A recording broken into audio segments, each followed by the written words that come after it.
Tell me timeline. Where the stuff has come from the past to current.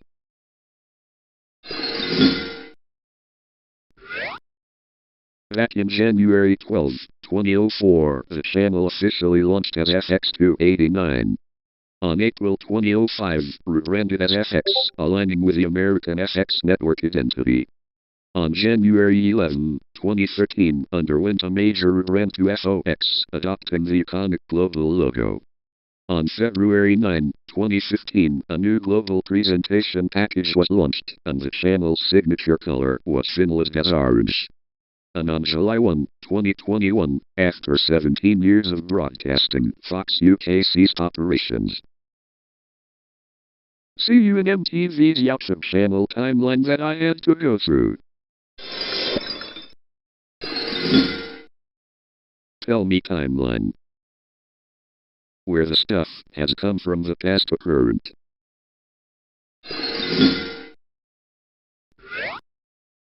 Back in 2005, 2006, in 2005, MTV, under Viacom, famously declined to acquire YouTube for $15 million, believing they controlled the entertainment landscape, which directly led to the decline of MTV's influence.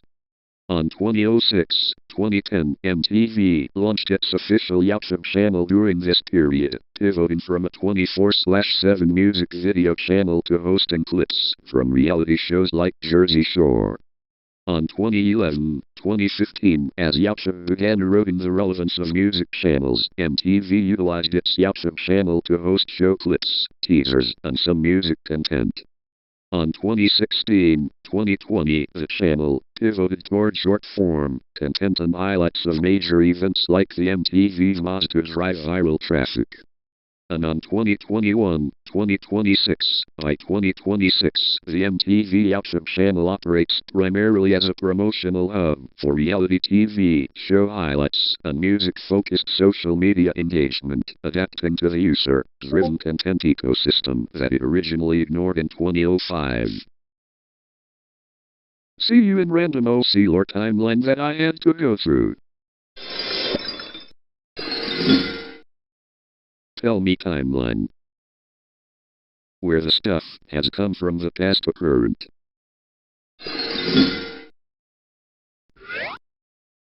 Before 1994, Sega announces the Sega Channel service. On December 12, 1994, the Sega Channel formally launches in the United States, providing service through partners like TCI and Time Warner Cable. On 1995, the service hits its stride, offering games such as Gargoyles, Primal Rage, and Earthworm Jim 2. The service operates alongside the launch of the Sega Saturn. On 1996, the service continues to offer exclusive content and test drive versions of new titles like Sonic 3D Blast. On 1997, the service remains operational, though the focus shifts toward newer console generations, Saturn. On June 30, 1998, support for the Sega Channel officially ends. And on July 31, 1998, the Sega Channel officially shuts down. See you in Nickelodeon and SPAL timeline that I had to go through. Tell me timeline. Where the stuff has come from the past to current.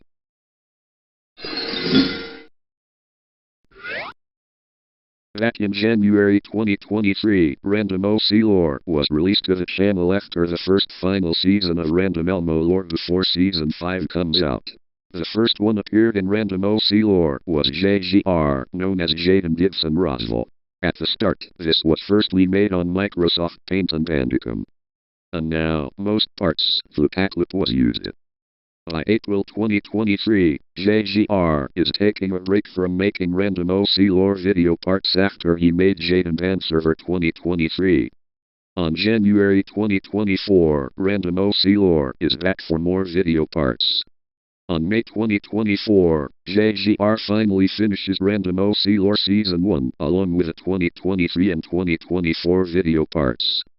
On 2026, Random OC Lore is back again, but with its second season this time, new villains in the series. The name is Evil JGR, the evil clone of JGR. By February 2026, Random OC Lore Season 2 was set to premiere after the export was completed on Mojave. On March 1, 2026, Random OC Lore Season 2 was released after the premiere live. On April 2026, there was more than 30 video parts this time that only took up 10 minutes and over. It's over 100 video parts that has to be worked on for Season 3. On late April 2026, Random OC Lore Season 3 was set to premiere. New villains were more than just two, like Handy Manny Logo, Evil JGR and Evil Handy Manny, but this time it includes new villains like Putin Russia Wall, North Korea Wall, etc. On April 29, 2026, Random OC Lore Season 3 was released after the premiere. And on 2026, notes for those series, Random OC Lore will be on focus to be made by JGR, includes more numbered of seasons, coming up later on this year. And that's all of the timeline.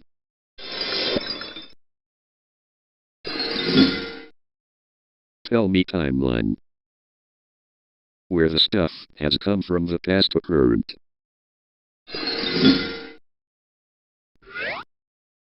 Back in May 1, 1999, the series premieres, with Help Wanted, Reef Blower, and Tea at the Treedome, after the Kids' Choice Awards. On July 17, 1999, regular broadcasting begins with Bubble Stand and Ripped Pants. On 2003, Seasons 2 and 3 air, introducing iconic episodes. On November 19, 2004, the SpongeBob SquarePants movie is released theatrically, originally intended to be the series finale. Moving forward to renewal and continued growth. On 2005, following the success of the movie, the show is renewed for a fourth season. On 2007, Atlantis SquarePants television film debuts, with guest star David Bowie. On 2009, 10th anniversary, marked by Square Roots, the story of SpongeBob SquarePants and Truth or Square. On 2011-2012, Seasons 8 and 9 begin airing. Moving forward to new movies and 20th anniversary. On 2015, second theatrical film, the SpongeBob movie, Sponge Out of Water, is released.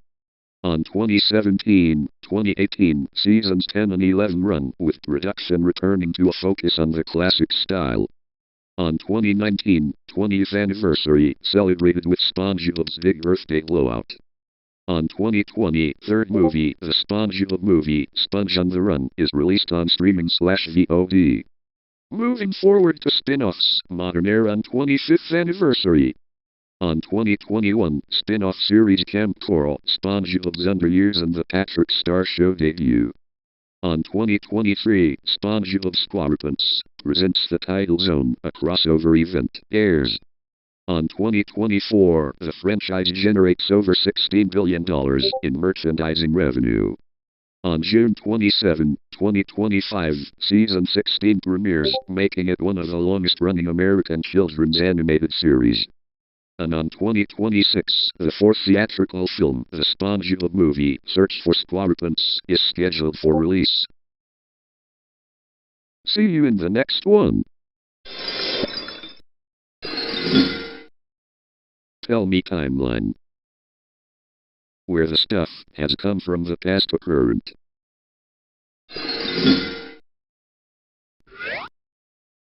Back in 2015-2019, digital expansion and content growth. Throughout this period, Nickelodeon and YouTube continued expanding its digital footprint, uploading highlights from popular live-action and animated series, tailored for Spanish-speaking audiences in Latin America and Spain. The channel focused on short-form content, official music videos, and clips from hit shows like The Thundermans, Henry Danger, and SpongeBob SquarePants. On 2020-2024, pandemic era and streaming transition, the YouTube channel became a key promotional tool for content appearing on both linear TV and Paramount's streaming service, Paramount+. Increased focus on compilation videos and marathon-style clips, for example. 1-hour compilations of popular scenes to maximize engagement. On 2025, pre-restructuring phase, continued operation of regional feeds with consistent digital content updates. And on 2026, major structural shifts and consolidation. On January 1, 2026, Nickelodeon Brazil closed down. On January 1, 2026, Nickelodeon Latin America, PAN, resumed/restarted its programming schedule. On January 2026, continuity and branding updates observed for Nickelodeon Spain. On March 7, 2026, Nickelodeon Spain promoted upcoming series like Los Marsupilamos and showed new episodes of Patricio Estrella. And on March 18, 2026, the PAN regional feed of Nickelodeon ceased operations, with Nickelodeon Mexico becoming the definitive signal for all of Latin America. See you in SpongeBob SquarePants timeline that I had to go through.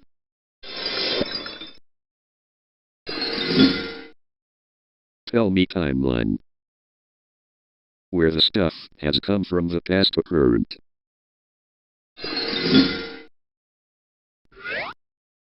Back in September 14, 2009, channel created. On 2009-2011 early era Emperor Star began creating evolution of borders videos.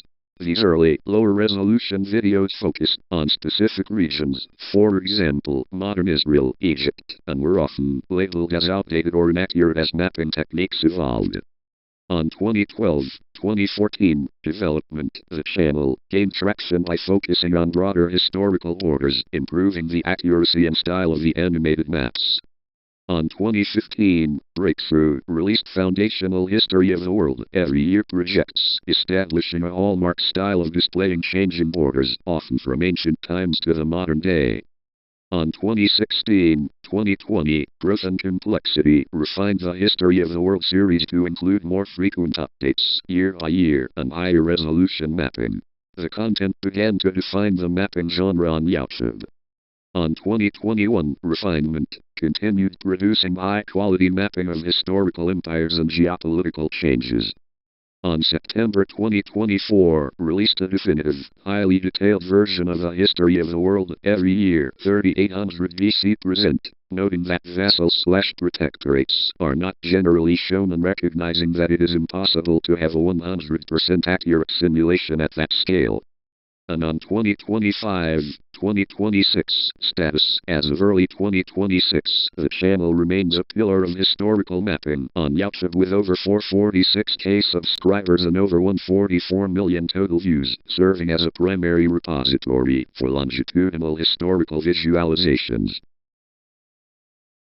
See you in Comedy Central Latin America's YouTube channel timeline that I had to go through. Tell me timeline. Where the stuff has come from the past to current.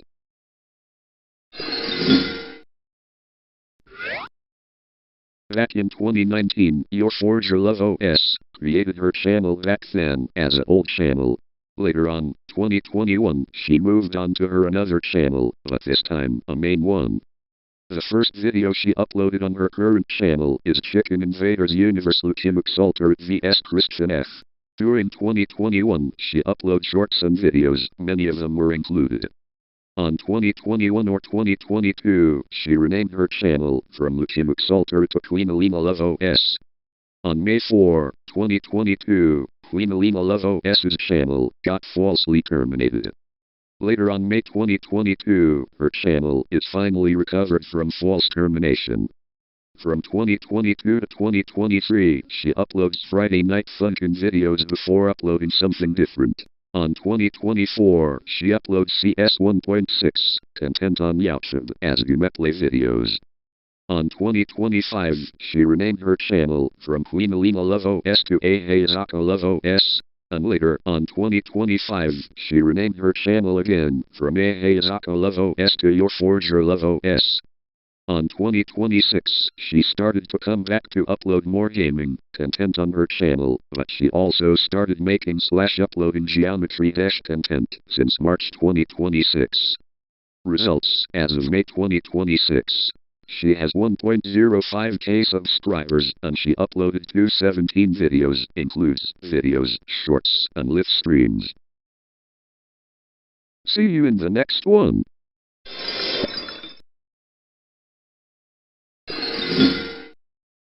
Tell me timeline. Where the stuff has come from the past to current.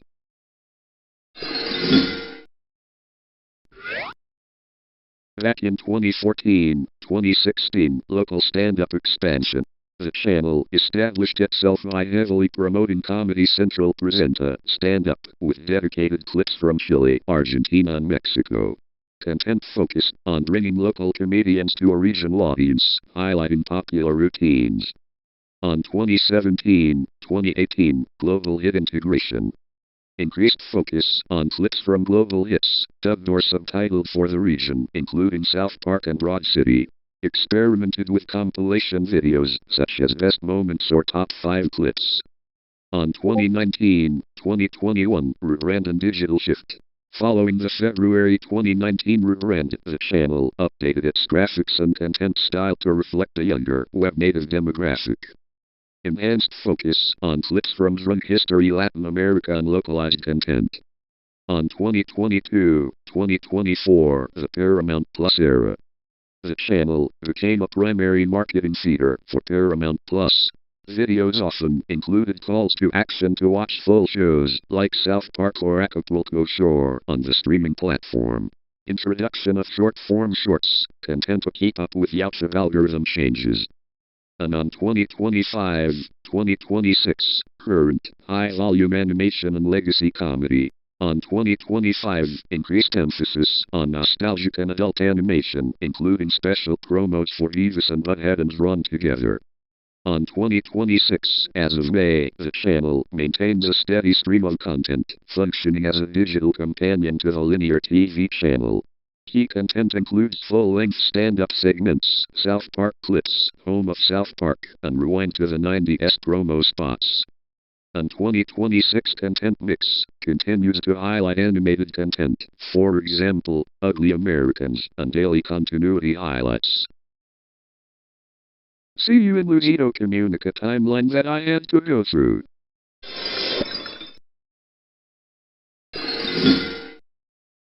Tell me timeline. Where the stuff has come from the past to current.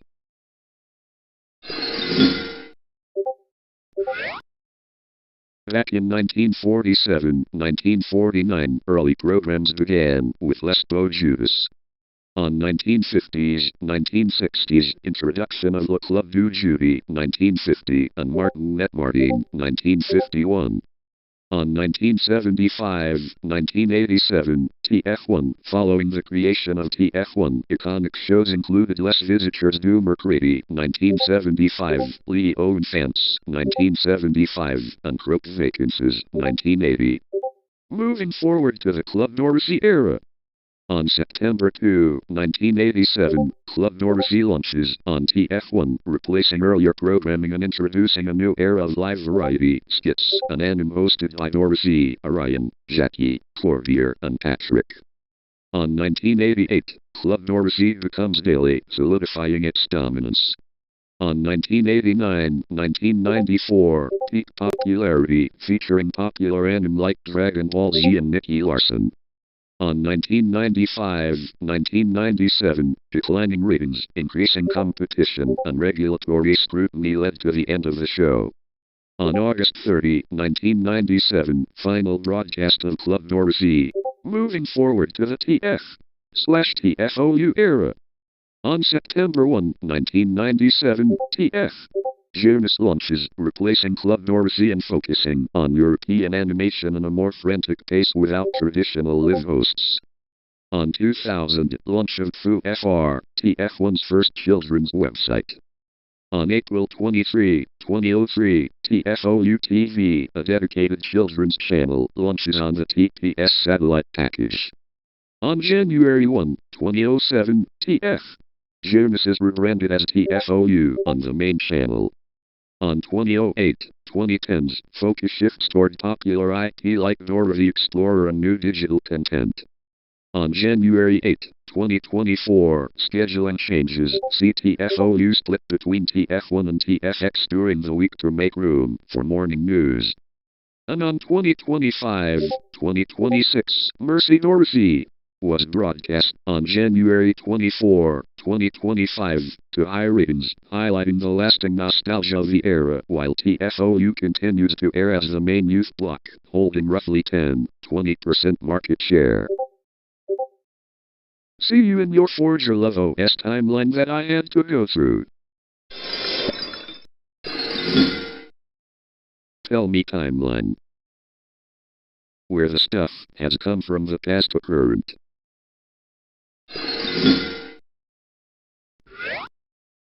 Back in April 14, 2012, Lucido launched his own channel, Lucido Comunica, pivoting from previous failed channels, Piano Paragenti Cool Lucido, to focus on travel and daily vlogs. On 2012, joined the Yautov team Namarevientes led by Yayo Gutierrez, which helped him gain initial traction. He moved from Puebla to Mexico City to pursue better opportunities. Early content, his first upload, Entrevistas Chistosas sobre Talentos, funny interviews about talents, was filmed in Puebla, establishing his interactive, personable style. On 2016-2017, his channel saw massive growth, transitioning from in-city interviews to international travel, capturing the culture, food, and daily life of various countries. On 2017, partnered with Google to map the Papalote Museo del Nino. On 2018, created his English-language channel, Lucido Around the World, to target a wider audience. On 2019, gained recognition for covering high-risk areas, including a notable documentary-style visit to the Chernobyl exclusion zone. On 2020-2021, despite travel restrictions, he continued documenting content, shifting to local explorations in Mexico and re-editing previous adventures. On 2021, diversified his brand significantly by creating the tequila brand Gran Malo, specializing in tamarind-flavored tequila, and a clothing line named Rey Palomo. On 2021, expanded his business portfolio to include a Japanese restaurant, Digo and Cato, in Mexico City. On 2024-2025, maintained high-frequency travel content, visiting countries like Pakistan and conducting in-depth, long-form travelogues. On 2025, continued to thrive as one of the top Spanish-speaking influencers, with reported monthly earnings exceeding $30,000 $180,000 USD in some months. On May 2026, according to Social Blade statistics as of April 30, 2026, Lucido has over 45 million subscribers on his main channel, Vidicom data confirms.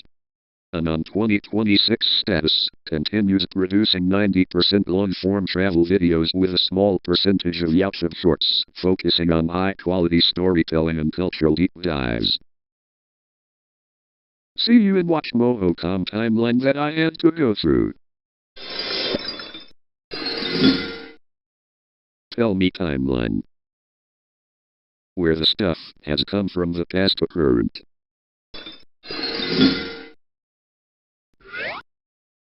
Back in February 14, 2005, Yautov is founded by Chad Hurley, Steve Chen, and Jod Karam. On April 23, 2005, Jod Karam uploads Me at the Zoo, the first ever Yautov video, on his channel Jod, which has over 5 million subscribers as of late 2024. On 2005-2006, Karam leaves his day-to-day role to pursue a master's degree in computer science at Stanford University, becoming an advisor to the company. On 2006, Yautov is sold to Google for $1.65 billion. Karam receives stock for his stake in the company. On 2008, Karam founds University Ventures, Y Ventures, with Keith Rabois and Kevin Marks to invest in startups. On 2013, Karam uploads his second and last, to date, video on his channel, titled Zoo, to complain about the required Google Plus integration, marking his last public interaction with the platform. On 2014-2024, Karam continues to operate as an investor and advisor, generally remaining out of the public spotlight. And on 2025-2026, Me at the Zoo is recognized as a staple of digital history, having surpassed 339 million views by late 2024 and remaining a foundational part of internet history 21 years later. And that's all of the timeline. Tell me timeline. Where the stuff has come from the past to current. On 2006, WatchMojo was founded as a company in 2005, but they joined on YouTube on January 25, 2006, focusing on producing encyclopedic, educational content and top-down information videos. On 2007-2009, they experimented with different video formats, including travel, business, and pop culture, slowly discovering that list-based content, top 10s, generated the most engagement. On 2010-2012, WatchMojo pivoted heavily towards entertainment and pop culture listicles. They defined the top 10 format that would make them viral. On 2013-2014, rapid subscriber growth. The channel hits 1 million subscribers, largely driven by consistently posting high-quality listicles about movies, music, and gaming. On 2015, WatchMojo officially hit 10 million subscribers. They cemented their status as the premier pop culture list channel on YouTube, expanding into sub-channels like MSAgent, MSAgent, and MSAgent. On 2016-2018, the company launched MSAgent, which quickly grew to become even more popular than the main channel in certain demographics. They began using a more polished, faster-paced editing style to adapt to changing user attention spans. On 2019-2020, as YouTube shifted, WatchMojo pivoted to include shorter content, adapting to the rise of mobile viewing and engaging heavily in nostalgia-driven, high viewership lists, for example, top 10 decade-defining moments. On 2021-2023, massive expansion into YouTube Shorts. WatchMojo repurposed their top lists into 60-second clips, allowing them to reach a younger audience.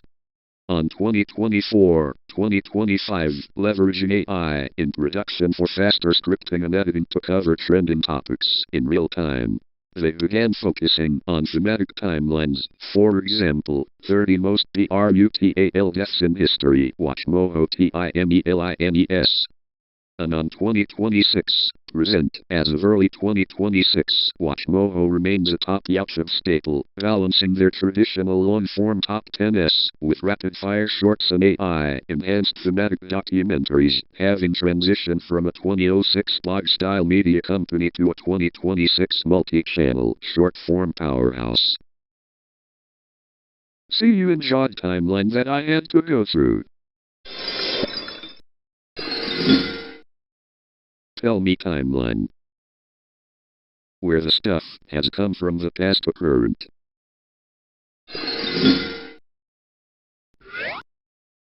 The YouTube channel Oshitaki Mushrooms, known for its kid temper tantrum skits and family vlogs, has evolved significantly from its inception through its projected milestones in 2026.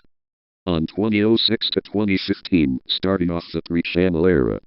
On December 24, 2008, Leland Powell, the future kid temper tantrum, is born in West Valley City, Utah. On December 26, 2010, Lena Powell is born. On 2011-2012, early family milestones occur, including the channel's early conceptual phase, sometimes cited as a TV series, start in 2012 on end. On November 25, 2016, the channel's first major tantrum video, Kid Temper Tantrum Throws Laptop Over Deck, is uploaded, marking the start of the Kid Temper Tantrum series. On June 6, 2017, London Powell is born, expanding the family to 3 children. On November 25, 2017, the channel celebrates its 1-year anniversary of regular content. On December 2018, Leland's 10th birthday is documented in a vlog showing the family's transition toward more mixed content, skits and vlogs. On 2019, the family moves to Toll County, Utah. On 2020, content begins to shift as the children age, and Leland's temper tantrum character becomes more foul-mouthed and impulsive in skits. On 2021, Lena adopts her own persona, Girl Temper Tantrum, and begins featuring more prominently on the channel on her own sub-channel. On 2022, the channel reaches a milestone of long-form content marathons, consolidating years of skits into 3-hour videos. On 2024, Leland is an 8th grader, and the channel continues to post high-frequency content including vlogs about homeschooling and missing child skits. On 2025, the channel focuses on more mature themes, such as regret over homeschooling and older child dynamics. Leland turns 17. On January-May 2026, content continues, with frequent uploads like Daddy Temper Tantrum throws kid's birthday cake, and Leland being kicked out of a casino in a skit. And on May 2, 2026, one of the most recent uploads, Kid Temper Tantrum is in serious trouble, suggests the series is still active with its signature high drama skits. See you in the next one, named Kid Temper Tantrum series timeline that I had to go through. Tell me timeline. Where the stuff has come from the past to current.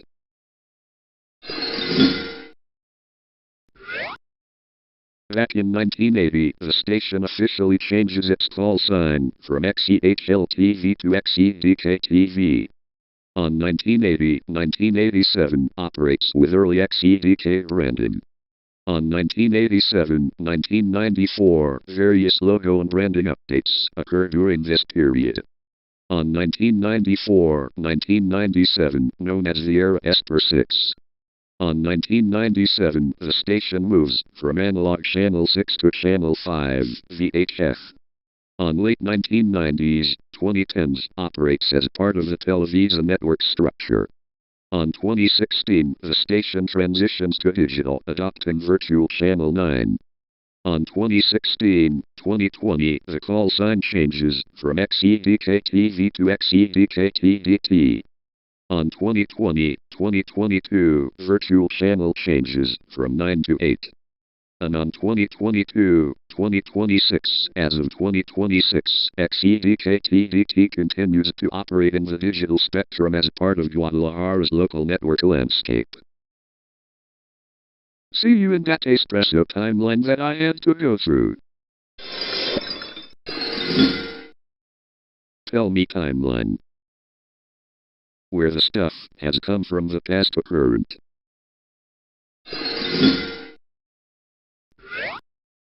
Back in May 1985, the channel is founded as part of MSAgent, Instituto Mexicano de Televisión. On 1985-1990, operates as a cultural and educational alternative, often referred to as Red National 7. On 1990-1991, due to financial difficulties at MSAgent, Canal 7 stops independent programming and begins repeating the signal of Canal 13. On February-June 1993, the Mexican government officially begins the privatization process of MSAgent assets. On 18 July 1993, a consortium led by Ricardo Salinas Pliego wins the bid for the state-owned media package for $643 million, officially founding TV Azteca. On 2 August 1993, TV Azteca officially begins operations. On 15 October 1993, signals for Channels 7 and 13 are separated into distinct entities. Canal 7 adopts the slogan TVZN and Canal 7. On 1994-1996, major infrastructure upgrades occur. The network launches its iconic news program, Hechos, and begins producing original telenovelas like Nada Personal. On 1997, TV Azteca goes public on the Mexican Stock Exchange and the NYSE, raising $604 million to fund further expansion. On 2001, launches Azteca America to reach Spanish-speaking audiences in the United States. On 2007, becomes the first Mexican network to broadcast its entire content in high-definition HD. On 2011, the channel briefly rebrands simply as Azteca before later returning to its specific numerical branding. On 2012, integrates with Totalplay for bundled connectivity and media services.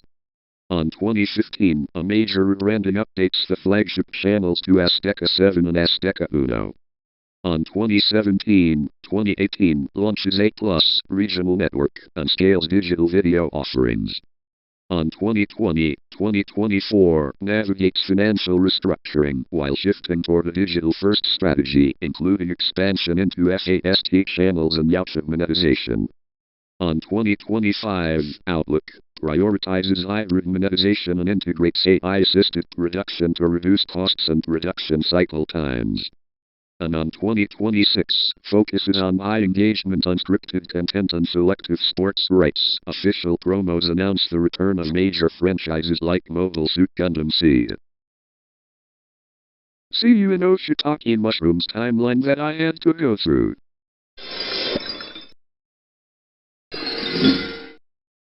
Tell me timeline. Where the stuff has come from the past to current.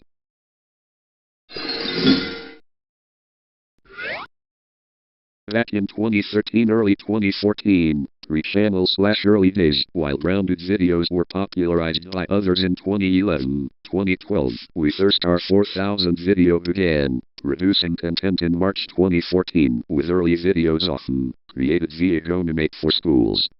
On 2014, launched My Behavior Card Day Videos Season 1, June 8, 2014.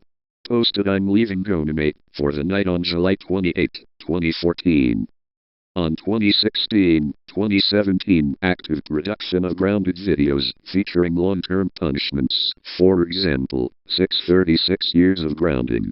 In June 2017, the channel switched from camera recording to Bandicam for higher quality. On 2018-2019, popularity peaked with videos such as Rookie, Gets in Ultimate Dead Meat and Dark Doom Baroons We First Our 4000 Videos Birthday. On 2020-2021, slowdown, uploads decreased in 2020.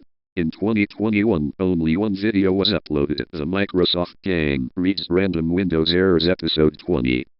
On 2022-2023, return to regularity, resumed regular uploads, continuing Behavior Chart Day series, for example, episodes VIII, IX, and X.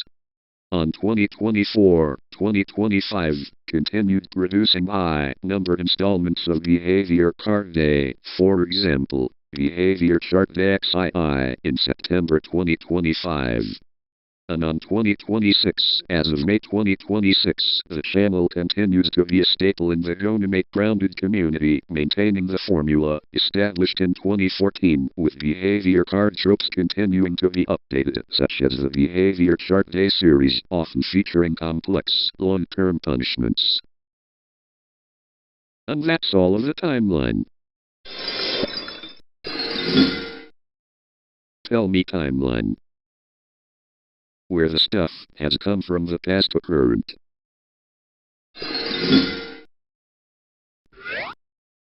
Nickelodeon's presence in Ukraine between 2009 and 2025 shifted from branded programming blocks on local channels, QTV++, to dedicated crisis response services and finally full Ukrainian language integration. Key moments include the 2010 QTV block, the 2022 Pluto TV launch for refugees, and the 2023 Paramount Global Partnership. On 2009-2010 initial presence. On 22 February 2010, Nickelodeon officially began as a programming block on the Ukrainian channel QTV. On November 2014, a 1-hour Nickelodeon block launched on the channel ++. On 31 August 2017, the Ukrainian language Nickelodeon block on QTV ended following the channel's closure. On 12 March 2022, Net Ukraine launched on the German Pluto TV platform as a 24/7 dedicated service to support Ukrainian refugees following the Russian invasion. On 1 June 2023, 1+1 Media Group and Paramount Global launched a dedicated Ukrainian audio track for Nickelodeon Global, enhancing accessibility. On 30 June 2023, the specific Pluto TV, branded Net Ukraine channel concluded its run. On 2024-2025, transition. Nickelodeon continued operating via Ukrainian language feeds on local platforms and international feeds. On 1 January 2026, according to scheduling reports, the Nickelodeon global feed, including Nick Jr. and Nicktoons, closed in Ukraine, marking a significant change in distribution. See you in we thirst our 4,000 video timeline that I had to go through. Tell me timeline. Where the stuff has come from the past to current. Back on late 2024, Data Espresso was created. Going from 2024 and 2025, the channel has been focused having its interesting content, like geographic trivia, been uploaded on the YouTube platform. As of May 2026, the channel has amassed roughly 414,000 subscribers, featuring popular interactive map games, Guess the Year challenges, and in-depth historical content. Explore the channel's content directly on YouTube. On 2025, Espresso Underline, known as the new current channel, was created in September.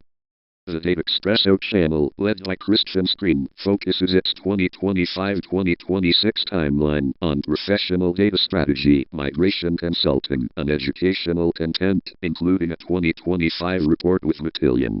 Key milestones also include authoring the second edition of the Snow Pro Core Study Guide, leading the Sydney Snowflake user group, and launching a webinar series with Quest Software. And on 2026, Data Espresso English channel was created in February, known as Early 2026. As of May 2026, the channel has been focused on having English content being uploaded to the YouTube platform and has 9.94k subscribers and has 29 videos uploaded to the channel. See you in the next timeline that I had to go through.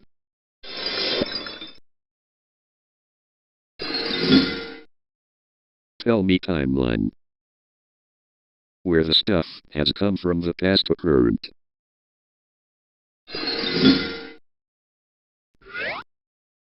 Back in 2012-2015, pre-series era.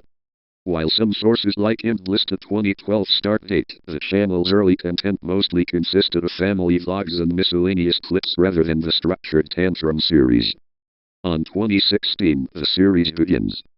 November 25, 2016, the first official Kid Temper Tantrum video is uploaded. Leland, then 7 or 8, famously throws a laptop off a deck after being told to clean up his toys. On 2017-2020, expansion and milestones. The channel reaches 1,000 subscribers in January 2017. May 2017, to celebrate 50,000 subscribers, Lena smashes Leland's Xbox One. Videos during this time focused heavily on Leland destroying electronics and property. On 2021, Girl Temper Tantrum launch, November 14, 2021, the Girl Temper Tantrum series officially begins, shifting more focus onto Lena's character. On 2022-2024, mature themes and new channels, the family launches spin-off channels like Leland's Awesome Videos and Lena's World. Content begins to include Teen Temper Tantrum themes as the children age. On 2025, storyline transitions, May 2025, a major storyline involves the kids moving into new basement bedrooms, leading to the video Kid Temper Tantrum destroys sister's bedroom. August 2025, the family uploads Oshitaki Mushrooms Origins, revisiting their childhood homes from the late 80s and 90s. On 2026, recent content. January 2026, transition to Daddy Temper Tantrum skits, where the father, Lee, is the one throwing fits, such as over a birthday cake choice. March-May 2026, recent uploads include Teenage Girl Temper Tantrum has a VAVY, a school project, and videos of Leland getting kicked out of a Las Vegas casino. Want me to read more? Here you go. 2017, supporting role. Lena appeared as the protagonist in the Kid Temper Tantrum series alongside Leland. A major moment occurred in May 2017 when she smashed Leland's Xbox One to celebrate the channel reaching 50,000 subscribers. 2021 series launched. Girl Temper Tantrum series officially debuted on November 14, 2021. Early viral hits included Girl Temper Tantrum Skips School and videos where she smashed her brother's birthday cake. 2022-2023 School and Family Drama storylines focused on school-related fits, such as Lena hiding a classmate and getting suspended November 2022, or skipping school to visit Chuck E. Cheese. 2024 Growing Pains, the series shifted toward teenage themes. In January 2024, a video detailed Lena skipping school to meet a secret boyfriend at McDonald's. Other skits involved her waking up in a dumpster after a root beer hangover. 2025 Transition to late teens. As the series continued, skits explored more mature teenage behavior, including an incident where she reportedly threw food at a McDonald's employee. 2026 The Teenage Era. Recent 2026 content features Lena reaching significant milestones, such as obtaining her learner's permit in February in a March skit titled Teenage Girl Temper Tantrum as a baby, involving a fake baby for a school assignment. 2017-2021 Growth Phase. The channel developed its brand of comedic skits, often centered around parenting struggles, tantrums, and stressed dad tropes. Leland established his kid temper tantrum persona during this time, with videos heavily featuring acting and planned chaotic scenarios. On December 2022, a notable final video storyline appeared, in which kid temper tantrum made dad run away. On January 2023, videos addressed the aftermath, with Leland expressing relief that dad left, highlighting the fictional, ongoing nature of the family melodrama. 2024-2025 Expansion and new conflicts. The channel continued producing content, now over 1.4K videos, featuring regular family drama, including tantrums over McDonald's, birthday cake drama, and new dramatic scenarios, such as the dad running away again in early 2025. 2026 Current content. As of early 2026, the channel remains active, with the dad, Lee, returning to face new, staged crises and tantrums involving McDonald's Happy Meals and birthday cakes. On March 2026, videos featured storylines about the family being possessed and the dad being ditched, continuing the high drama, comedic formula. On May 2026, continued stories of kid temper tantrum causing trouble.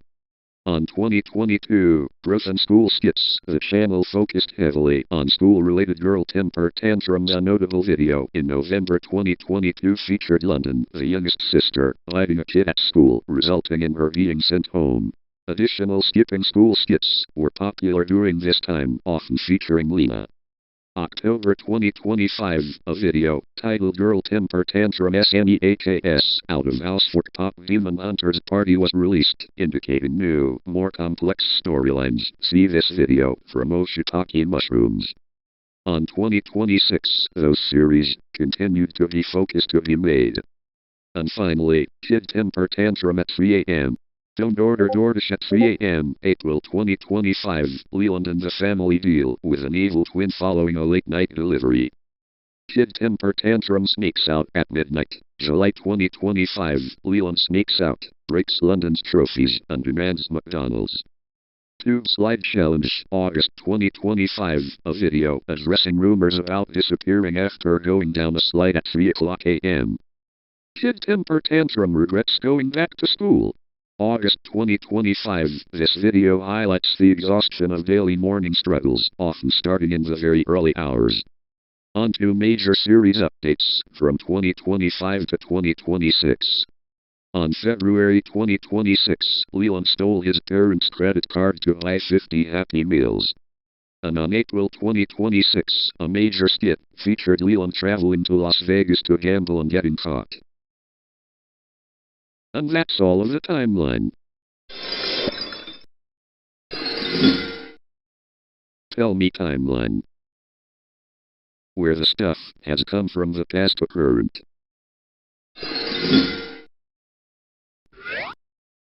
Back in 1855, the name Napier is officially used. Napier becomes the seat of the Hawke State Provincial Council. On 1850s, development of Napier as a port for exporting wool and a base for military operations. On 1874, the railway reaches Waipawa, connecting to Napier. On 1877-1879, establishment of public amenities, including swimming baths and the botanical gardens. On 1884, new town offices and a town hall built in the Tennyson Street area. On 1908, Napier South establishes an independent town board. On 1915, Napier South merges with a main Napier borough. On February 3, 1931, a magnitude 7.8 earthquake, 162 deaths, destroys most of Napier's commercial center and raises the Ahuriri Lagoon by up to 2 meters. On 1932-1933, rapid rebuilding of the city in the Art Deco style, now a global tourist feature. On 1942, West Shore is officially incorporated into Napier. On 1950, Napier is officially proclaimed a city. On April 1, 1968, Napier and Taravale merge, making Napier the 10th largest city in NZ. On 2020s, continued development of the Port of Napier, redevelopment of the Ahuriri Warehouse District into residential/cafe areas, and focus on heritage tourism. And on 2026, Napier maintains its reputation as a leading international Art Deco destination, supported by regional agriculture, horticulture, and commercial shipping.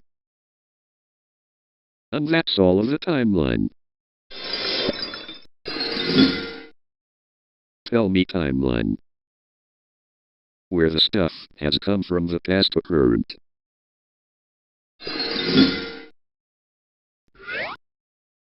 Back in June 1, 1980, CNN officially launches at 6 o'clock p.m. EST, founded by Ted Turner, with husband and wife team Dave Walker and Lois Hart anchoring the first broadcast.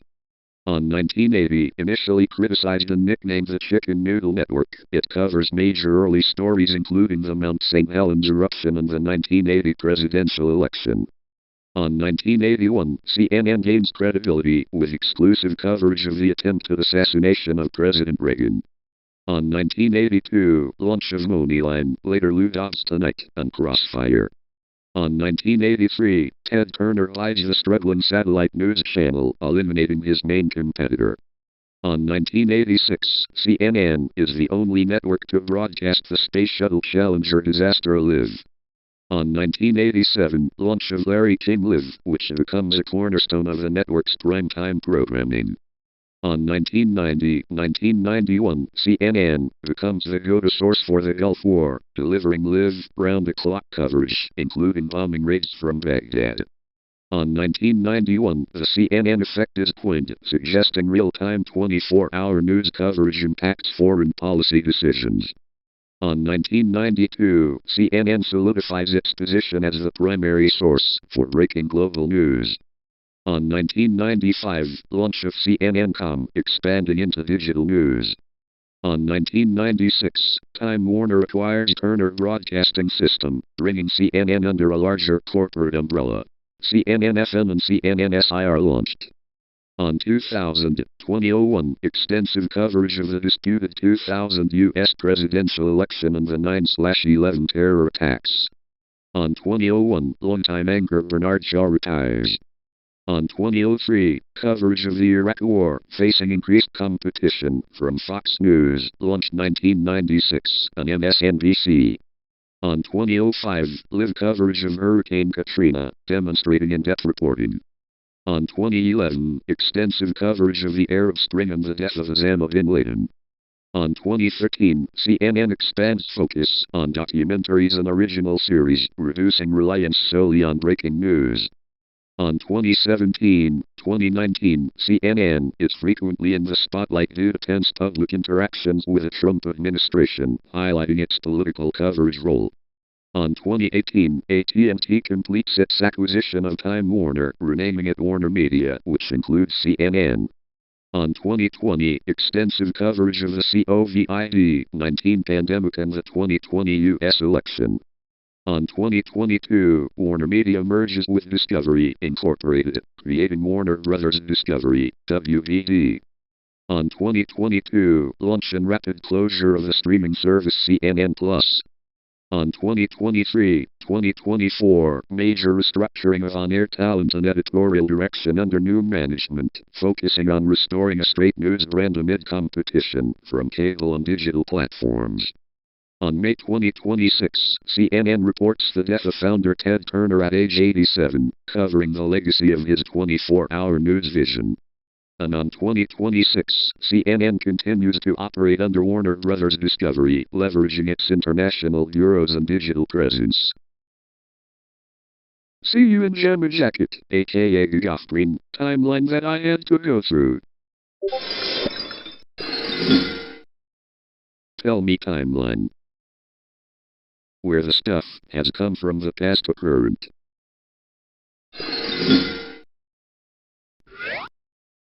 Back in 2021, foundations and early presence. Active in the community, operating primarily under the name Green, they were active as a voice actor and animator for various community projects. Object Cringe era, heavily involved in the Object Cringe series, specifically Object Cringe 3, contributing both animation and voice work. 2022, growth and animation development. Animation Reels released an animation reel showcasing their evolving style, which began to lean toward the fluid and chaotic animatic style they are now known for. Collaborations gained further recognition through appearances in major community collaborations and wiki-based projects. 2023, the rise of animatic battle. Project launch, significant development and teasers for animatic battle began. The show served as a spiritual successor and revamp of previous concepts like Object Fool. Community expansion. Their channel saw rapid growth as the unique, fast-paced art style of the series resonated with fans. 2024, rebranding and peak popularity. The transition, formally rebranded from Green to MSAgent. Animatic Battle success, released multiple episodes of Animatic Battle, which became one of the most talked about object shows of the year due to its massive cast and high energy. Milestone, surpassed 100,000 subscribers, celebrating with a special stream. 2025, series continuation and new heights. Animatic Battle progress, continued regular updates for Animatic Battle, maintaining a high production value despite the large cast. Established identity, now universally recognized as MSAgent, the creator focused on refining their personal brand and potentially exploring side projects. And on 2026, current state and future outlook. Series climax. As of May 2026, the creator remains a central figure in the object show community, with Animatic Battle reaching critical points in its competition. Ongoing legacy, continues to influence other animators, with their sketchy, yet polished animation style and absurdist humor. See you in Animatic Battle timeline that I had to go through.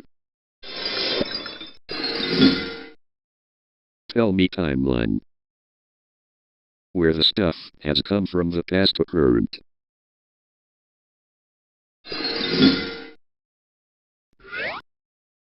Back in 2015-2018, the channel transitioned from simple promotional clips to featuring curated playlists for flagship shows like Bob Esponja Cala Quadrada and Us Thundermans. Launched social initiatives such as Together for Good, Como Transform Our Mundo. In May 2017 to engage younger audiences with global causes. On 2019-2023, adopted a strategy of uploading full episodes, for example, Reaniverse Rio, to compete with streaming platforms. Rapid growth in YouTube Shorts content, focusing on viral moments, from The Loud House, Henry Danger, and Teenage Mutant Ninja Turtles. On 2024-2025, content increasingly aligned with Paramount+. Special Realissimo promotions in April 2025 highlighted a push for seasonal theme content. And on 2026, the Closet Down and global rebrand. On 1 January 2026, reports and continuity logs indicate a significant Closet Down event for the traditional Nickelodeon Brazil and Iberia feeds as part of Paramount Global's restructuring. And on 29 January 2026, the Portuguese feed reportedly transitioned to Nickelodeon Global Unlimited, marking a shift from local linear management to a unified global digital model. See you in Ecatepec de Morelos timeline that I had to go through. Tell me timeline. Where the stuff has come from the past to current.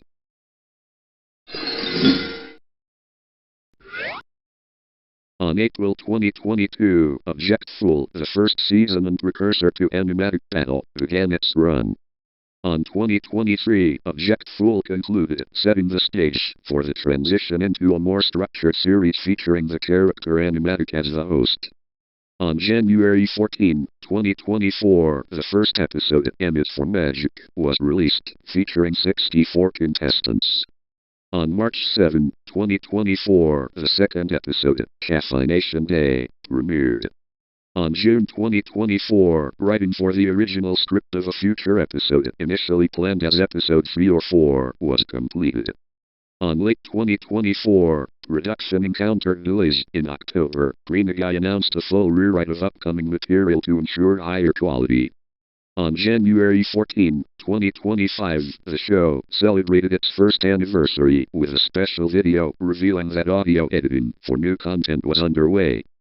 On May 21, 2025, behind-the-scenes content, including storyboards and deleted scenes from episode 1, was shared with the community. On November 2025, Progress Updates confirmed that animation for the next major release was steadily moving forward. On February 2026, production team members confirmed that work on Animatic Battle 4V, the second half of the fourth episode, was still ongoing. And on April 2026, brief confusion occurred when a release date for 4V was suggested for April but later debunked as an incorrect estimate. And that's all of the timeline.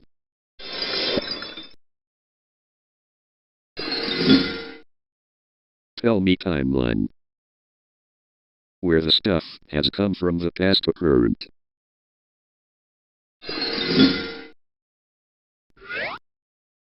Back in 1988, launches on October 3 with the film Gone with the Wind. It quickly becomes a major player by securing NBA and NFL rights shortly after its debut. On 1989, the iconic studio show Inside the NBA premieres, eventually featuring the legendary team of Ernie Johnson, Kenny Smith, Charles Barkley, and Shaquille O'Neal. On 1995, the network officially shortens its name to just TNT and begins shifting toward more original dramatic programming. On 2001, TNT adopts its famous We Know drama slogan, focusing on high-end scripted series like The Closer and Rizzoli and Isles. On 2011, begins a partnership with CBS Sports to air the NCAA March Madness tournament.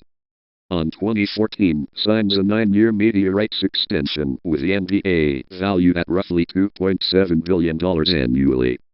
On 2016, rebrands with a modern logo and the slogan TNT, Boom, emphasizing high-octane emotional content.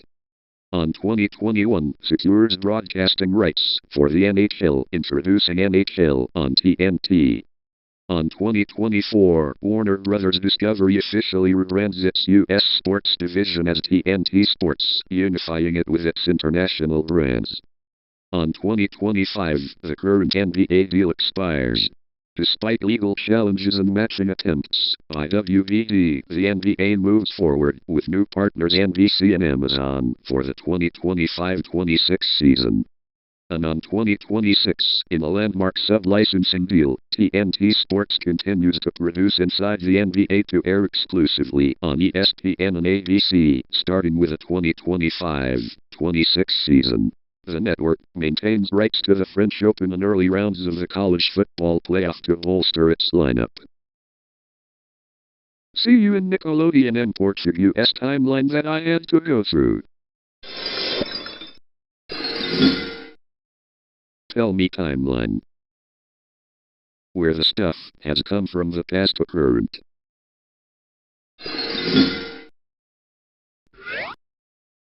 Back in 1820, under the Spanish Constitution of Cadiz, the municipality is formally constituted as part of the province of Mexico.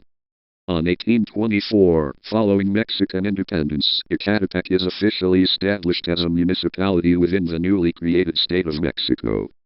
On 1877, the municipality is officially renamed Ecatepec to Morelos to honor Josmara Morelos, the independence hero, executed there in 1815. On 1910-1920, during the Mexican Revolution, the region serves as a strategic corridor for troops moving between Mexico City and the north. On 1970s, the urban explosion begins.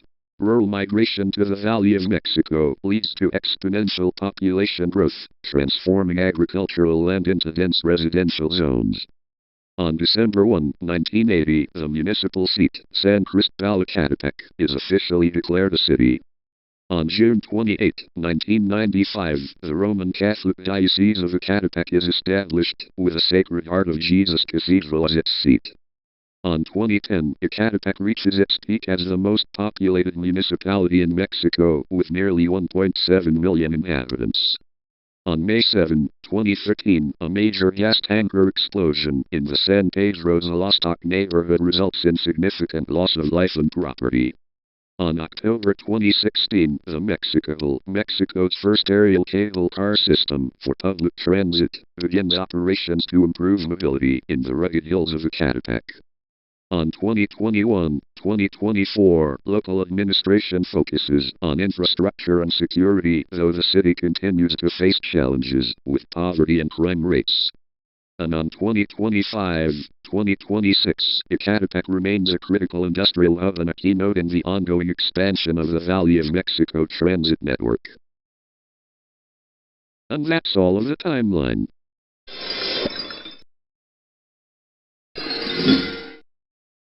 Tell me timeline.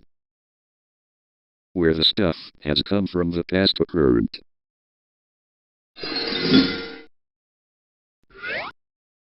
Back in 2020, Emerald Gabriel Ramos created his channel. During 2020 before 2024/2025, he made videos that includes animations, etc. On 2024/2025, he deleted his old videos, just to keep his channel modern. On April 2025, on his channel, he uploaded one video, but continues making posts. And on 2026 present, he continues to focus on making posts, but not every day posting stuff on YouTube very often. See you in Palmerston North timeline that I had to go through. Tell me timeline. Where the stuff has come from the past to current.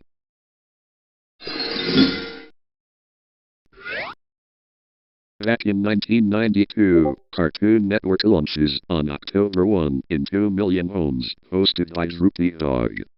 On 1993, becomes number 1 in basic cable in time spent viewing.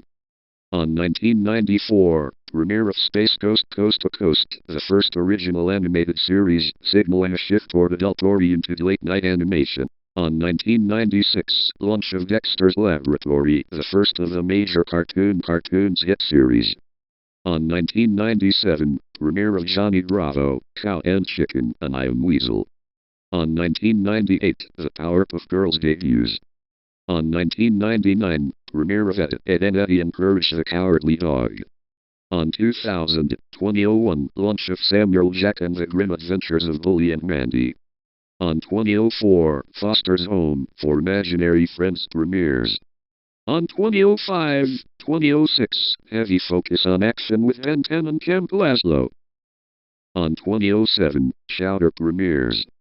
On 2010, a new era begins with Adventure Time and regular show. On 2011, The Amazing World of Gumball begins. On 2013, Teen Titans Go!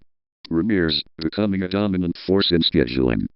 On 2013-2014, Steven Universe and We Bare Bears debut. On 2021, premieres include Tig and Seek, The Fungies, and Elliot from Earth. On 2022, We Baby Bears debuts. And on 2026, scheduled release of Adventure Time, Side Quests, a new anthology series focusing on younger versions of Finn and Jake. See you in Emerald Gabriel Ramos timeline that I had to go through. Tell me timeline. Where the stuff has come from the past to current.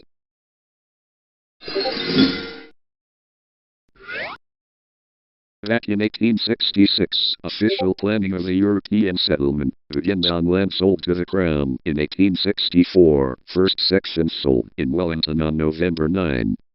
On 1871, the settlement is renamed Palmerston North to distinguish it from the South Island's Palmerston. On 1873-1876, road links to Rinjitiki and the Manawatu Gorge open. A railway connection to Foxton Port arrives in 1876. On 1877, the town is declared a borough. On 1886, the main trunk railway line to Wellington is completed, making the town a logistics hub. On 1905, the Municipal Opera House opens. On 1928, foundation of Massey Agricultural College. On 1930, official city status declared, population 20,000. On 1936, Milson Aerodrome, now airport, opens. On 1964, Massey College gains university status. On 1969, the New Zealand Rugby Museum is established. On 2017, the historic Manawatu Gorge route is closed permanently due to unviable slits. On 2020's, continued development as a food innovation, tech, and logistics hub, focusing on sustainability and the expansion of the city at the center concept. And on 2026, projected, celebrating 160 years as a major urban hub, strengthening its position through projects like the Tiaua-Turanga Highway, project to replace the Gorge Road. See you in the next one. Tell me timeline. Where the stuff has come from the past to current. Back in 2012, launch of YouTube. The channel is officially created on YouTube, focusing on archiving TV history.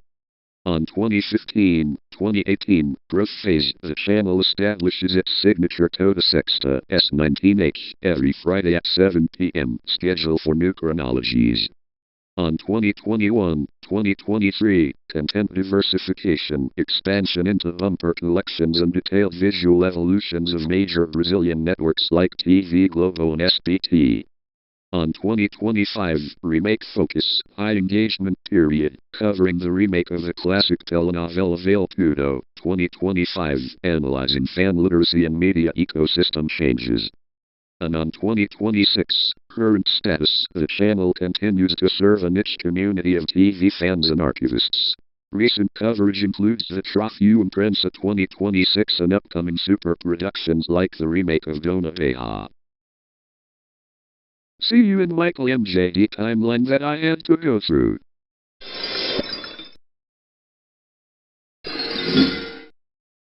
Tell me timeline. Where the stuff has come from the past to current.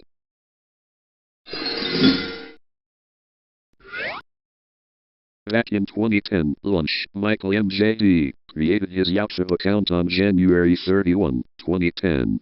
Early content included miscellaneous tech tutorials and device reviews, such as the Nexus 7. On 2015, the History series published the history of Microsoft Office, marking a shift toward the long-form software retrospectives he is now known for. On 2018, Growth achieved significant viewership with viral retro tech critiques, including a popular video on the worst operating system of all time. On 2020, Decade Anniversary celebrated 10 years on the platform, reaching over 50,000 subscribers and 12 million total views. Released deep dives into the development of Windows 8 and Windows 10. On 2024-2025, Windows 10 end-of-life focus began the Windows 10 upgrade saga, documenting the transition and ending support for the OS. And on 2026, current standing as of May 2026, the channel has grown to 611,000 subscribers and nearly 179 million total views. Content continues to explore the modern usability of ancient software, such as Windows 2000, in 2026.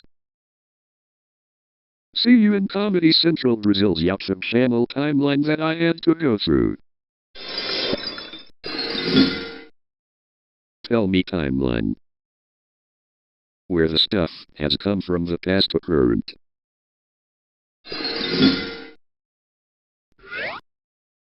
Back in January 26, 1788, the First Fleet, commanded by Captain Arthur Phillip, lands at Sydney Cove, establishing the first European settlement.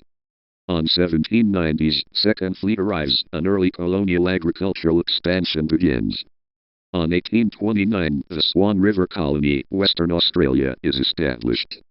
On 1836, South Australia is founded as a free colony. On 1850s, gold is discovered in NSW and Victoria, driving massive immigration. On 1856, Australia pioneers the secret ballot and introduces the 8-hour workday. On 1860s, major conflicts and resistance occur between settlers and indigenous populations. On 1890s, intercolonial conferences plan for federation. On January 1, 1901, the 6 Australian colonies unite, forming the Commonwealth of Australia. On 1914-1918, Australia fights in World War I, with a Gallipoli landing establishing the Anzac legacy. On 1939-1945, Australia involved in World War I, shifting alliance toward the United States. On 1950s-60s, post-war migration boom transforms the country. Sydney Opera House construction begins. On 1967, referendum passes, allowing Indigenous Australians to be counted in the census. On 1992, High Court passes the Mabo decision, overturning terra nullius. On 2000, Sydney hosts the Olympic Games. On 2008, the Australian government formally apologizes to Indigenous Australians for the stolen generations. On 2020-2022, Australia responds to COVID-19 and major natural disasters, bushfires, floods.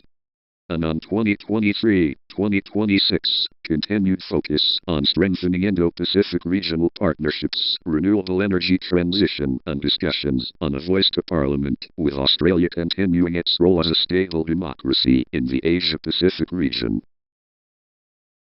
See you in Kharkiv City, Ukraine. Timeline that I had to go through. Tell me timeline. Where the stuff has come from the past to current.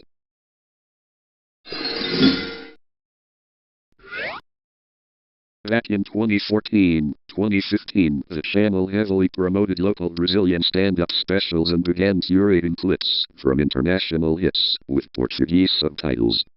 On 2016, premiere of local adaptations such as Drunk History, El Lado Barroso. On 2016-2018, the channel saw increased interaction through snippets of Comedy Central app Presenta.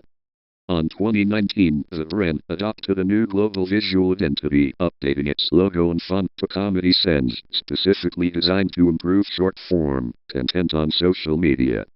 On 2020-2021, due to the COVID-19 pandemic, original production was briefly interrupted, leading to a higher focus on user-generated content, clips, and highlights on YouTube.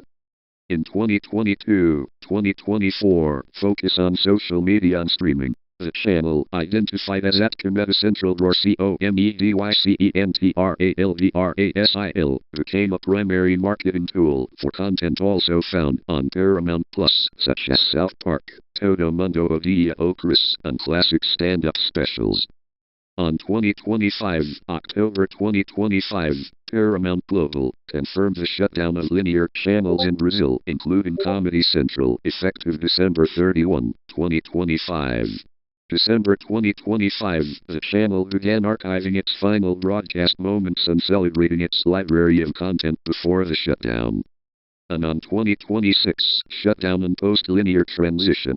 January 1, 2026, Comedy Central Brazil linear channel officially ceased operations at 6:00 a.m. Unlucky last part, 2026. While the linear channel closed, the YouTube channel's legacy content remains available, but it is no longer part of an active, localized linear network. The brand's content in the region is now completely consolidated into streaming services like Paramount Plus and Pluto TV. See you in Australia. Timeline that I had to go through. Tell me timeline. Where the stuff has come from the past to current.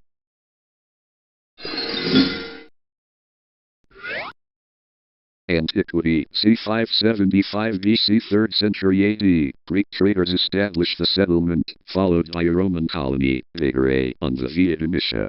The city flourishes as a wine exporter and constructs an amphitheater.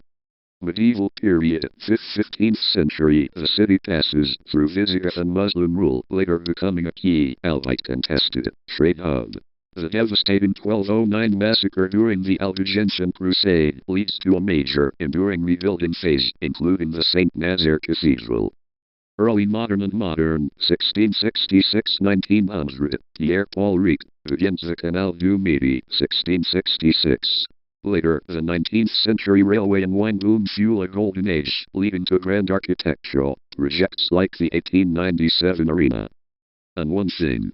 20th century present, 2026. After surviving 2 world wars, the city pivots towards cultural tourism, leveraging its Roman and wine heritage. Before we end, here's the info. Versailles, recognized as one of France's oldest cities, was established by Greek traders around 575-565 BC. It evolved from a Roman colony into a vital medieval trade hub, enduring the tragic 1209 Cathar siege before rising as a wine trading powerhouse. Today, it is a key historic city in the Languedoc wine region. And that's all of the timeline. Tell me, timeline, where the stuff has come from the past to current.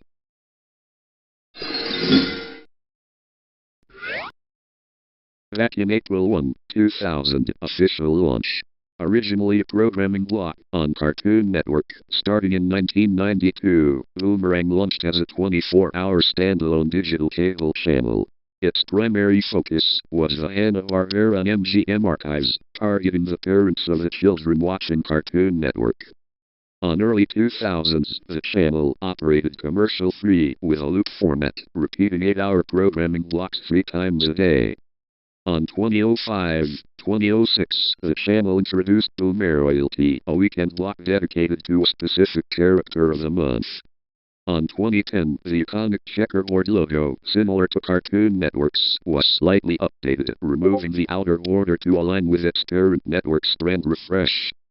Moving forward to the global relaunch. On January 19, 2015, major rebrand. Boomerang officially dropped its classic-only identity. It introduced a new logo, the modern V design, and began airing commercials. The focus shifted toward becoming a second flagship for families, featuring modern reboots like Be Cool, Scooby-Doo, and The Tom and Jerry Show. On April 11, 2017, Boomerang streaming service. Turner and Warner Brothers launched a standalone subscription app. For $4.99/month, fans could access over 3,000 titles from the Hanna-Barbera, Looney Tunes, and MGM libraries.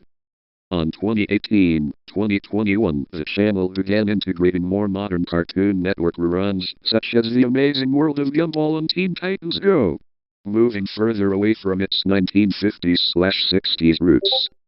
Moving forward to the Max era. On May 23, 2023, following the Warner Media Discovery merger, Max, formerly HBO Max, launched. Much of Boomerang's classic content began migrating to the animation hub on Max. On September 30, 2024, the sunset of the app. Warner Brothers Discovery officially shut down the standalone Boomerang streaming service. Subscribers were migrated to the Max ad-free tier, and the app was decommissioned.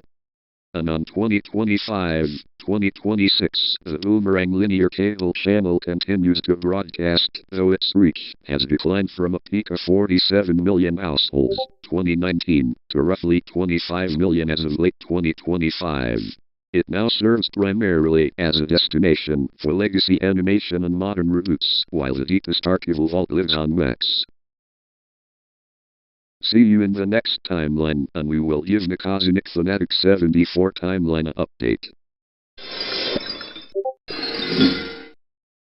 Tell me, timeline, where the stuff has come from the past to current.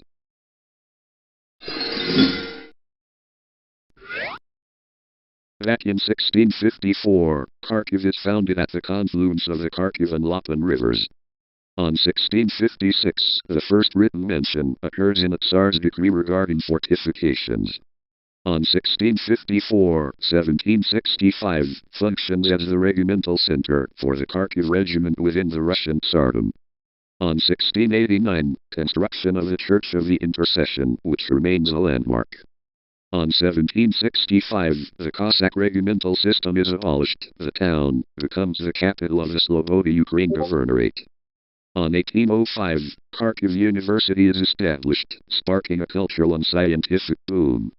On 1868, railway operations begin, accelerating industrial growth. On 1885, major institutions like the Technological Institute, 1885, and the Kharkov Locomotive Factory, 1895, are founded. On 1934, declared the first capital of the Ukrainian Soviet Socialist Republic. On 1933, the city suffers through the Holodomor with orders closed to prevent starving farmers from seeking aid. On 1934, the capital is moved from Kharkiv to Kyiv. On 1941-1943, occupied by Nazi Germany, the city changes hands multiple times during fierce battles. On 2014, pro-Russian protesters briefly occupy administration buildings, but Ukrainian forces maintain control. On February 2022, Russian forces attempt to siege the city but are pushed back. Kharkiv is awarded the title Hero City of Ukraine. On 2024-2025, faced with intensified airstrikes on energy infrastructure leading to citywide electricity restrictions. And on May 2026, despite persistent shelling and winter-spring offensives, Kharkiv remains a resilient administrative and cultural center with a metro area population of approximately 1.41 million. See you in these years, friends. Timeline that I had to go through. Tell me timeline. Where the stuff has come from the past to current.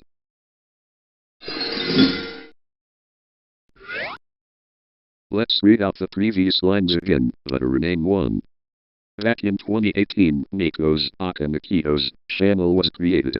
Unfortunately, I don't have information from 2018 until I have it in 2021. Okay. Moving forward to 2020s, on 2020s, he started to make a grounded series but on Fonto and Kindmaster. Fonto plus Kindmaster equals Fonty. On 2023, Nico's channel was deleted or got terminated. On the same year, Nico's channel is back with a new channel. On 2023, for his grounded series, he updated the emojis from default to Fonty ones from 2023 to December 31, 2024. Later on 2023, he renamed from Neville to Miles on his channel as a username. Like for example at the start, MTAV2K6, known as Miles the Animator Boy, 2K6. On May 2024 until 2025, he renamed his channel from Miles the Animator Boy, 2K6, to Miles Con the Animator. On 2025, he renamed his channel again to K the Sonic Fanatic, 187. On July 2025, he renamed his channel to Nikita the Sonic Fan, 245. During 2025, some different Dark clones, Gets Grounded, are included to the series, like Dark Arl, Dark Bowser, but sometimes without episodes, Dark Rafizzle. On early 2026, after Noel Arox, Gets Grounded series has ended, along with Dark Arl Gets Grounded series, the two new series named KEXE Gets Grounded and Evil Arl Naja Gets Grounded has been released to the channel and has uploaded. On May 2026, he renamed his channel from Nikita Fezinixon 245 to Nico Sonic Fanatic 74. And as of 2026, he continued to focus on making new episodes of Grounded series made from Fonto and Kindmaster means Fonty, and he also continues to make posts, sets TFT and banner to his channel every month. See you in Tokyo, Japan. Timeline that I had to go through. Tell me timeline. Where the stuff has come from the past to current.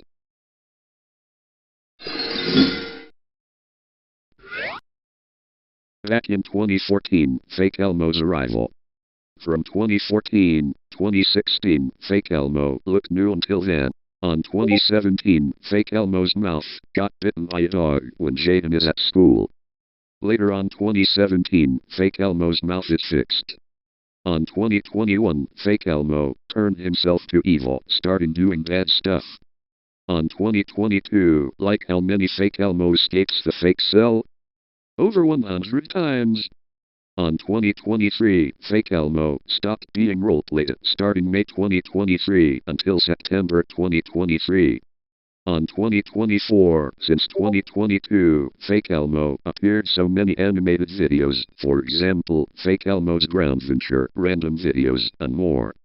On January 2024, Fake Elmo's body got fixed after they are broken, back in late 2023. First in 2022, his eyes fell off, then 2023, his body, and now those problems are fixed. Wow. On 2025, Fake Elmo has been roleplayed to do some stuff he did before. Include something gone wrong videos. And as of 2026, Fake Elmo continued to be roleplayed, appearing in lots of videos. He continued to focus on bad stuff that he is doing. See you in JGR's MSAgent videos timeline that I had to go through. Tell me timeline. Where the stuff has come from the past to current.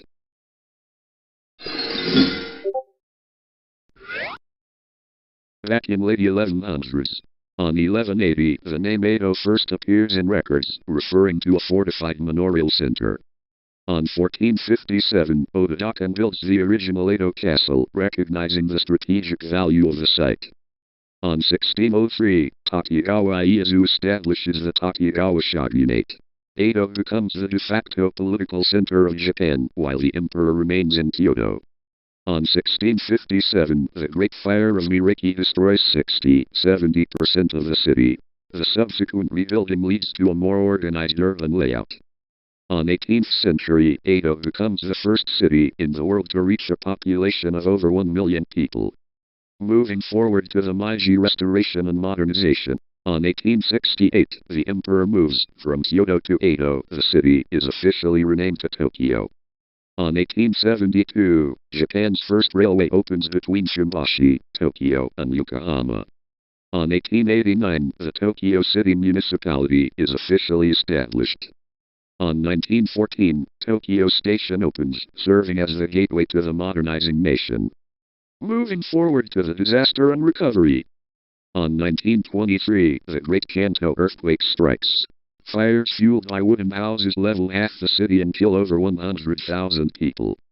On 1930s, rapid reconstruction introduces Western-style concrete buildings and wider boulevards. On 1943, Tokyo City and Tokyo Prefecture merged to form the current Tokyo metropolis, Tokyo 2.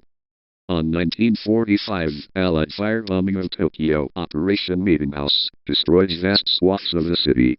WWIN shortly after with a city in ruins. On 1958, Tokyo Tower is completed, symbolizing the country's post-war rebirth. On 1964, Tokyo hosts the Summer Olympics, debuting the Shinkansen, bullet train, and modern expressways. On 1980s, the bubble economy peaks. Real estate prices in Tokyo become the highest in the world. Famously, the Imperial Palace grounds were rumored to be worth more than all the land in California.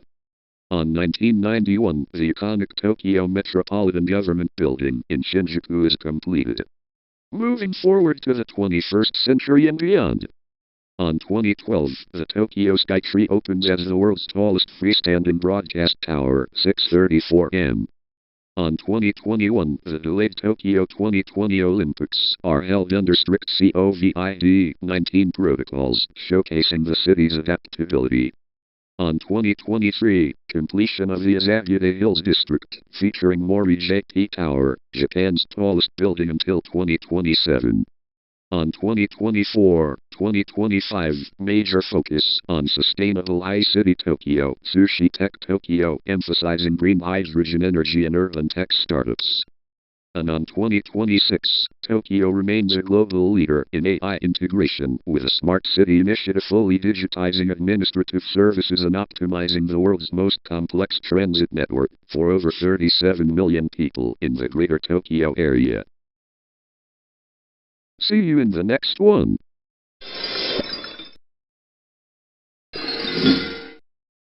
Tell me timeline. Where the stuff has come from the past to current. Back in 2021, JGR started to make MSAgent content, includes meeting new MSAgent characters, to start off. On August 2021, he made MSAgent series named RPG Battle. On 2021, he made MSAgent desktop skits and judged Microsoft. During that, he made episodes and also made more content as well than just series. Moving forward to 2022, on April 2022, all of his MSAgent content are gone. Because of this, his old channel was deleted. On late April 2022, he is back at making MSAgent content again, but less this time. Without series. On 2023, he started to make MSAgent series again, but JGR MSAgent Big Brother is the only one series been released in 2023. On 2024, after a long break of MSAgent Big Brother, JGR is back, making more season episodes of Big Brother. On 2025, he made more series than just one. Reboot series are MSAgent Judge and Magic Desktop Skits, just to replace Judge Microsoft and MSAgent Desktop Skits. Includes MSAgent Shorts. After 4 years, 2021, 2025, the ratio is now at 9:16 instead of horizontal 16:9. Like that in 2021. On July 2025, just for a device replacement from PC and other devices to a main laptop for more episodes, includes better performance. July 26, 2025, when MSAgent Video was first made on JGR's new laptop, the character is in the color background, which means it's not in transparent without the patch.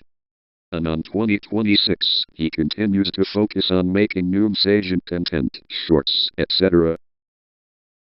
See you in the next timeline that I had to go through. Tell me timeline. Where the stuff has come from the past to current.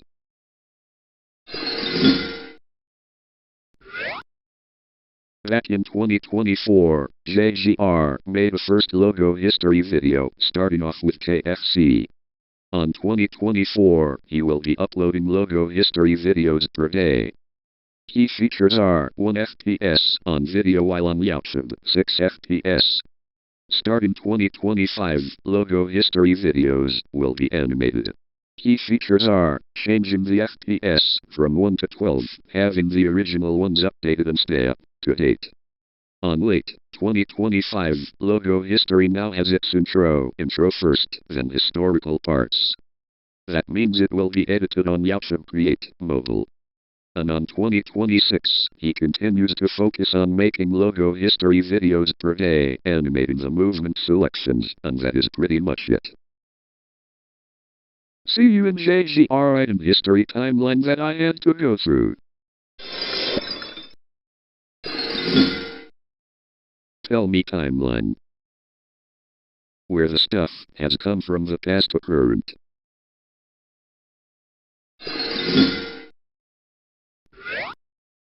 Back in 2010s, JGR's notebook looks like a 3v1 notebook, I guess. But in 2010s to 2020, another one, but a 3v1 Impact 1. Until 2020-2023, JGR's notebook has been changed from 3v1 to 1v5. On 2023, changes again into a diary, which the book will be used to write down the school timetable every Mondays. On 2024, the 2023 diary has been replaced with a red 2024 diary. On 2025, the 2024 diary has been replaced with a black 2025 diary. And on 2026, the 2025 diary has been replaced with a current one. The one is light blue, and it's from Warehouse Stationery. See you in JGR logo history timeline that I had to go through. Tell me timeline. Where the stuff has come from the past to current.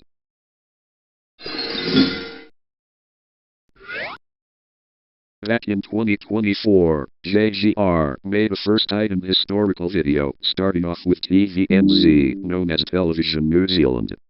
On 2024, he started to make item history videos, set them on premiere, daily, at 5 a.m. in New Zealand time. On February 2025, JGR started to find items by year, not matching them with Wikipedia, because it does not have enough video information. On June 2025, item history now has its intro, then the items. Key features are, for late July 2024, exported on Mavavi. And key features are, for the rest of 2024 and 2025, exported on KineMaster. On September 2025, the font has been changed from Roboto to Alexa Gamma Plays Latinflu font, since the font style is changed on a phone. For item history videos. And on December 2025, JGR's item history has been cancelled. Because of this, JGR got a copyright strike. The video named November 2025 Videos Compilation, Part 2, was taken down by Revolvindo VHS, and it has been stopped. Now that JGR had to move on to make something else like logo history, MSAgent videos, and more. See you in MSAgent Tell Me timeline series timeline that I had to go through. Tell me timeline. Where the stuff has come from the past to current.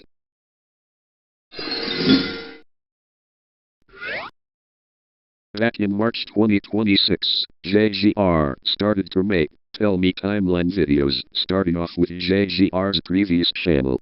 First off on MSAgent Shorts. And the fact, MSAgent Shorts, story about timeline of my MSAgent stuff short, came out before MSAgent Tell Me timeline series have released, as a pre-release video. On March 30, 2026, the ratio position has been changed from vertical to horizontal. On April 2026, long-duration timeline videos was uploaded on late April. Includes the timeline parts, GLITCH Productions, SMG4 series, and JGR's other series. And on May 2026, as of 2026, JGR continues to focus on making Tell Me timeline videos daily on MSAgent. And that's all of the timeline. Tell Me timeline. Where the stuff has come from the past to current. Back in 1997, founded on August 29, 1997, in Scotts Valley, California, by Reed Hastings and Mark Randolph. On 1998, launched the first DVD rental and sales website, April 14, with 925 titles available. On 1999, introduced the monthly subscription model, eliminating late fees and parental charges. On 2000, launched a personalized movie recommendation system.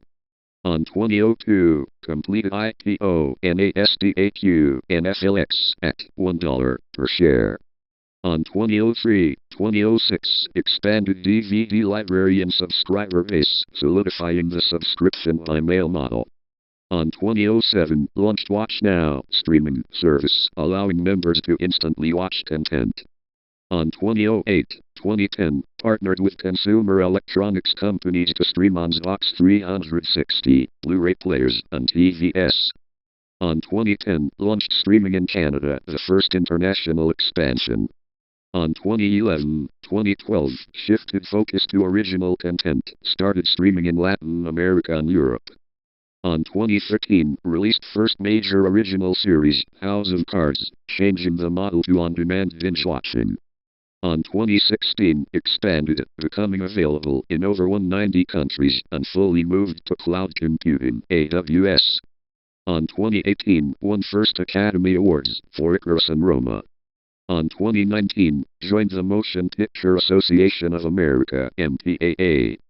On 2020, subscriber numbers soared during the COVID-19 pandemic. On 2021, expanded into mobile games, launching in select countries. On 2022, launched an ad-supported, lower-priced subscription plan following a surge in competition. On 2023, expanded game library to TV and web, cracked down on password sharing. On 2024, deepened expansion into live events and sports, for example, WWE Raw partnership, and continued adjusting pricing plans. On 2025-2026, projected/current, shifting focus towards maximizing average revenue per user (ARPU) through advanced ad tech, expanding sports content, and utilizing interactive AI for production. And on 2026, as of May 2026, focuses on integrating gaming with streaming and enhancing local language content dominance. See you in JGRESOD timeline that I had to go through. Tell me timeline. Where the stuff has come from the past to current.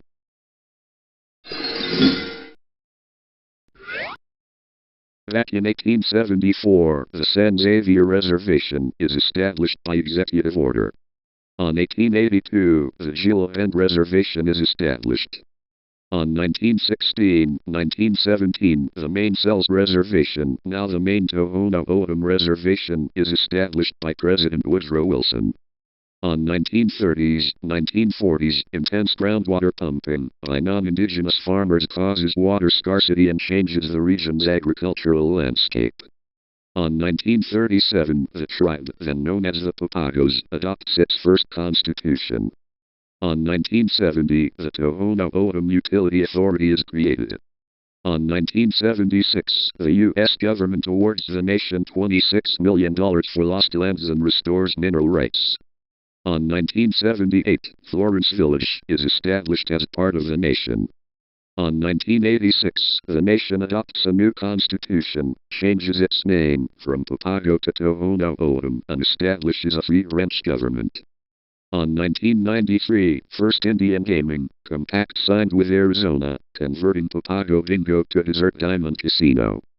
On 2000, Tohono O'odham Community College begins offering classes. On 2003, land is purchased near Y, Arizona, for the HEAS at O'odham. And on 2023-2026, ongoing development of tribal infrastructure, education, and expansion of gaming and agricultural resources.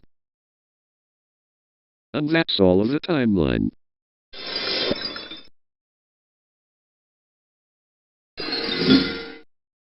Tell me timeline.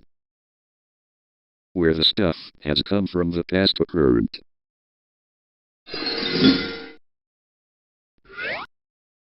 Back in March 2021, JGR's alternate channel was established for VSOD content. On 2021, the VSOD videos was used to be uploaded on YouTube, which has been triggered on an Acer computer and a HP ProBook 6550B, both computers that Jaden had. Well, most of the time. Later on early 2021, he made rename plans, which means those usernames will be short-lived. On May 2021, he moves on to his main channel to upload VSOD content. On late 2021, he is back on his alt channel. He renamed the channel from Windows 10 Pro Lite FTW Official to SpongeBob SquarePants Windows 11 Official. I probably have forgot to remember that username back then, damn. On 2022, he renamed his channel again to Toad Microsoft Windows Love OS. On May 2022, he renamed his channel again from Toad Microsoft Windows Love OS to Mario Love OS. On 2023, this channel now became JGR's second alternative channel. On late 2023, JGR decided to delete all of his old VSOD videos, except ones in shorts section, just to move on and keep the channel modern. Not really. On mid-2025, he renamed from JGR Second Alt to JGR2 Alt. On 2025, JGR decided to upload VSOD content on this channel again, starting with the VM1s.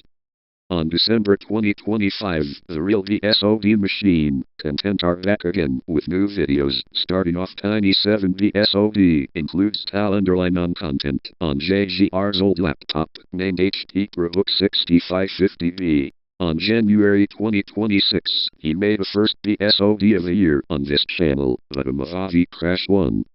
On May 2026, he renamed his channel from JGR2 Alt to JGR VSOD since the VSOD content are being uploaded again.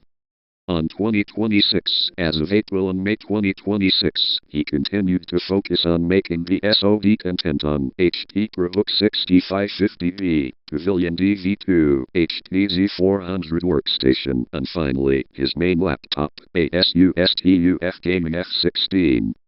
Oh, I forgot to tell you that the VSOD, known as Transparent Black Screen of Death feature, is now included to the content on JGR's VSOD channel.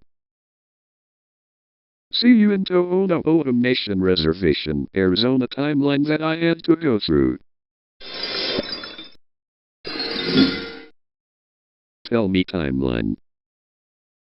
Where the stuff has come from the past to current.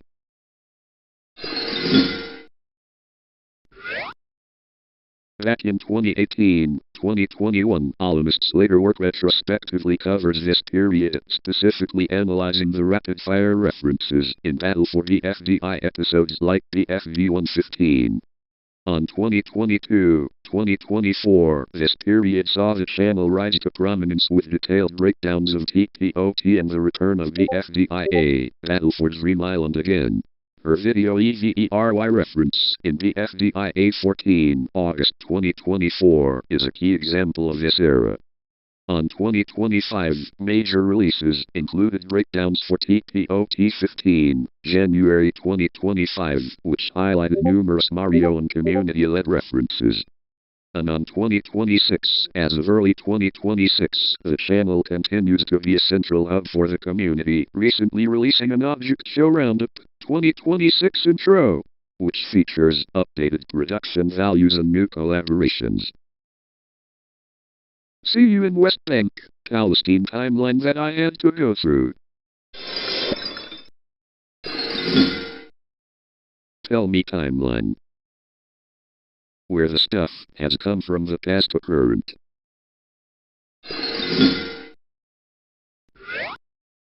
Back in 1993, 2012, Sundance Channel was founded in the U.S. in 1996 by Robert Redford. During this period, the channel had no direct linear presence or dedicated feed in Latin America. On 2013, AMC/Sundance Channel Global launched the Sundance Channel for the first time in Latin America. The network began targeting premium cable subscribers with a focus on independent film, documentaries, and original series. In January 2014, the channel expanded its presence significantly, launching as a 24-hour linear high-definition HD channel and VOD service. It secured carriage on major operators, notably VTR in Chile. The channel was made available in Argentina, Chile, Colombia, Ecuador, Peru, Uruguay, and Venezuela. In 2015-2020, the channel rebranded from Sundance Channel to Sundance TV to reflect the shift toward high-end, scripted original series while maintaining its independent film roots. Throughout this period, it solidified its distribution within premium packages of major Latin American cable providers. And by 2020, the channel was established as a premier curator of film festival content and exclusive international series within the Latin American pay TV market. See you in Alumnist timeline that I had to go through. Tell me timeline. Where the stuff has come from the past to current.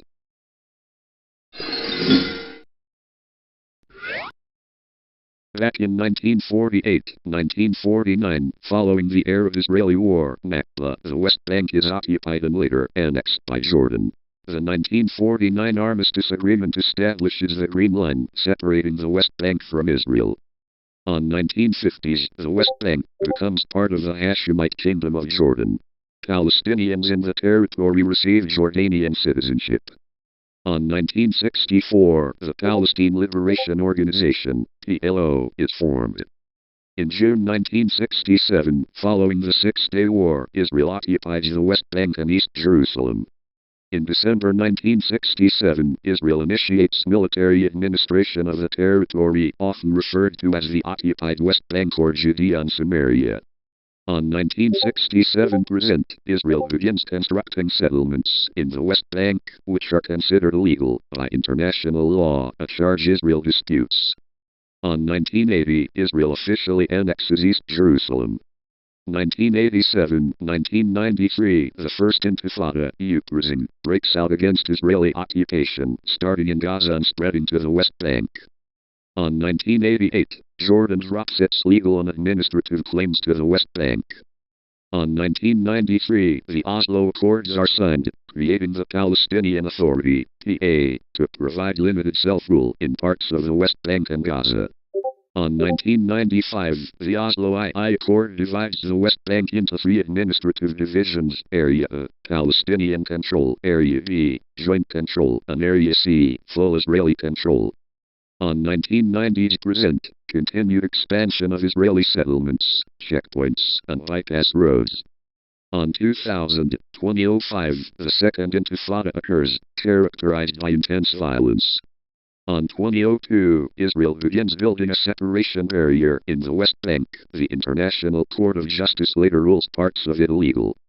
On 2005, Israel unilaterally withdraws settlers and troops from the Gaza Strip but maintains control over the West Bank. On 2006-2007, Hamas wins elections, leading to a split with Fatah on the separation of Gaza from the PA-controlled West Bank. On 2012, the UN upgrades Palestine to non-member observer state status, affirming its territory includes the West Bank. On 2016, UN Security Council Resolution 2334 declares Israeli settlements a flagrant violation of international law. On 2018-2020, the U.S. recognizes Jerusalem as Israel's capital and moves its embassy. The Abraham Accords normalize relations between Israel and some Arab nations.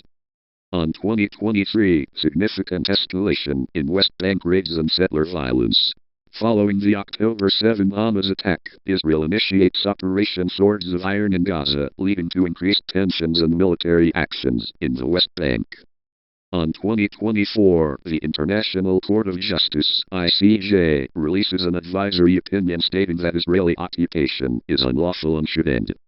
And on 2025-2026, continued expansion of Israeli settlements in the West Bank. Reports indicate escalating violence and further fragmentation of the territory. And that's all of the timeline. Tell me timeline. Where the stuff has come from the past to current.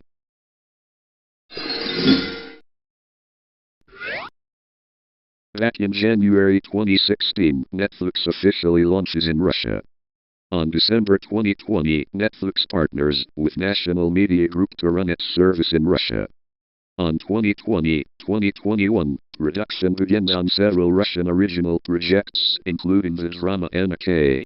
On December 2021, Netflix is added to Russia's Audiovisual Services Register, requiring it to comply with regulations to host 20 state-run propaganda channels. On February 2022, Netflix refuses to comply with a new regulation requiring the hosting of state-run channels, citing the situation in Ukraine. On March 2, 2022, Netflix pauses all future projects and acquisitions in Russia due to the invasion of Ukraine. On March 6, 2022, Netflix suspends its service in Russia, resulting in a loss of roughly 700,000 to 1 million subscribers. And on late March 2022, all productions, including Zato and Anna K, are halted, and the service becomes inaccessible to new subscribers. The service suspension was part of a larger, sweeping exit of Western media and tech companies from Russia in 2022. See you in SML timeline that I had to go through. Tell me timeline. Where the stuff has come from the past to current.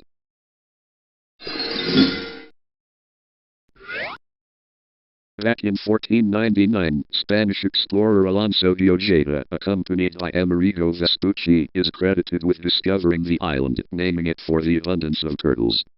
On 1600s, Spain claimed the island but does not establish permanent settlements due to its arid nature, leading to its use as a temporary base for various activities. On 1638, Dutch colonists exploit the salt evaporation ponds on the east side of the island. They build a fort, but are expelled by Spanish forces under Benito Arias Montano, who destroy the facilities. On 1700s, used intermittently by French, Bermudian, Anglo-Caribbean, and Kura-Aon seafront for fishing and salt collection. On 1900s, remains largely uninhabited, utilized by local fishermen from Margarita Island. On 1938, the island is included within the decreed federal dependencies of Venezuela. On 2026, focused on ecotourism with strict environmental regulations to protect its biodiversity. And on 2026, continues to be a protected, largely uninhabited paradise known for its turquoise waters, white sand beaches, Cayo Herradura, and nesting grounds for sea turtles, aimed at high-end ecotourism rather than large-scale development. And that's all of the timeline.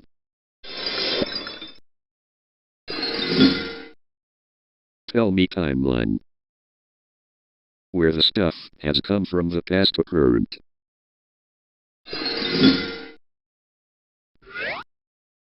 Back in 1872, 1900s, early mapping, the island, named after Hans Hendrik, a Greenlandic explorer, was identified. Historically part of the New Hunting Grounds and Greenlandic, Danish, sphere of influence.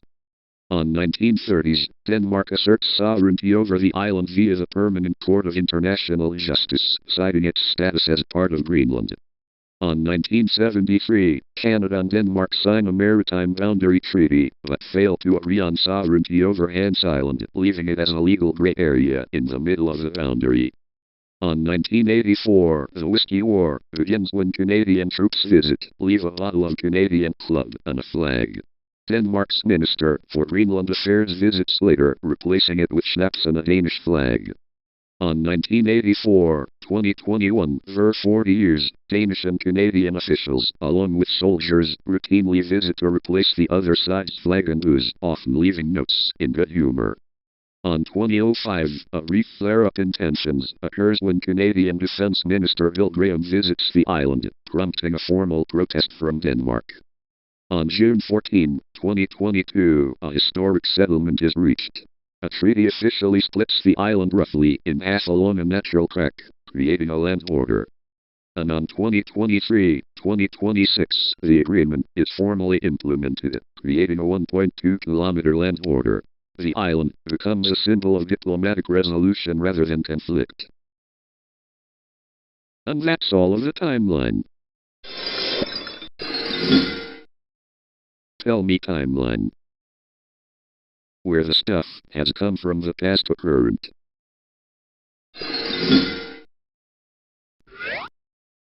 Back in 2017, channel was created on November 20. On September 26, 2019, the first video was uploaded by Macias Mateo Tirado Paz. From 2019 to 2023, the channel has been in use by having so many videos being uploaded. On 2024, the channel has been renamed from Alicia Macias Y Fabio to Alexandra Tirado, just for a change-up. On 2024, the videos that has been uploaded now contains real-life videos, shorts, etc. On 2026, the channel became active again after a year for more videos being uploaded. Not too much. See you in an silent timeline that I had to go through. Tell me timeline. Where the stuff has come from the past to current.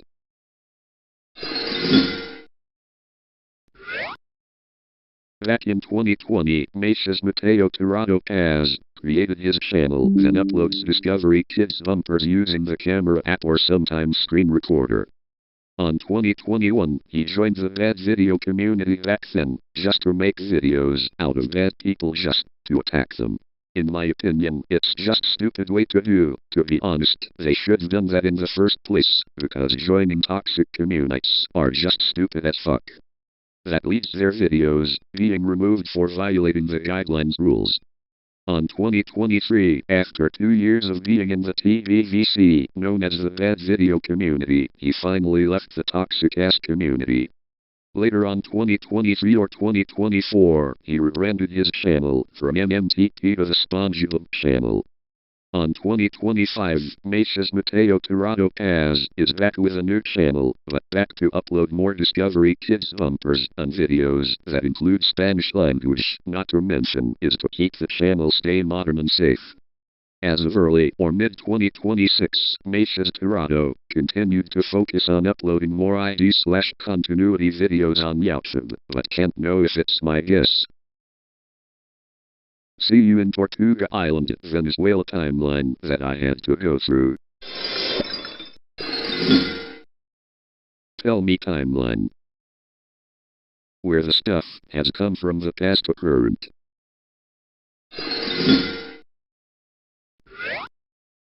Back in 2008, December 8, 2007, Logan launches his YouTube journey, posting Super Mario Got Milk. Early videos focused on simple skits using Nintendo plushies, often featuring Logan and his brother, Lance Thirtyker. On 2009-2012, the channel gains popularity with Mario and Luigi's Stupid and Dumb Adventures introduction of characters like Black Yoshi, Dougie, and Woody. 2011, Chef TP and Brooklyn T Guy become major staples of the channel. On 2013-2015, April 2013, Bowser Jr.'s Macaroni debuts, initiating the Junior era and the iconic trio of Junior, Joseph, and Cody. April 2015, Logan moves into an apartment, introducing the Red Couch era. On 2016-2020, January 2016, Mario the Babysitter introduces Jeffy, who rapidly becomes the face of the channel. 2017-2018, content becomes edgier, focusing on darker humor and high viewership Jeffy videos. 2019, introduction of human puppets amid monetization issues, with the channel transitioning to Super Lugiligan and later Super Valserligan. On 2021-2024, February 2021, due to a cease and desist from Nintendo, SML transitions to custom puppets, officially ending the plush era. July 2021, the original Super Marioligan channel is deleted. 2022-2024, the channel continues to produce regular content featuring the new puppet characters, with a focus on adult-oriented black comedy. And on 2025, SML completes 17 seasons, cementing its place as a long-running, independent sitcom. 2026, SML Movies continues into season 18, with episodes in early 2026 including the New Year's Kiss and Bad Super Bowl commercials too. August 21, 2026, per the SML Wiki, Jeffy's 22nd birthday is marked. See you in Wojciech's Poland timeline that I had to go through. Tell me timeline. Where the stuff has come from the past to current. Back in February 2, 1999, Nickelodeon and Sesame Workshop launched Noggin, an educational cable network featuring classic preschool and preteen programming. On 2003, reruns of the Nick Jr. morning block slowly replace older educational programs on Noggin. On April 2003, mascot characters Moose A, Moose and Z are introduced as the primary on-air hosts. On 2004-2006, a sister Saturday morning block called Nick Jr. on CBS broadcasts preschool programming to broadcast network viewers. On September 28, 2009, Nickelodeon undergoes a universal corporate rebrand. Noggin is retired as a cable network and formally replaced by the 24-hour Nick Jr. channel. On 2009-2012, the new channel retains the popular Moose and Z mascots and initially avoids traditional commercial advertising. On March 1, 2012, the channel undergoes an imaging refresh. Moose and Zia retired. Jessica DeChico becomes the primary voiceover announcer, and the network's slogan shifts to the smart place to play. On October 1, 2012, the channel introduces Nickmom, a nightly adult-targeted programming block airing from 10 o'clock p.m. to 2 o'clock a.m. On August 1, 2013, a native 1080i high-definition HD simulcast feed of the channel officially launches. On September 28, 2015, due to low viewership and shifting strategies, the Nickmom programming block is discontinued. On March 2018, the network updates its on-air imaging and formally adopts the name Nick Jr. channel on screen to explicitly distinguish itself from the morning block on the main Nickelodeon network. On September 2018, traditional commercial advertisement frequency is noticeably lower during signature programs like PAW Patrol and Blaze and the Monster Machines. On May 2021-March 2022, the network programs a weekly Noggin Hour block on Friday mornings to highlight mobile content from the separate Noggin Premium streaming app. On September 2023, the channel undergoes an aesthetic adjustment, dropping the permanent channel text from the main on-screen digital corner graphic while keeping it for promotional bumpers.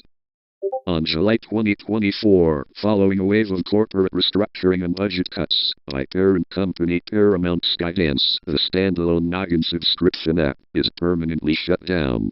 Preschool programming is consolidated between the Nick Jr. channel and the Paramount Plus streaming library.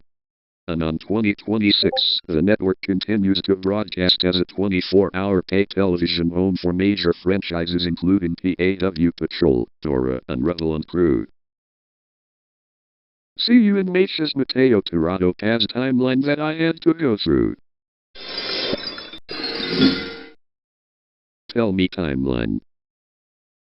Where the stuff has come from the past to current. Back in 1950, media tycoon Asisha Tobriand launches PRF3 TV2P Difusora in Sao Paulo.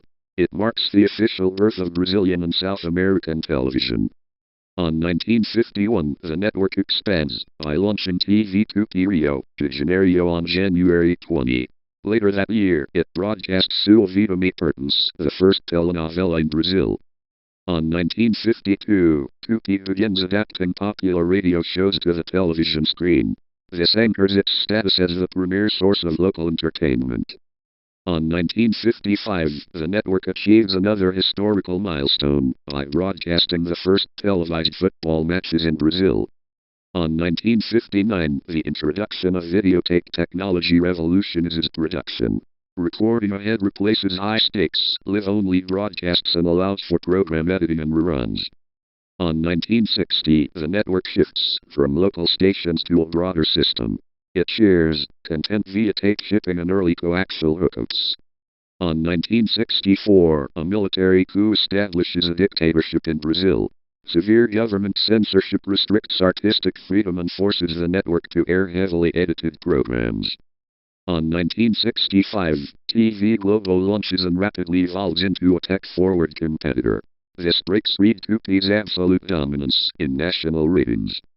On 1968, founder Asisha Tobriand passes away. His death sparks management instability and structural fragmentation within Diarios. On 1972, Rede Tupi adopts the PALM system to transition to color broadcasting. It introduces a signature logo consisting of 3 colored stripes. On 1977, severe financial mismanagement leads to mounting debts, delayed worker salaries, and legal strikes. On 1978, a catastrophic fire destroys the network's Sao Paulo studios and master control facility, causing irreversible financial and infrastructural losses.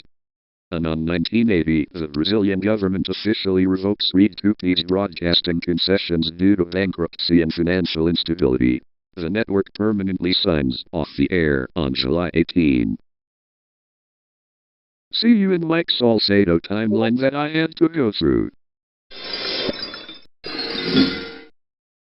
Tell me timeline. Where the stuff has come from the past to current. Back in October 29, 2005, Sony Pictures Television International officially launches AXN Italy. The channel becomes exclusively available on the Sky Italia satellite platform. On March 2009, the network expands its broadcast quality by introducing its own AXN HD simulcast feed. On November 8, 2010, Sony launches a dedicated sister network, AXN Sci-Fi, on Sky Italia to capture fantasy, supernatural, and science fiction programming spaces. On October 2015, the channel marks its 10th anniversary on Italian television with programming updates and refreshed branding. And on February 28, 2017, Sony fails to renew its carriage agreement with Sky Italia. This results in the permanent shutdown of both AXN Italy and AXN Sci-Fi. See you in Alexandra Tirado timeline that I had to go through. Tell me timeline. Where the stuff has come from the past to current.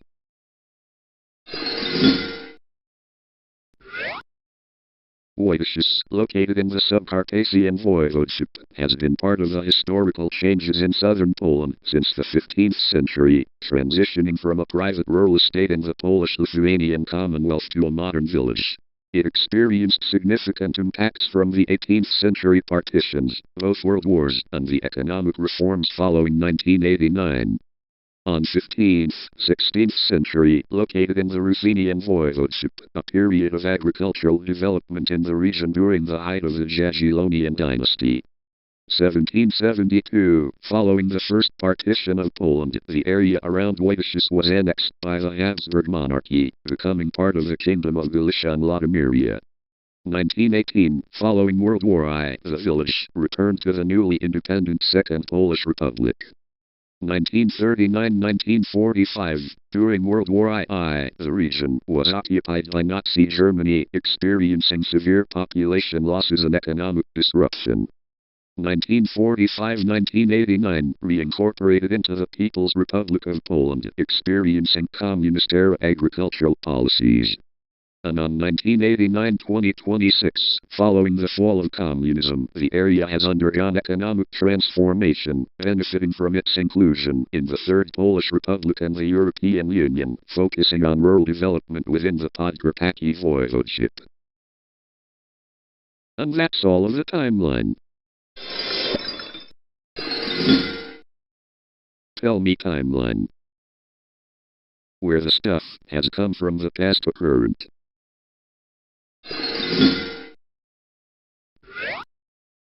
Before we start, Mike Salcedo is an American animator, voice actor, and content creator widely celebrated for creating the viral YouTube animated phenomenon Alphabet Lore. His career spanned over a decade, progressing from early studio internships and extensive work with Explosion Entertainment to launching massively successful independent web series. Back in 2011, started working as an animation intern at ARG Animation Studio. On 2011, began studying at the University of Texas at Dallas, joining the Animation Guild as a 2D animator. He created his official Mike Salcedo YouTube channel on 14 September. On 2012, he uploaded his very first YouTube animation, Alan and Mr. Horse /LETGDOTHIS. On 17 June. On 2013, joined Explosion LLC in June to work on pre-production, storyboarding, and character design. On 2014, began contributing heavily as an animator and animatic artist for the Cyanide and Happiness shorts. On 2015, promoted to animation director at Explosion for the Cyanide and Happiness show in September. On 2016, officially stepped into the director role at Explosion, spearheading various animated initiatives until early 2023. On 2018, contributed as an animator for the community-driven internet project Shrek Retold. On 2020, partnered with Octopi Studios and Explosion to create his first major original series, The Stockholms. On 2020, premiered Season 1 of The Stockholms on YouTube, which ran from July to September. On 2022, launched Alphabet Lore on 2 February, a 27-episode series that quickly amassed over 345 million views. On 2023, concluded his nearly 10-year career at Explosm Entertainment in January to focus entirely on independent content creation. On 2023, launched Number Lore, Season 2 of the Lore Universe, starting with the release of the first episode. On 2023, released Number Lore 3 on 12 November after several production delays. On 2023, expanded his creative projects by developing a spin-off miniseries titled Vink the IP Slayer. On 2024, released Number Lore 4 across a 4-part multi-animator collaboration, ending with the full compilation on 4 July. On 2025, maintained active production on subsequent Number Lore installments while collaborating with musicians for custom rock soundtracks. On 2026, his main YouTube channel climbed to over 1.94 million subscribers. And on 2026, continued development on highly anticipated upcoming installments, including Number Lore 6 and 7.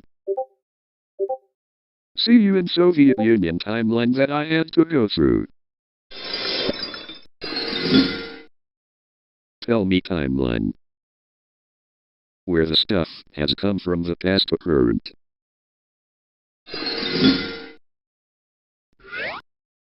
Back in 2007, Hulu LLC is founded as a joint venture between Universal and General Electric and News Corp. On 2008, Hulu.com officially launches to the public, offering free ad-supported streaming of current television shows. On 2009, the Walt Disney Company joins the joint venture as an equity partner. On 2010, Hulu Plus is introduced, launching the platform's hybrid SVOD subscription and AVOD advertising model. On 2011, the service expands its content library and device availability, officially launching Hulu Japan, later acquired by Nippon TV. On 2015, Hulu signs an exclusive SVOD deal for Seinfeld and begins heavily investing in original programming to compete with rival services. On 2016, the platform officially discontinues its free, ad-supported tier to focus entirely on paid subscription models. On 2017, Hulu Plus Live TV debuts, bringing over 50 linear cable channels to the platform to target cord cutters. On 2017, The Handmaid's Tale premieres, becoming the first streaming series to win an Emmy for Outstanding Drama Series. On 2019, Disney acquires 21st Century Fox and takes full operational control of Hulu.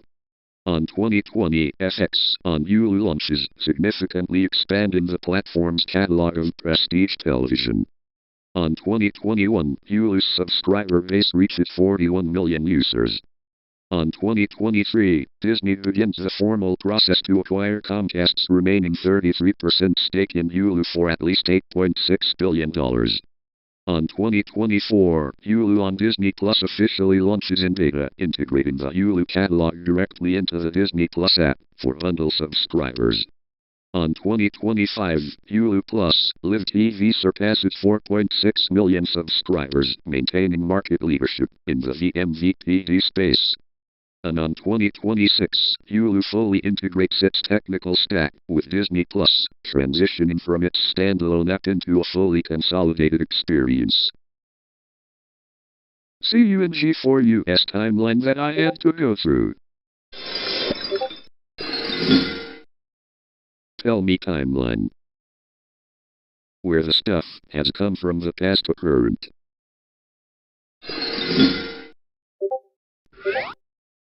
On March 1917, the February Revolution forces Tsar Nicholas I to abdicate. A weak provisional government takes over. On November 1917, Vladimir Lenin leads the Bolsheviks in the October Revolution, seizing power in Petrograd. On 1918-1922, the brutal Russian Civil War rages between the Bolshevik Reds and anti-communist Whites. On March 1918, Russia signs the Treaty of Brest-Litovsk, exiting WWI at the cost of massive territorial losses. On 1918-1921, the harsh economic policy of war communism nationalizes all industries and forcibly confiscates peasant grain. On 1921, Lenin replaces war communism with a market-oriented new economic policy, NEP, to restore economic stability. On December 1922, the Treaty on the Creation of the USSR officially unites Russia, Ukraine, Belarus, and Transcaucasia into the Soviet Union. On January 1924, Vladimir Lenin dies, triggering a bitter internal power struggle for control of the Communist Party. On 1928, Joseph Stalin consolidates total power, ends the NEP, and launches the first mandatory 5-year plan for rapid industrialization. On 1929, mass agricultural collectivization begins, forcing independent peasants onto state-run collective farms. On 1932-1933, forced collectivization causes catastrophic, widespread famines, resulting in millions of civilian deaths across Ukraine and Kazakhstan.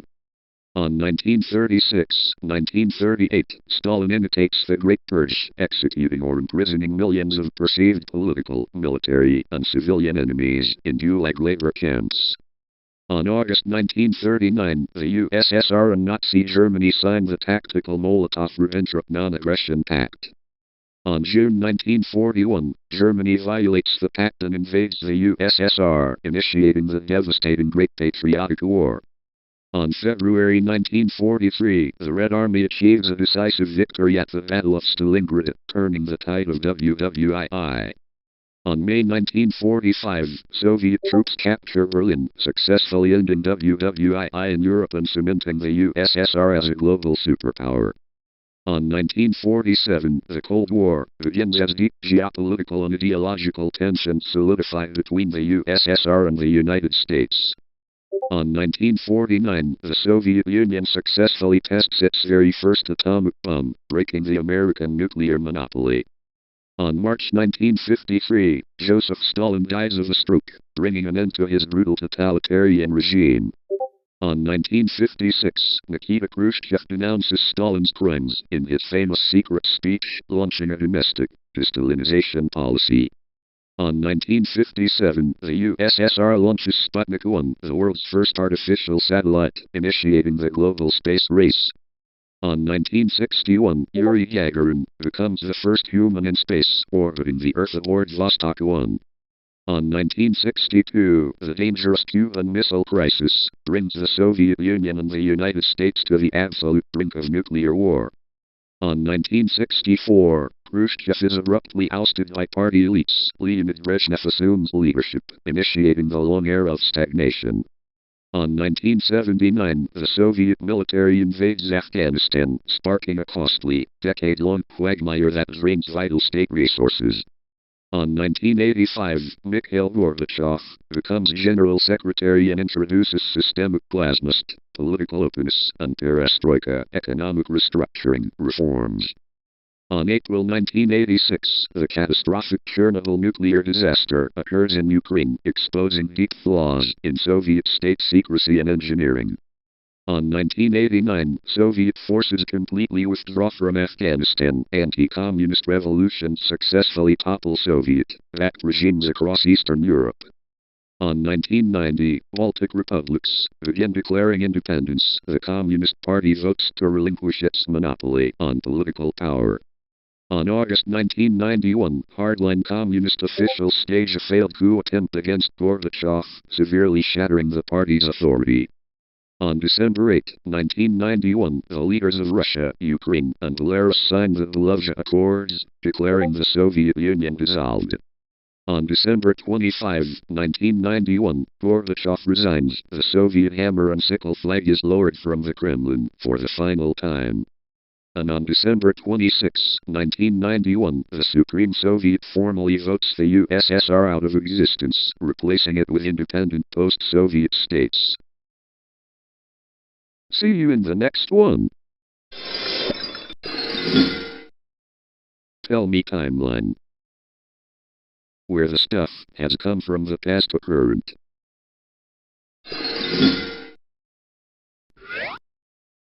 Back in 850 AD, Cocalco was founded as a settlement by the Toltecs in the Valley of Mexico, nestled on the slopes of the Sierra de Guadalupe and near the shores of Lake Zoltecan. On 1247 AD, the surrounding region underwent significant shifts with Chichimecas, Otomes, and Tepanecas establishing domains. Cocalco became part of the Tepaneka Dominion. On 1318 AD, Cocalco's warriors gained local renown by intervening in a regional conflict to successfully free the captive ruler of Cuautitlan. On 1521, following the fall of the Aztec Empire to Hernán Cortés, the indigenous systems in the Valley of Mexico were dismantled. Cocalco was subjected to the Spanish Encomienda system and later became an indigenous parish under Franciscan and Dominican influence. On 1550-1800, Cocalco transitioned into an agricultural community focusing on maize, wheat, and livestock to supply the nearby administrative centers. On 1810-1821, Mexico fought for its independence from Spain. Though the Cocalco area experienced the turbulence of the era, it remained a primarily rural and agricultural hub during the establishment of the First Mexican Empire and the early Republic. On February 12, 1862, Cocalco was officially granted municipal status by the state of Mexico. It was officially named Cocalco, Varias-Val, to honor the Mexican general and politician Felipe Varias-Val. On 1970s, the greater Mexico City area began to expand rapidly. Cocalco transformed from a quiet agricultural village into a densely populated suburban industrial municipality. On 2000s, the region experienced a massive influx of residents and housing developments. Infrastructure projects were implemented to integrate the municipality into the wider metropolitan transit networks. And on 2025-2026, under the municipal administration of President David Sánchez Isidoro, the city continued to manage the logistical and infrastructural demands of being a major commuter city. See you in Brazil timeline that I had to go through. Tell me timeline. Where the stuff has come from the past to current.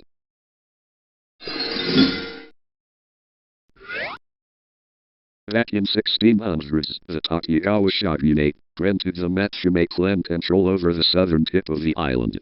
The Matsumae began trading with the Ainu, but their heavy-handed policies led to deep resentment. On 1669, Shikushun's revolt began as an Ainu uprising against Japanese domination. It was quelled by the Matsumae clan by 1672, solidifying Japanese military and economic dominance in the south. On 1789, the Minashiki-Asher Rebellion, the last major Ainu uprising against Japanese control, was crushed, firmly securing Japanese trade monopolies. On 1868-1869, the Russian War spilled into Hokkaido. Remnant Tokugawa loyalists occupied the star-shaped Ryokuku fort in Hakodate before being defeated by Meiji imperial forces in the Battle of Hakodate.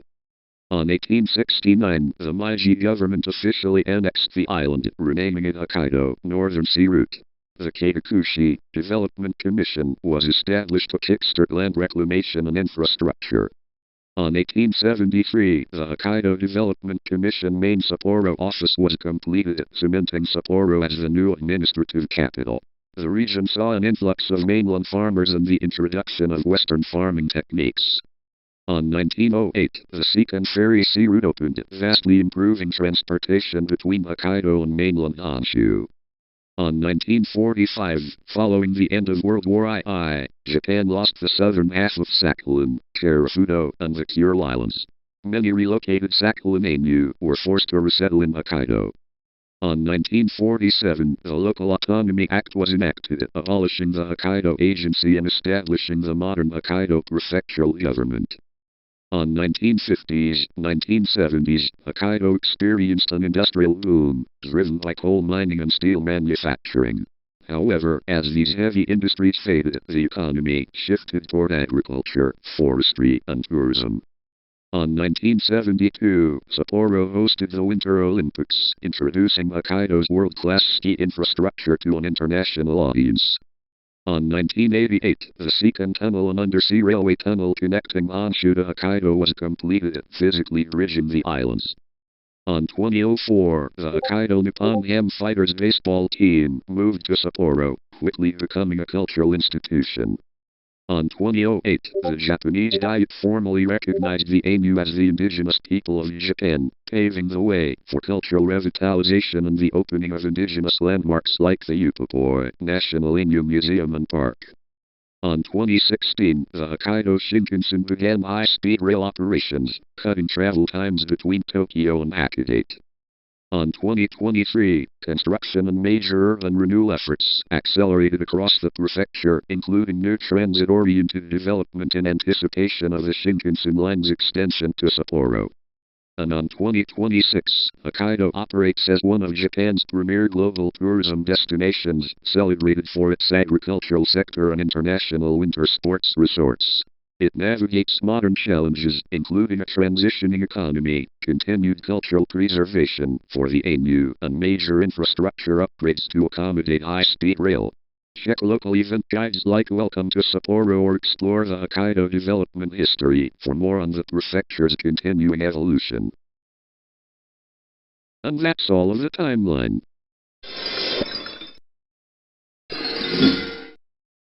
Tell me timeline. Where the stuff has come from the past to current.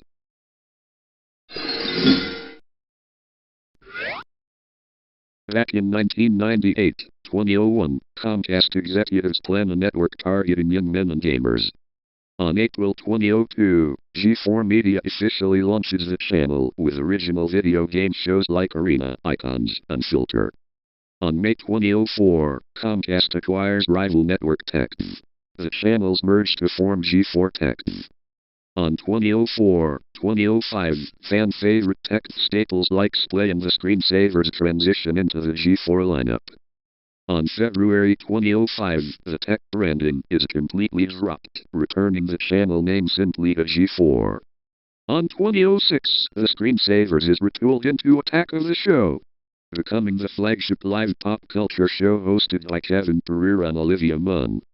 On 2006-2007, G4 achieves record high viewership through live coverage of conventions like San Diego Comic-Con and E3. On 2008, the network shifts away from purely gaming content, acquiring syndicated rights to action/bro culture shows like Cops, Cheaters, and Ninja Warrior. On 2011, Universal takes full control of G4 following its merger with Comcast. On 2012, key hosts Kevin Pereira and Olivia Munn exit the network. Viewership begins to drop sharply. On late 2012, flagship shows Attack of the Show and Splay are officially cancelled. On 2013, Universal plans to rebrand G4 into an upscale men's magazine channel called Esquire Network, but later chooses to replace Style Network instead, leaving G4 without direction. On November 2014, G4 quietly ceases all broadcasting operations and goes dark after major TV providers drop the channel. On July 2020, a surprise teaser during Virtual Comic-Con announces that G4 will return. On November 2021, the revived network officially goes live on digital platforms, Twitch, YouTube, and linear television, bringing back original hosts like Xavier Woods, Adam Sessler, and Kevin Pereira. On early 2022, the channel struggles with high production costs, low viewership across traditional cable formats, and internal strategy shakeouts. On October 2022, Comcast Spectator CEO sends a memo announcing the immediate and permanent termination of G4 operations due to financial unviability. See you in Coacalco, Mexico timeline that I had to go through.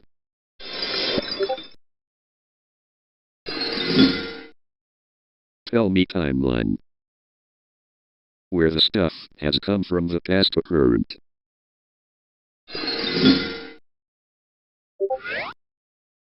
Back in October 2013, Alex officially registers his main Technoblade YouTube channel. On 2014-2016, focuses heavily on player versus player, PvP, content, building a core following primarily through Hypixel Blitz survival games and Skywars. On 2017, achieves a legendary, unbroken 1,400 game win streak in Hypixel Bed Wars, solidifying his reputation as one of Minecraft's most skilled combatants. On 2019, dominates Guitar's Minecraft Monday tournaments. His entertaining rivalries and dominant PvP mechanics shoot his channel into mainstream popularity. Late 2019 initiates the viral Great Potato War saga on Hypixel Skyblock, a multi-part video series that becomes some of his most watched content. On August 2020, wins a highly publicized $100,000 duel against fellow creator Dream hosted by Merbeast. On September 2020, joins the Dream SMP server where his character's chaotic, anti-government, anarchic storylines rise, record-breaking the stream viewership. On August 2021, publicly reveals his diagnosis with sarcoma, a rare form of cancer, after experiencing severe pain in his right arm. On December 2021, undergoes a limb salvage surgery to avoid amputation, continuing to make lighthearted videos and raise money for charity despite his failing health. On June 2022, Alex passes away at the age of 23. His father releases a final, pre-recorded video, titled So Long Nerds, confirming his passing. The video trends globally, and his channel eclipses 11 million subscribers shortly after. On 2023-2024, the Minecraft community continuously honors him. Mojang adds a crown to the pig launcher icon on the Minecraft launcher, and millions of dollars are raised for the Sarcoma Foundation of America under his name. And on May 2025, the official management group launches Team Technoblade across multiple platforms to carefully carry forward his memory, manage charity alignments, and ensure his community remains a positive force. See you in the crack timeline that I had to go through.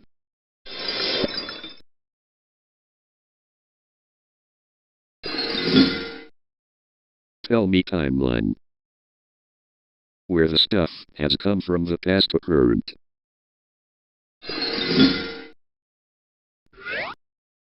Back in 1500, Portuguese navigator Pedro Vaz Cabral lands on the coast of Brazil and claims it for Portugal. On 1530s, Portugal begins effective colonization, dividing the territory into hereditary captaincies and establishing the lucrative sugarcane economy. On 1549, the first centralized government is established in Salvador, Bahia. On 1690s, the gold rush begins in Minas Gerais, shifting the economic center of the colony south and establishing a major boom period. On 1808, fleeing Napoleon's army, the Portuguese royal family arrives in Rio de Janeiro. Rio becomes the capital of the Portuguese Empire. On 1822, Dom Pedro I declares Brazil's independence from Portugal, becoming the country's first emperor.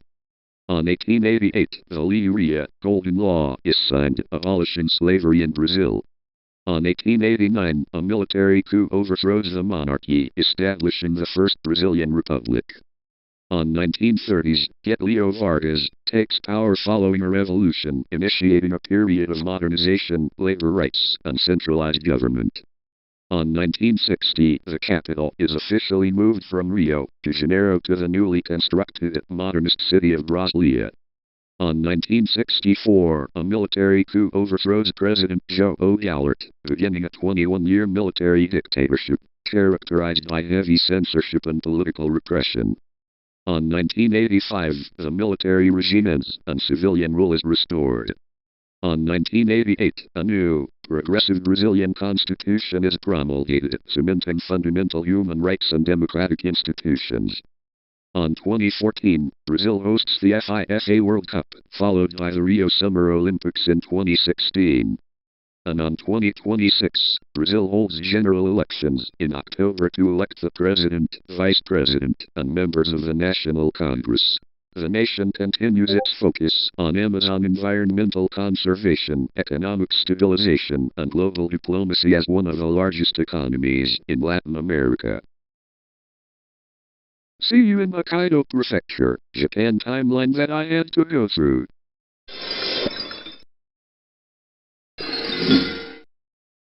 Tell me timeline. Where the stuff has come from the past to current.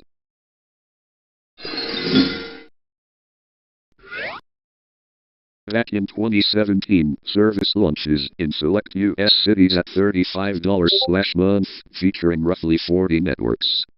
On 2018, expands to cover 98% of U.S. households. Adds major networks like Turner and Discovery. Price increases to $40/month. On 2019, adds Discovery Networks and the NFL Network, bumping the base price to $49.99/month. On 2020, adds Viacom's channels. In response to the expanded channel lineup, the price rises to $65/month. On 2021, drops Sinclair-owned regional sports networks, RSNs, due to carriage fee disputes. Faces a brief 2-day blackout of Disney channels, ABC, ESPN, right before resolving the dispute. On 2022, drops MLB Network temporarily due to expiring contract agreements. On 2023, takes over as the exclusive provider of the NFL Sunday Ticket. Raises the base price to $72.99/month, while adding a multi-view feature for sports. On 2024, upgrades the multi-view experience, rolling out custom stream arranging options for the Olympics and major sports seasons. On 2025, subscribers surpass 11 million as the platform integrates deeper AI-driven search functions and improved 4K live broadcasts. And on 2026, shifts its single base tier model by launching a dozen genre-specific packages.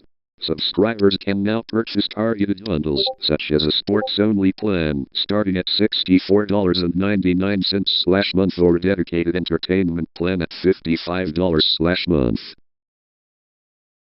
See you in geography and timeline that I had to go through. Tell me timeline. Where the stuff has come from the past to current.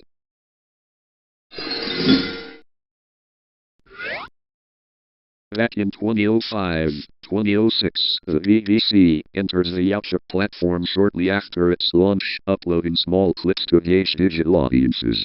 Early strategies focused mostly on news snippets and promotional segments.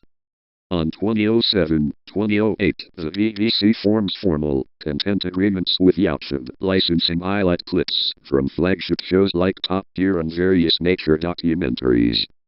On 2009-2012, YouTube networks expand. The BBC establishes branded channels like BBC Earth, Nature and Science, and BBC Worldwide. On 2013-2015, the BBC News Channel becomes a global hub for breaking news, live streams, and international documentaries. They reach milestone subscriber counts globally. On 2016-2019, the BBC embraces mobile viewing and YouTube Shorts. The BBC main brand on YouTube curates daily content to cater to younger demographics who consume video outside traditional television. On 2020-2022, the network heavily relies on its YouTube presence during the pandemic. Channels like BBC Comedy and BBC Archive experience surges in viewership as historical and entertainment clips are digitized and made accessible. On 2023-2025, the BBC fine-tunes its strategy using dedicated hubs like the BBC History and BBC Documentaries channels for longer-form episodic content, while using shorts as teasers to drive traffic to BBC iPlayer. And on 2026, the BBC and YouTube strike a major UK-focused strategic partnership. This agreement marks a shift toward investing heavily in YouTube-first programming, premiering content on YouTube simultaneously with traditional BBC services, and launching creator training initiatives across the UK. See you in Technoblade timeline that I had to go through. Tell me timeline. Where the stuff has come from the past to current.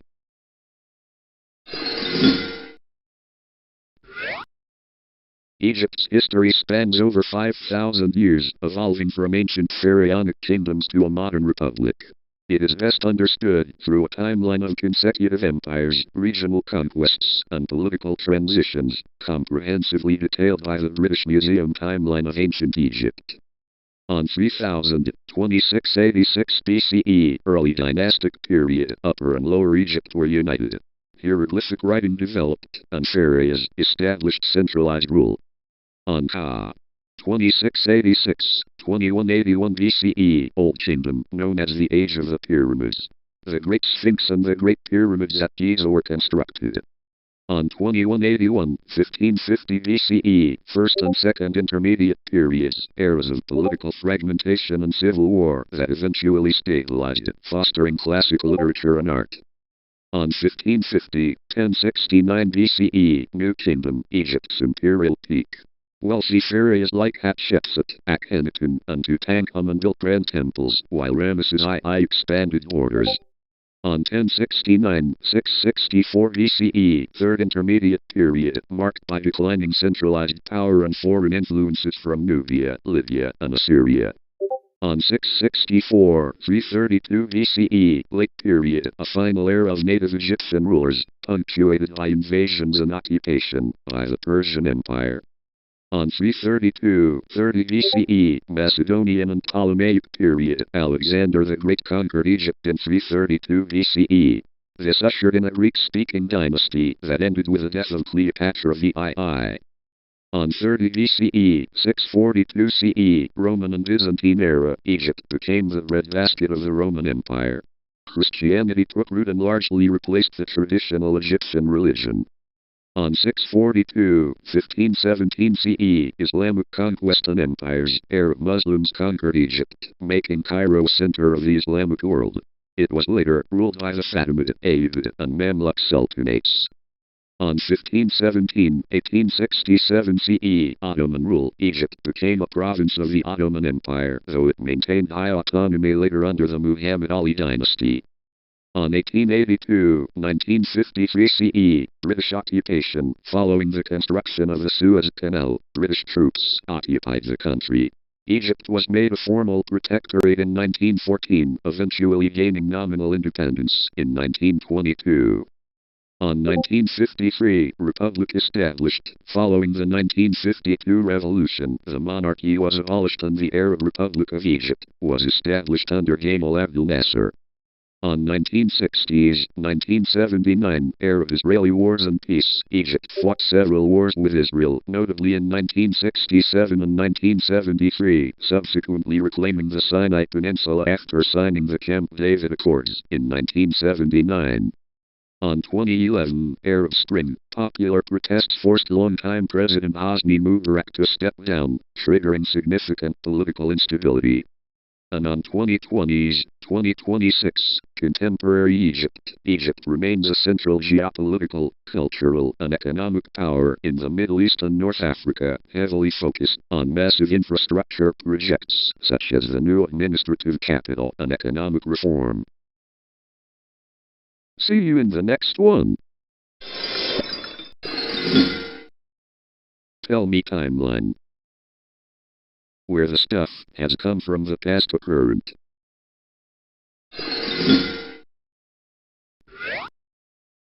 Back in 2015, Miguel graduates with a degree in biotechnology and goes on to pursue a master's degree. On February 2016, he uploads his first video to a new YouTube channel, originally calling it Minecraft. He initially focuses on daily Minecraft videos, UHC runs, and tutorials. On 2017, recognizing his appeal to younger audiences, Miguel rebrands to MSAgent and shifts his primary focus to Roblox, family-friendly roleplay, and Minecraft custom maps. He creates the famed Las Campas group alongside fellow creators Ultralino and Timba. On 2018, the channel sees meteoric viewership as he drops his first massive music parodies, such as Giving You a Bone. On 2019, MSAgent crosses multi-million subscriber milestones and secures his place as a top Spanish-language gaming channel. On 2020, during global lockdowns, his channel explodes in popularity along with a mainstream resurgence of Minecraft. He rides the Among Us wave and breaks subscriber records, solidifying his yellow cartoon dog avatar as a staple of internet culture. On 2021, releases his debut books, such as Las Campas y el Diamante Legendario, and expands his universe into full animated series, including Las Perurias de Mike. On 2022, reaches the 35+ million subscriber milestone and voices a role in the Spanish dub of the Sonic the Hedgehog 2 movie. On 2023, continues a consistent release of successful music videos and book volumes, building a massive multimedia empire for children. On 2024, shifts toward an extensive family-friendly brand portfolio. He releases secondary content, adding new gaming categories alongside his primary Minecraft uploads. On 2025, takes brief, strategic pauses from daily active uploading to focus on expanding his written literature, merchandising, and live events. And on 2026, solidifies his status as a titan of the platform, maintaining over 58 million subscribers, with a catalog surpassing 21 billion total views. See you in Argentina timeline that I had to go through. Tell me timeline. Where the stuff has come from the past to current.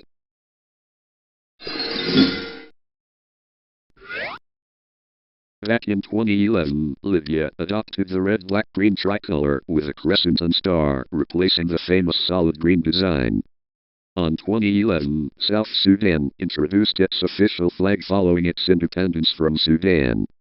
On 2012, Malawi reverted back to its original 1964 independence flag, removing the full white sun, added in 2010. On 2013, Paraguay modified the central coats of arms on both the obverse and reverse sides of its tricolor. On 2017, Mauritania added 2 red bands to the top and bottom of its green flag to honor those who fought for independence. On 2019, North Macedonia stabilized its identity following the Prespa Agreement, solidifying its standard use globally. In recent years, the geography and flag changes playlist has attracted rapid micro-changes, state-level redesigns, and colonial banner retirements. On 2021, geography logged shifts like the updated proportions and shade alignments in Afghanistan's standard shifts. On 2022, documented the major color correction of Honduras, switching its stripes from deep navy blue to historical turquoise. On 2023, covered subnational transitions and institutional flag revisions across various global territories. On 2024, marked a massive year in vexillology with over 170 new flags recorded, prominently featuring the U.S. state of Minnesota's complete redesign. On 2025, captured over 200 flag changes globally, including brand new administrative, regional, and municipal emblem adoptions. And on 2026, focuses heavily on the ongoing evolution of dependent territories and state banners heading deeper into the mid-2020s. See you in Egypt timeline that I had to go through. Tell me timeline. Where the stuff has come from the past to current.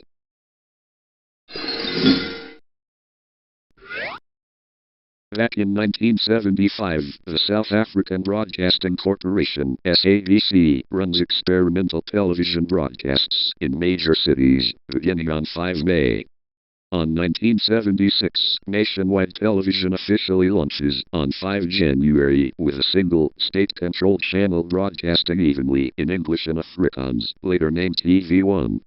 On 1982, on 1 January, the SABC introduces TV2, broadcasting in Zulu and Xhosa, and TV3, broadcasting in Sotho and Tswana, to target urban black audiences under apartheid segregation. On 1985, TV4 is introduced as a shared-time sports and entertainment service on the frequencies utilized by TV2 and TV3 after 2130. On 1992, to prepare for a democratic transition, TV2, TV3, and TV4 are merged into a single multicultural, multilingual channel named CCV-TV, Contemporary Community Values. On 1994, CCV-TV and the SABC network broadcast South Africa's historic first democratic elections and the inauguration of Nelson Mandela. On 1996, on 4 February, the SABC completely reorganizes its structure. CCV-TV is officially rebranded and relaunched as SABC1, shifting its primary focus to public service broadcasting for the country's youth and the Nguni language groups, Zulu, Xhosa, Swati, and Ndebele, alongside English. On 1998, the channel faces its first major commercial free-to-air competitor following the licensing and launch of ETV. On 2003, SABC1 introduces its iconic, highly successful Mzansi Fo Show branded entity, firmly positioning itself as South Africa's premier storytelling channel. On 2015, SABC1 debuts Uzalo, a telenovela that quickly shatters South African viewing records to become the most watched television program in the country's history. On 2022, the channel completes major steps toward the National Digital Terrestrial Television (DTT) migration, standardizing high-definition HD broadcasting across digital networks and the online platform SABC+. On 2024, alongside SABC News, SABC1 provides critical, live coverage of the 2024 general elections, documenting the end of the ANC's outright majority and the rise of the Government of National Unity. And on 2026, moving through 2026, SABC1 continues to anchor public broadcasting in South Africa, celebrating 30 years since its 1996 transformation into a democratic, youth-oriented channel. See you in Hulu timeline that I had to go through. Tell me timeline. Where the stuff has come from the past to current.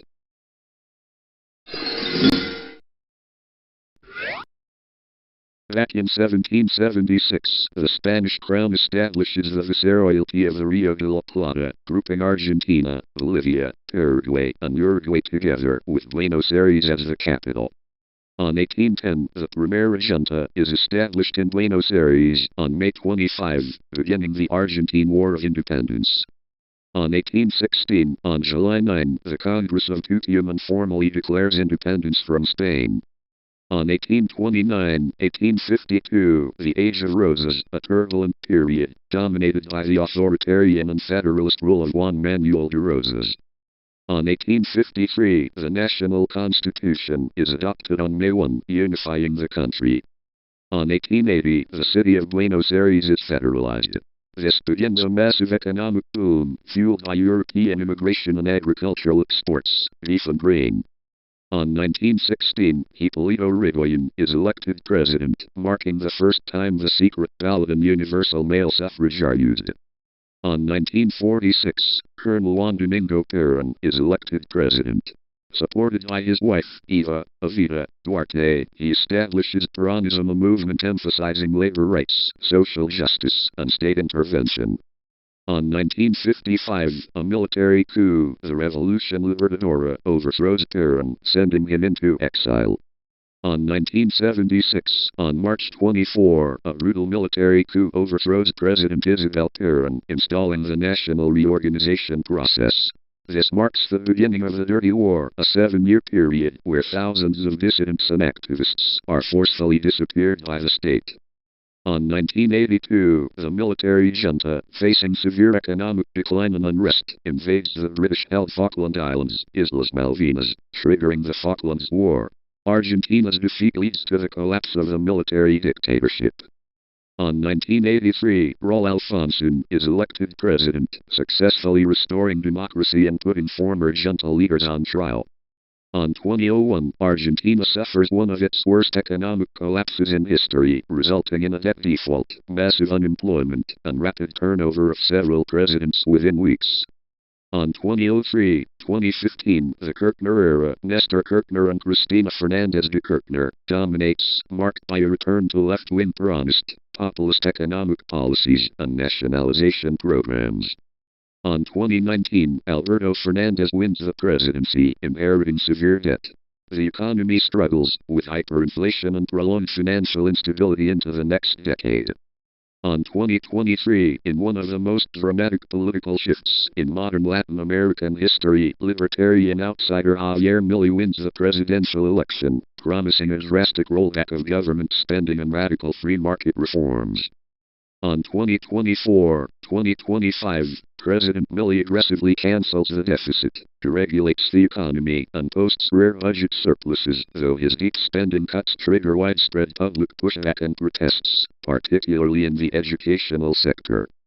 And on 2026, Millie pushes his continuing reform agenda through Parliament, successfully driving down inflation to its lowest levels since 2018, while navigating complex negotiations with the International Monetary Fund. See you in Alien, China timeline that I had to go through. Tell me timeline. Where the stuff has come from the past to current.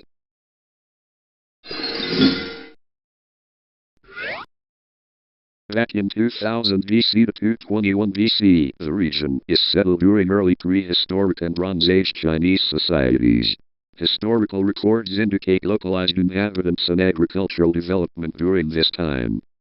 221 BC to 220 AD, the area is officially absorbed into the Chinese Empire during the Qin and Han dynasties, marking the beginning of formal regional administration. 3rd to 9th century, controlled by the Korean state of Goguryeo, followed by integration into the Tang dynasty as part of the Andong prefecture. 10th to 19th century, the city goes by various names sanctioned during the Wei and Jin eras, King Miwaku in the Ming dynasty, and later King Miwa. It serves as a maritime coastal defense and trading port.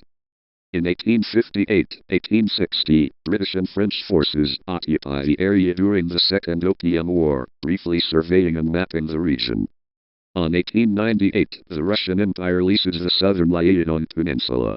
They rename it Dalny, meaning distant city, and begin developing the port and railway.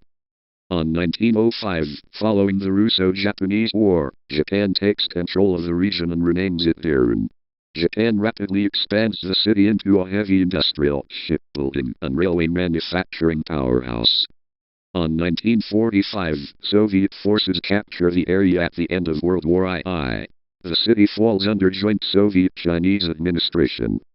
On 1955, Soviet occupation formally ends, and full territorial sovereignty is transferred to the People's Republic of China. On 1984, Dalian is designated one of China's open coastal cities to aggressively attract foreign investment, marking the start of a massive period of economic and urban reform. On 1998, the Dalian Software Park opens, laying the groundwork for the region's shift toward high-tech and IT industries.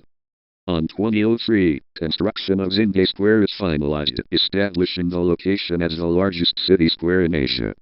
On 2007, the city gains massive international prestige by hosting the World Economic Forum's Summer Davos for the first time.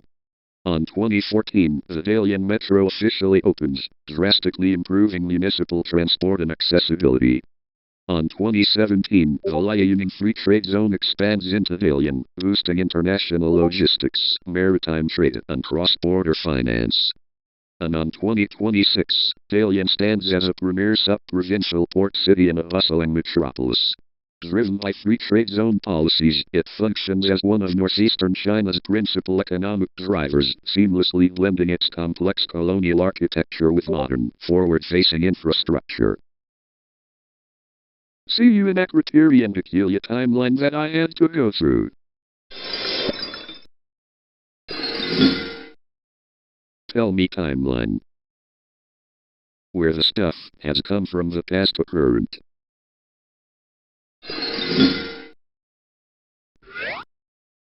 Back in 1878, the Ottoman Empire hands over the administration of Cyprus to Great Britain following the Cyprus Convention. On 1914, Britain formally annexes Cyprus at the outbreak of World War I and later makes it a British Crown colony in 1925. On 1950s, the Greek Cypriot push for Knossos, union with Greece, leads to a guerrilla campaign by EOKA. To secure its strategic regional interests, the UK insists on retaining military territories before granting independence. On 1960, the Republic of Cyprus gains independence through the London and Zurich agreements. Britain officially retains Akrotiri and Dikili as sovereign base areas, SPAs, covering about 98 square miles. On 1964, the UK establishes the Sovereign Base Areas Administration (SBAA) to act as a separate civil government distinct from the Republic of Cyprus. On 1974, during the Turkish invasion of Cyprus, thousands of refugees are temporarily sheltered in the British bases, specifically at Episkopi's Happy Valley. On 2014, a landmark agreement is signed allowing Cypriot, European, and third country citizens living within the base territories to acquire and develop land much like in the rest of the Republic, ending decades of strict property constraints. On 2023, RAF Akrotiri experiences heavy use for intelligence gathering and logistical support during conflicts in the Middle East. On February and March 2026, following joint US/UK military strikes against Iran and regional proxy sites, RAF Akrotiri is targeted by drone strikes. The UK Ministry of Defence reinforces the base's air defences with Martlet armed helicopters and deploys HMS Dragon to the area. And on April 2026, following joint US/UK military strikes against Iran and regional proxy sites, RAF Akrotiri is targeted by drone strikes. The UK Ministry of Defence reinforces the base's air defences with Martlet armed helicopters and deploys HMS Dragon to the area. And that's all of the timeline. Tell me timeline. Where the stuff has come from the past to current.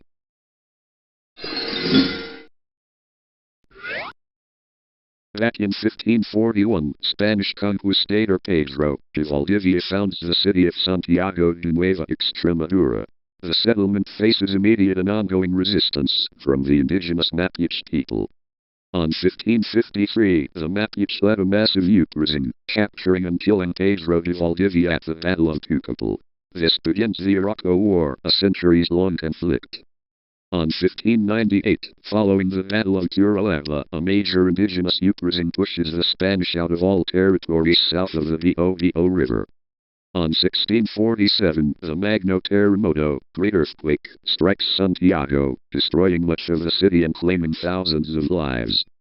On 1767, the Spanish crown expels the Jesuit order, which had previously held heavy influence over education and culture in the colony. On September 18, 1810, the first government junta is formed in Santiago, launching the Chilean War of Independence from Spain. On February 12, 1818, Bernardo O'Higgins officially proclaims Chile's independence after decisive victories at the battles of Chacabuco and Mape. On 1879-1884, Chile fights the War of the Pacific against allied Peru and Bolivia.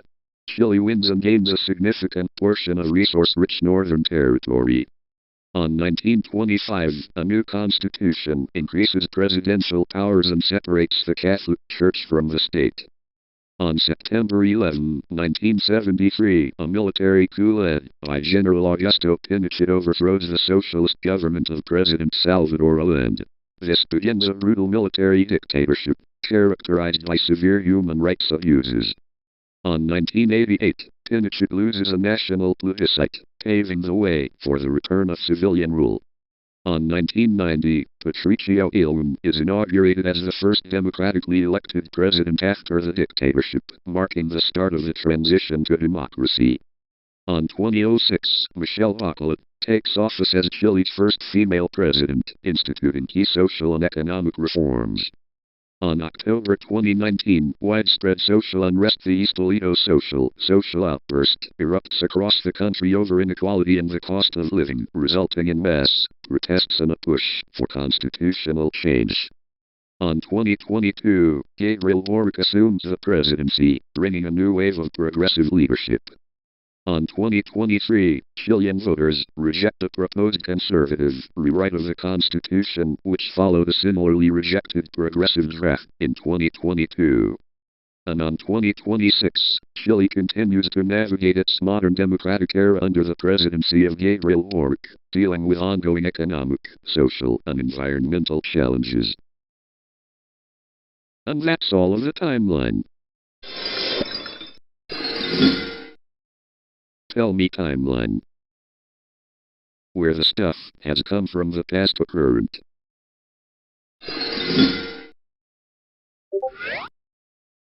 Back in 2015-2020, during this period, the channel moved away from being a 24/7 music video outlet to become a promotional hub for cable shows. Content shift. The channel highlighted massive franchises like Acapulco Shore and MTV's Super Shore, alongside live event clips and red carpet specials from the MTV Millennial Awards, MIAW. Format. Heavy emphasis was placed on short-form teasers, show highlights, and episodic drama to drive viral internet traffic.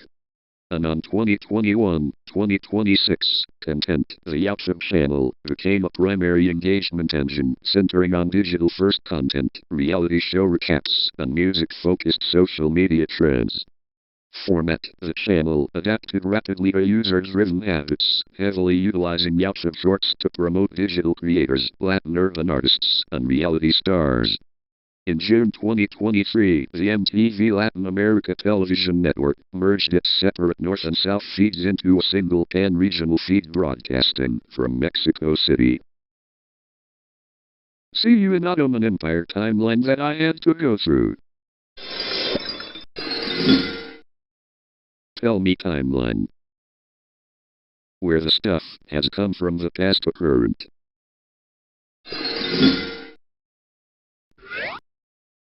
Back in December 31, 1972, the channel launches as La Troisième Color, the third color channel under the state-run office de Radiodiffusion Télévision Française, ORTF. On 1974, the French government dismantles the ORTF monopoly to foster internal broadcasting competition. On January 6, 1975, the network is officially renamed France Argentine 3, FR3, following its legal separation from the state. On 1975, FR3 establishes its foundational mandate to focus heavily on regional news and local cultural programming. On 1986, the government introduces privatization plans for French television, leading to the sale of rival channel TF1, while FR3 is reconfirmed as a pillar of public broadcasting. On September 1992, FR3 officially rebrands as France 3. On 1992, the channel joins a unified public holding structure alongside its sister channel, Antenne 2, rebranded as France 2.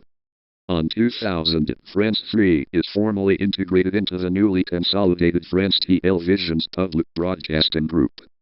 On 2002, the network undergoes a massive corporate visual redesign, introducing its iconic blue-themed blocks and modernized on-air items.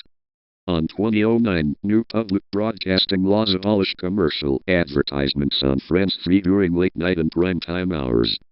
On 2018, the channel updates its visual design with an updated broadcast package featuring dot-centric logos and minimalistic presentation aesthetics. On September 2023, France 3 completely reorganizes its legacy national information packages, 12/13 and 19/20, into a fully integrated national regional platform known as EC. And on 2026, operating within a modern digital framework, France 3 maintains its status as France's third most watched public channel, delivering over 10 hours of regional programming per week alongside its national slate. CUNDARWIGENTERTAINMENT timeline that I had to go through. Tell me timeline. Where the stuff has come from the past to current. Back in 2014, Televisa entered the streaming market on January 29, 2014, with a launch of VOTV, an early video-on-demand platform that laid the groundwork for future digital content distribution. On February 22, 2016, Televisa officially discontinued VO and launched Blim in Mexico and Latin America. The service cost $109 MXN per month and was positioned as a local alternative to Netflix, heavily focused on nostalgic Televisa content and exclusive Spanish-language originals. On 2017, Blim expanded its regional footprint and licensing agreements, bringing in content from international partners like RTVE, Spain, to diversify its library. On 2019, Televisa relaunched and rebranded the streaming service as Blim TV, offering both on-demand content and live access to Televisa's pay TV networks. On 2020, adapting to market trends and the rising demand for free ad-supported streaming, Blim TV introduced a free ad-supported tier in October that did not require users to input payment information. On 2021, in June, Grupo Televisa and Univision announced a massive corporate merger. It was revealed that Blim TV, along with Prendit and Univision Now, would eventually be consolidated into a single massive Spanish-language streaming service. On March 31, 2022, Televisión launched ViX, the global platform that replaced Blim TV. Blim TV subscribers were gradually invited to migrate to ViX, which operated on a dual-tier model consisting of a free ad-supported version and a premium subscription tier, called ViX Plus. On 2023, the Blim TV website and its remaining social media accounts were officially shut down and discontinued on March 31, 2023, fully completing the migration of all remaining users to the ViX ecosystem. Moving forward to ViX Mexico. On March 31, 2022, ViX officially launches in Mexico as a free ad-supported video-on-demand AVOD service. It consolidates previous Televisa platforms like Blim TV and Prendit. On July 21, 2022, the premium subscription tier, ViX Plus, launches in Mexico featuring exclusive original series, films, and premium live sporting events. On April 2023, the platform unifies its brand name, phasing out ViX Plus. The paid subscription tier is rebranded simply as ViX Premium. On March 2024, ViX's exclusive broadcasting rights for All Elite Wrestling (AEW) in Mexico come to a close. On late 2024, ViX solidifies itself as a major media player in the region, reaching profitability by Q3 and crossing the 10 million paid subscribers milestone across its footprint. On January 2025, ViX expands its footprint into Europe by launching in Spain through a strategic agreement with a chess player. On June 9, 2025, a massive multi-regional distribution deal takes effect in Mexico, bundling the Disney Plus standard with ads plan into the ViX Premium subscription. And on 2026, ViX continues to dominate the Spanish-speaking streaming market, capitalizing heavily on exclusive live sports like Liga MX and regional Liga MX Femenil.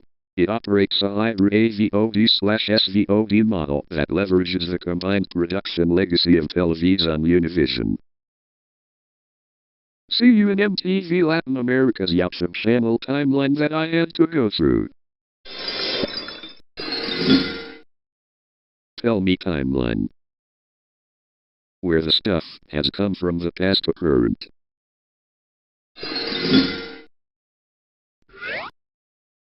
Back in October 5, 2015, the DARWIGENTERTAINMENT channel is officially created on YouTube. On September 22, 2016, Darwuz uploads his first video to the channel. On April 30, 2018, the channel uploads its first object show animation, marking a major shift in content focus. On May 2023, Darwuz publishes a video that goes on to become the channel's most viewed upload.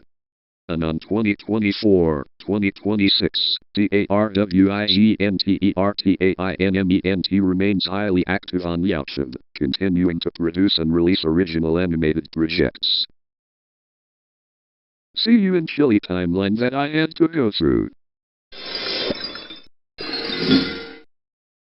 Tell me timeline. Where the stuff has come from the past to current.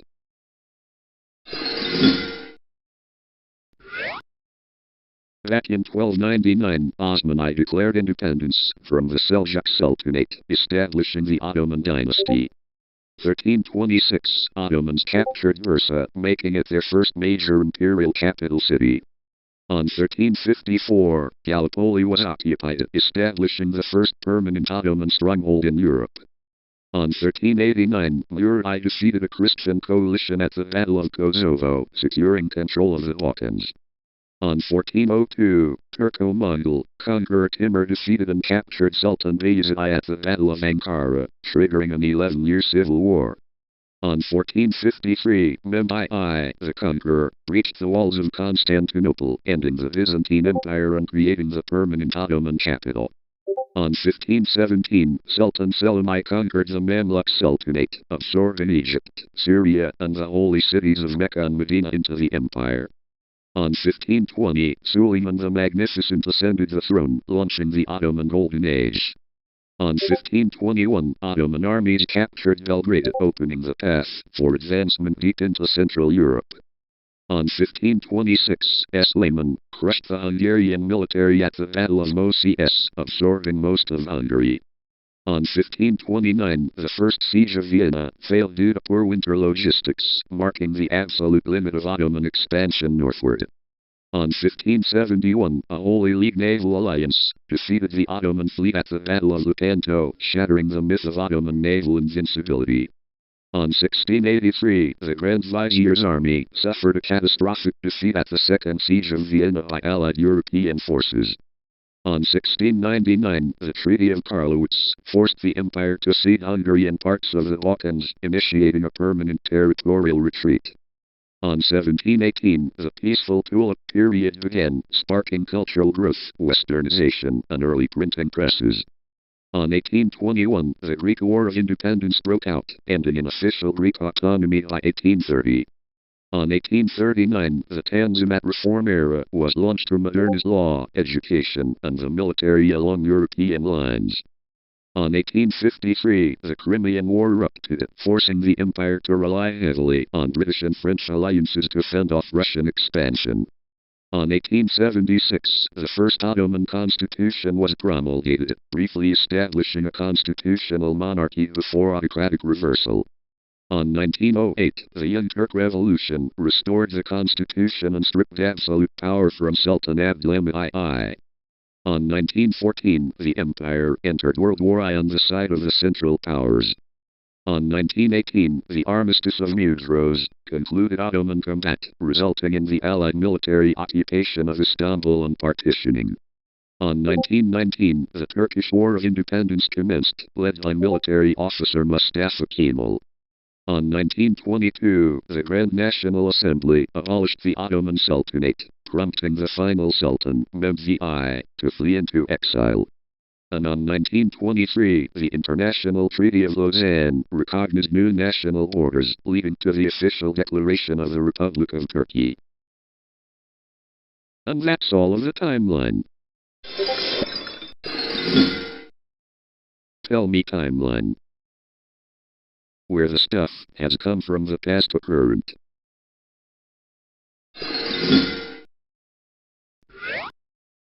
Back in 2022, the Lenegoist channel was created, formerly the old name of the channel, Hyder Gamer 2022. On 2022, Hyder has been using this channel to just upload his stuff until he moved on to the another channel later on.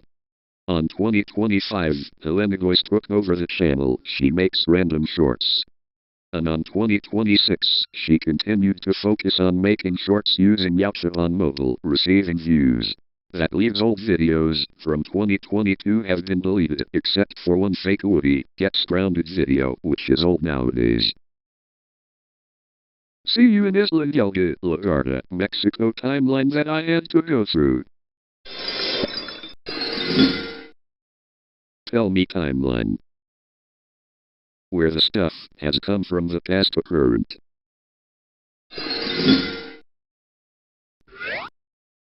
Back in November 1, 2006, Rayoyo launched as Raysat Yoyo on the Sky Italia satellite platform following the closure of Raysat Ragazzi. On July 31, 2009, the contract with Sky expired. The channel transitioned to a free-to-air broadcast on digital terrestrial via TIFSAT and launched online streaming. On May 18, 2010, the channel underwent a major graphic redesign, dropping the SAT prefix to officially become Rayoyo. On April 20, 2011, began using the iconic, static circular logo featuring the name and a butterfly motif. On May 1, 2016, the network made a major editorial shift by eliminating all advertising from its broadcast. On December 13, 2016, shifted broadcasting to Larvox 16.9 widescreen formats for older 4.3 programming to standardize visual presentation. On January 4, 2017, began broadcasting in high definition HD on the TivSat satellite platform. On April 10, 2017, underwent a comprehensive visual rebranding alongside other arithmetic channels. On 2021-2026, managed by the Ray Kids, formerly Ray Ragazzi, structure, the network relies on a mix of popular international hits like Peppa Pig and Bing and domestic educational shows. And today, 2026, continues as an ad-free anchor for young Italian viewers, delivering 24/7 children's programming accessible via the RayPlay Direct web streaming service. See you in the Lenigoist timeline that I had to go through. Tell me timeline. Where the stuff has come from the past to current.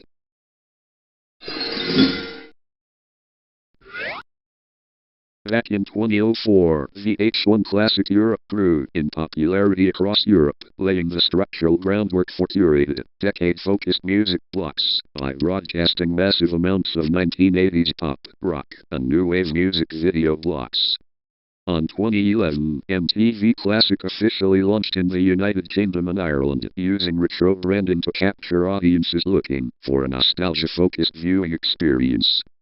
On 2013, MTV Classic updated its global layout and typography, introducing a dedicated visual look, designed specifically to group classic music video blocks by their original release eras. On July 2020, the MTV 80s channel brand officially launched for the first time as a full-time, standalone linear channel in New Zealand, replacing the older local feed of MTV Classic. On October 2020, MTV 80s expanded heavily across continental Europe, Latin America, and the Caribbean, completely taking over the broadcast frequencies previously held by VH1 Classic Europe. On March 2021, the network rolled out its programming blocks further into the Middle East and North Africa (MENA) territories. On March 2022, the United Kingdom and Ireland officially rebranded their legacy MTV Classic feed into MTV 80s, introducing a global aesthetic refresh featuring modified typography.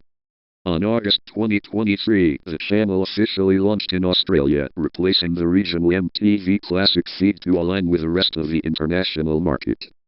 On October 2025, parent company Paramount Global announced a massive corporate restructuring following its merger with Skydance Media, confirming that all dedicated linear 24-hour music video channels would close due to the shift toward digital streaming on platforms like YouTube and Spotify.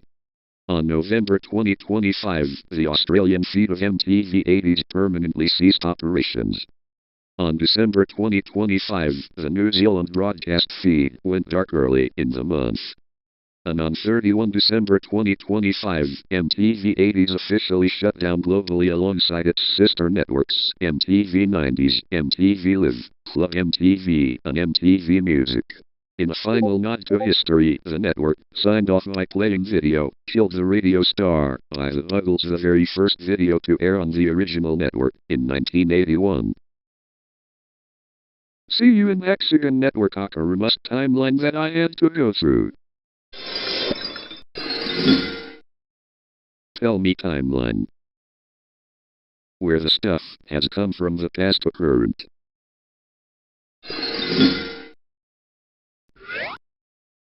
Back in 2020, Sporley's second channel was originally created. On 2020-2021, he started uploading videos on YouTube that might include, starting off in 2020, 4 videos, may contain Spanish language, intro, outro, and a second intro of 2020. Before 2021, videos may contain MSAgent content, but apparently it may include TVVC. TVVC stands for the bad video community, which is toxic. On November 9, 2022, at 4TV Mexico Productions, he made another second channel which has less videos. On 2023, he started using his second channel again on June, just to upload SSBRV7 intro and outro, and also posts as well. On 2024, the banner was updated, including the 2023 squirrely logo. But however, it wasn't been updated after the 2023 or 2024 banner one. And on 2024-2026, the channel may remain inactive because the channel wasn't being used. See you anyway, prefecture timeline that I had to go through.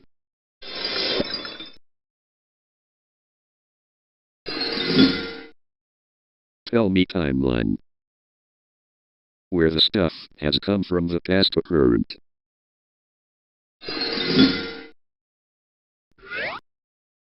Back in 1539, the Spanish explorer Francisco alone navigated the Gulf of California, proving that Baja California is a peninsula. This expedition mapped the region, including the waters surrounding Isla La Garda. On 1700s, Jesuit missionaries explored the Midriff Islands, mapping the island and recording its name as Isla La Garda. On 1800s, following the Mexican War of Independence, the island became official Mexican territory. Scientific and biological surveys of the Sea of Cortez began documenting the island's unique flora and fauna. On 1963, the Mexican government under President Adolfo López Mateos designated Isla La Garda and the surrounding waters as a protected nature reserve. This officially secured the island against permanent human development, allowing its endemic wildlife such as the black-tailed brush rabbit and desert bighorn sheep to thrive. On 2005, UNESCO inscribed the islands and protected areas of the Gulf of California as a World Heritage Site, which includes Isla La Garda. And on 2026, today, Isla La Garda remains a strictly protected, completely uninhabited ecological reserve. It functions primarily as a living laboratory for biological research and a popular ecotourism or expedition destination for boat tours originating from the nearby Baja coast. And that's all of the timeline. Tell me timeline. Where the stuff has come from the past to current.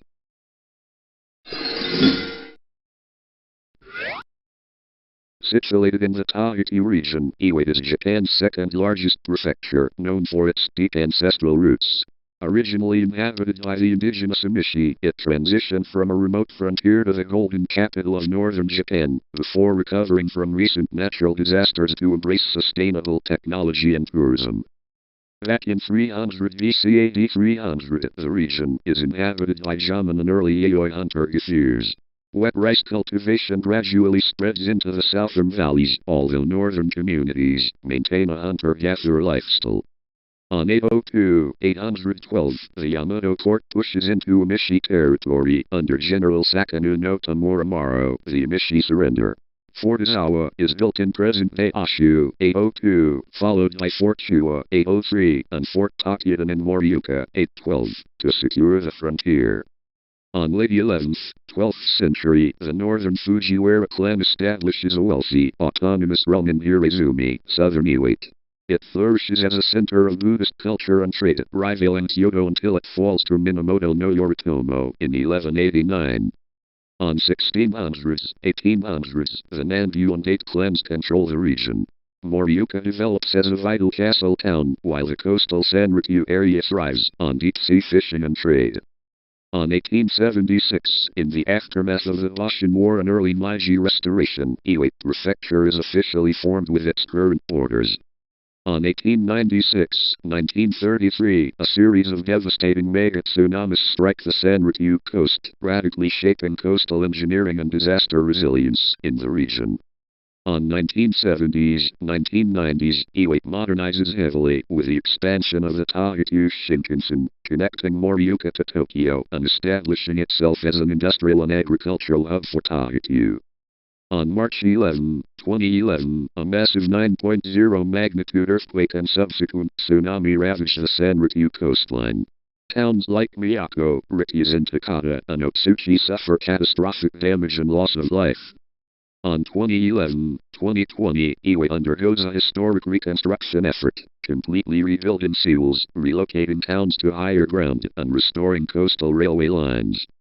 and to present 2026, Ewait continues its economic and community revival. The prefecture now highlights its rich cultural heritage, including the ancestral crafts of Irezumi, while promoting sustainable tourism and eco-initiatives. See you in the next one. Tell me timeline. Where the stuff has come from the past to current.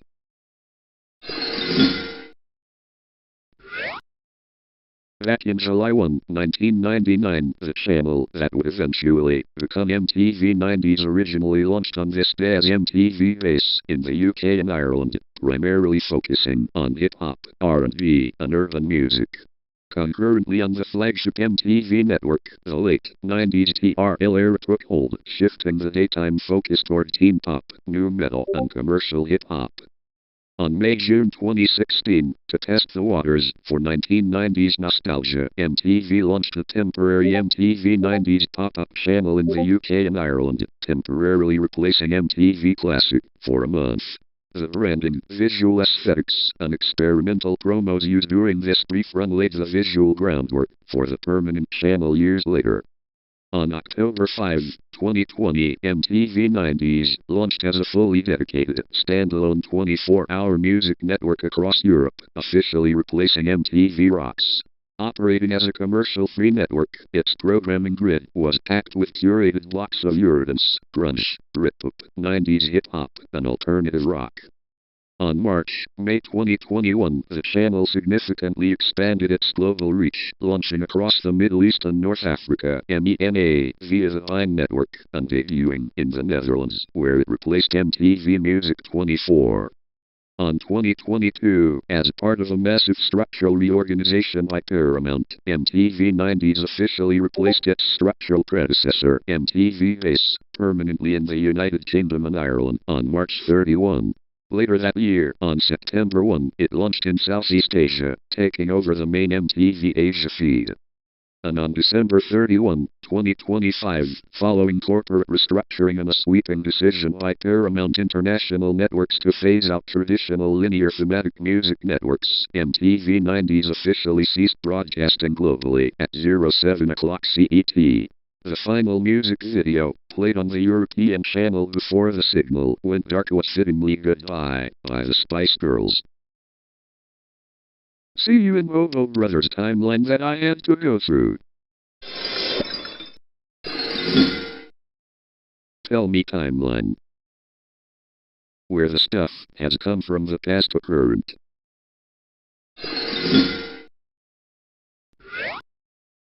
Back in late 2016, the channel officially launched on November 29, 2016, as a replacement for the older SMG4 gaming channel. On December 6, 2016, Luke and Kevin uploaded their very first video, a gameplay session of Super Smash Bros. 64. On 2017, this year, established the channel's identity beyond simple Let's Plays. They introduced key sub-series like Hobo Theater, reacting to and improvising over weird mod videos, and the Hobo Pod, podcast-style videos diving into SMG4 lore, behind-the-scenes history, and fan questions. On July 15, 2017, they hit 100,000 subscribers and celebrated with their Super Hobo Brothers skit. On 2018-2019, Hobo Brothers experienced massive growth by leaning into internet culture. They began heavily reacting to memes, playing bootleg or heavily modded Mario games, and doing deep dives looking back at classic, older SMG4 bloopers. This era also coincided with the brothers formalizing their animation studio, Glitch Productions. On 2020, during the pandemic, the channel remained highly active, with reaction videos covering everything from Among Us memes to new SMG4 character reveals, like Melanie.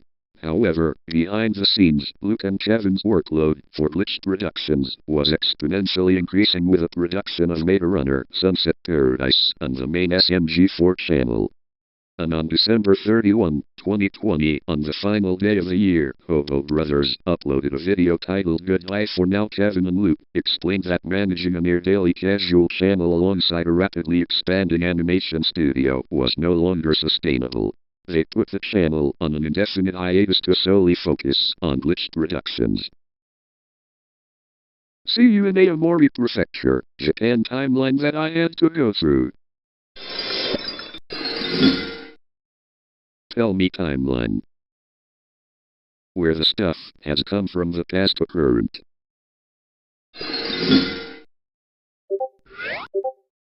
Back in February 14, 2004, Jetix makes its world debut in the United States as a programming block.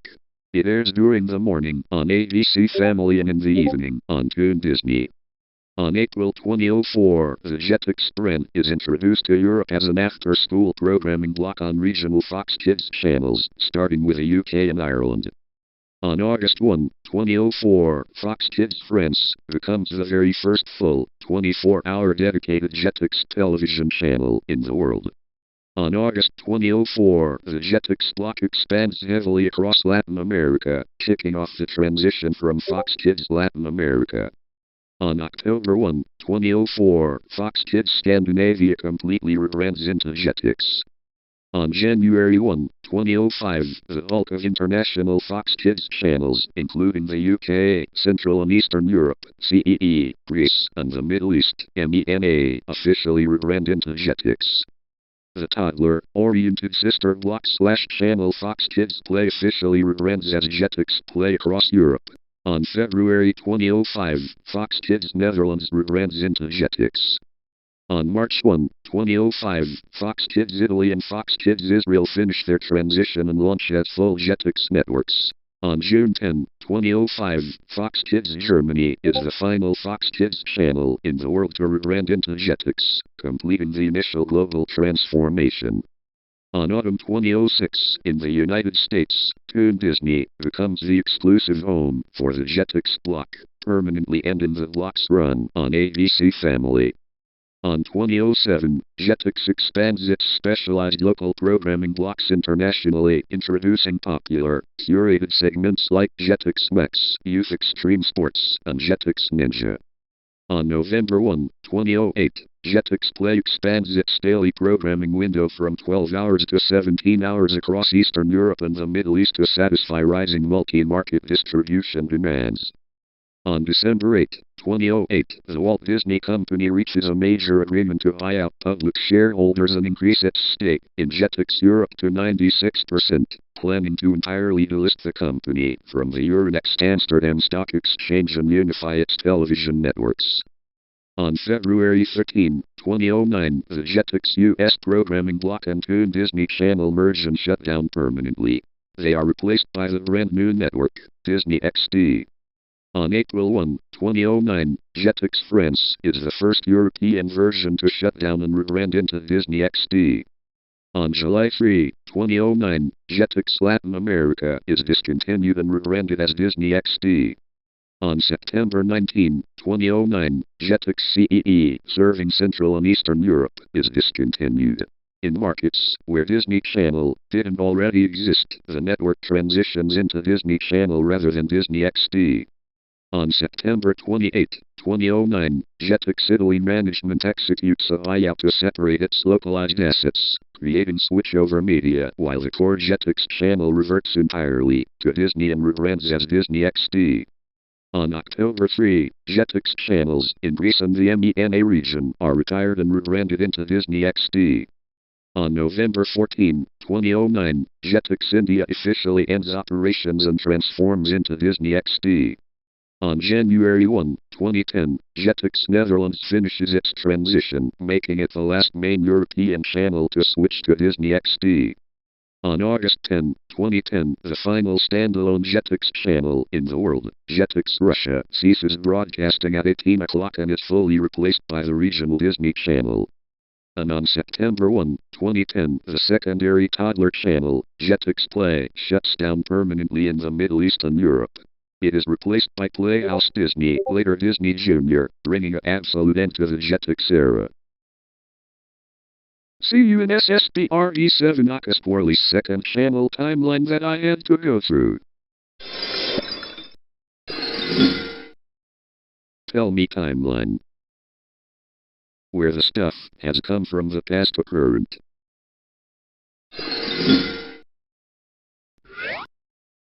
Back in 2024, Hexagon Network Channel was created. Must. On 2024 mid-2025, the channel operated under the handle at Hexagon Network MENA, associated with Hexagon Network. During this period, the account produced or hosted video content that was later deleted or made private by the creator, prompting community members to track it. On July 2025, the original videos from the channel became entirely unavailable. Around July 9, 2025, archival channels such as Census 2010 began uploading clips explicitly titled at Hexagon Network MENA LOSTMEDIAREUPLOAD, indicating that the community started preserving remnants of the channel's history. On late July 2025, a brief public update on July 22, 2025, explicitly announced a change in management or branding, stating this account is now owned by Reform Ingram / at Hexagon Network MENA. This marked the end of its original operational era.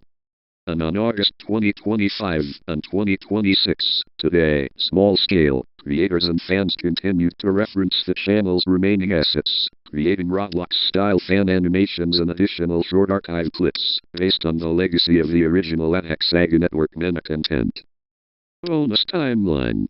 As of 2026, Hexagon Network continues to focus on recording some TV network clips using the camera app, and more content has been uploaded to the channel. See you in Germany timeline that I had to go through.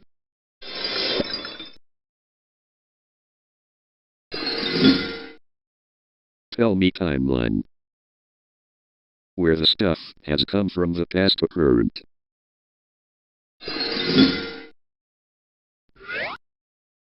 Back in 1871, the German Empire is proclaimed at the Palace of Versailles, unifying German states under Prussian leadership. Otto von Bismarck becomes the first chancellor. On 1884-1885, Germany establishes colonies in Africa and the Pacific during the Berlin Conference. On 1890, Kaiser Wilhelm II forces Bismarck to resign, shifting to an aggressive foreign policy. On 1914-1918, World War I begins. Following the assassination of Archduke Franz Ferdinand, Germany fights alongside the Central Powers against the Allied forces. On 1918-1919, revolution erupts in Germany. Kaiser Wilhelm II abdicates, and the Weimar Republic is declared. On 1919, the Treaty of Versailles is signed, imposing heavy territorial losses, military restrictions, and massive financial reparations on Germany. On 1923, the economy collapses due to hyperinflation. The French and Belgian occupation of the Ruhr Valley worsens the crisis. On 1929, the Great Depression strikes, devastating the German economy and leading to a rapid rise in support for extremist political parties. On 1933, Adolf Hitler is appointed Chancellor. The Nazis swiftly dismantle democratic institutions, establishing a totalitarian dictatorship. On 1939, Germany invades Poland, triggering World War I in Europe. On 1941, Germany initiates the Holocaust, the state-sponsored, systematic genocide of 6 million Jews and millions of others. On 1945, Allied forces advance into Germany. Hitler commits suicide in April, and Germany unconditionally surrenders in May. On 1945, at the Potsdam Conference, Germany is divided into 4 occupation zones controlled by the US, UK, France, and the Soviet Union. On 1949, Germany is officially split into 2 states, the Capitalist Federal Republic of Germany, FRG/West Germany, and the Communist German Democratic Republic, GDR/East Germany. On 1955, West Germany joins NATO, East Germany joins the Soviet-led Warsaw Pact. On 1961, East Germany builds the Berlin Wall to prevent mass immigration to the West. On 1970s, Chancellor Willy Brandt pursues Ostpolitik, normalizing relations between East and West Germany. On 1989, peaceful mass protests in East Germany cause the collapse of the communist regime. The Berlin Wall falls on November 9, opening the border. On 1990, Germany is officially reunited on October 3. The newly merged states elect a unified parliament. On 1999, Germany adopts the euro currency as part of the European integration project. Berlin once again becomes the official capital of the nation. On 2005-2021, Angela Merkel serves as Chancellor, guiding the country through the 2008 financial crisis, the European migrant crisis, and the initial years of the COVID-19 pandemic. And on 2022-2026, Germany navigates the geopolitical impacts of Russia's war in Ukraine, significantly accelerating its transition to renewable energy and restructuring its energy dependencies. And that's all of the timeline. Tell me timeline. Where the stuff has come from the past to current.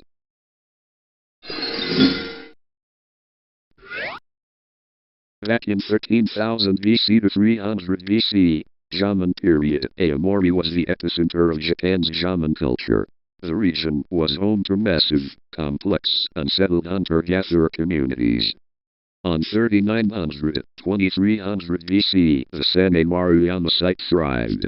It is one of the largest and best preserved Jomon villages in Japan, featuring pit dwellings, large pillar-supported structures, and vast burial areas. On 300 BC to 710 AD, Yayoi and Kofun periods, rice cultivation and metallurgy were introduced to Japan. However, Aomori's climate remained primarily suited for a continuation of Jomon-style foraging and localized regional tribal developments. On 1185-1573, Kamakura and Muromachi periods, the region was divided into two main domains, the western Tsugaru clan territory and the eastern Nandyu clan territory. Both clans built castles and consolidated samurai rule, constantly skirmishing for regional dominance. On 1603-1868, Edo period, the Tsugaru clan governed the western regions from the castle town of Hirosaki. On 1624-1626, the area originally known as the village of Udo was officially developed as a seaport and named Aomori by the Tsugaru daimyo.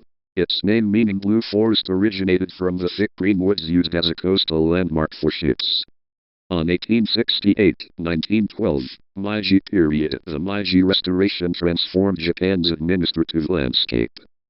On 1871, the prefectural capital was moved from Hirosaki to Aomori City, securing its administrative status. On 1891, the Tahiti railway line was finished, directly connecting Aomori City to Tokyo. On 1898, Aomori was officially elevated to city status.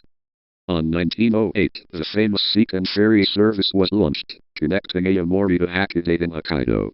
This turned Aomori into the central transit corridor between Japan's main islands. On 1910, a catastrophic city fire destroyed a significant portion of Aomori, forcing a major urban rebuild. On 1945 Showa period, World War I brought devastation.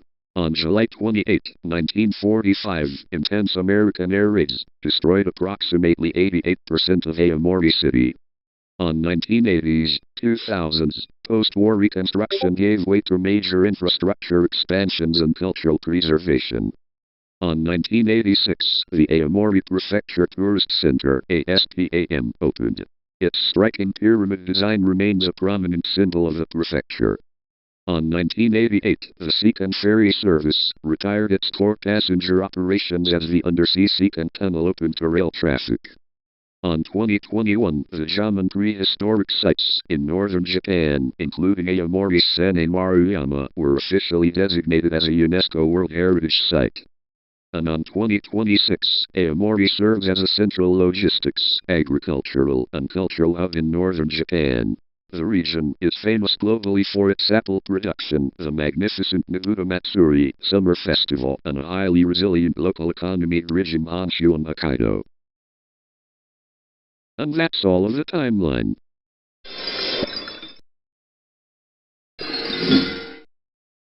Tell me timeline. Where the stuff has come from the past to current.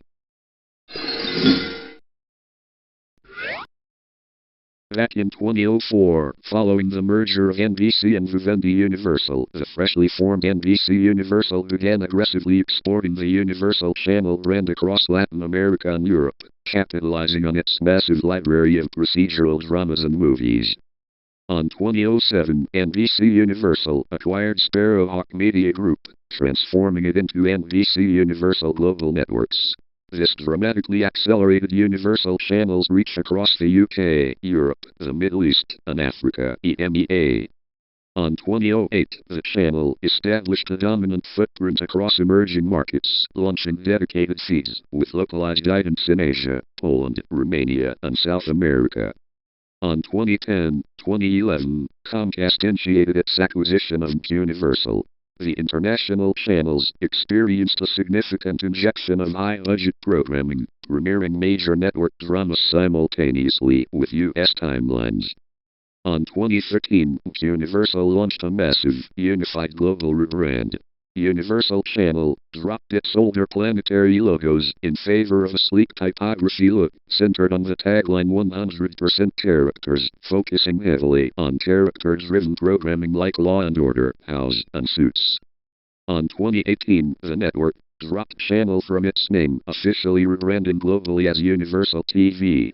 The visual presentation was updated to use clean, vibrant modern gradients. On 2020, the rise of streaming platforms prompted Universal to reevaluate its international linear channels. The UK and Ireland version of Universal TV was shut down with its programming and comedy and Sky Witness. On 2021, despite closures elsewhere, Universal expanded the brand into select Oceania markets. Universal TV officially launched in New Zealand on Sky Channel 210 on 30 April 2021, kicking off its broadcast with a series Monk. On 2023, linear restructuring intensified. While sister brand E was shut down across regions like Australia and New Zealand, Universal TV content shifted heavily toward collaborative free-to-air/pay TV hybrid layouts, such as the 7 Bravo launch in Australia. And on 2024-2026, Universal TV operates primarily as a premium linear destination for crime, mystery, and procedural content, such as The Equalizer and Hudson and Rex, across active regions like Latin America, Australia, New Zealand, Africa, such as Ghana and Turkey. In regions where the linear channel was retired, the brand operates as a curated content hub inside local streaming services and Comcast-backed platforms. See you in MTV00's timeline that I had to go through. Tell me timeline. Where the stuff has come from the past to current.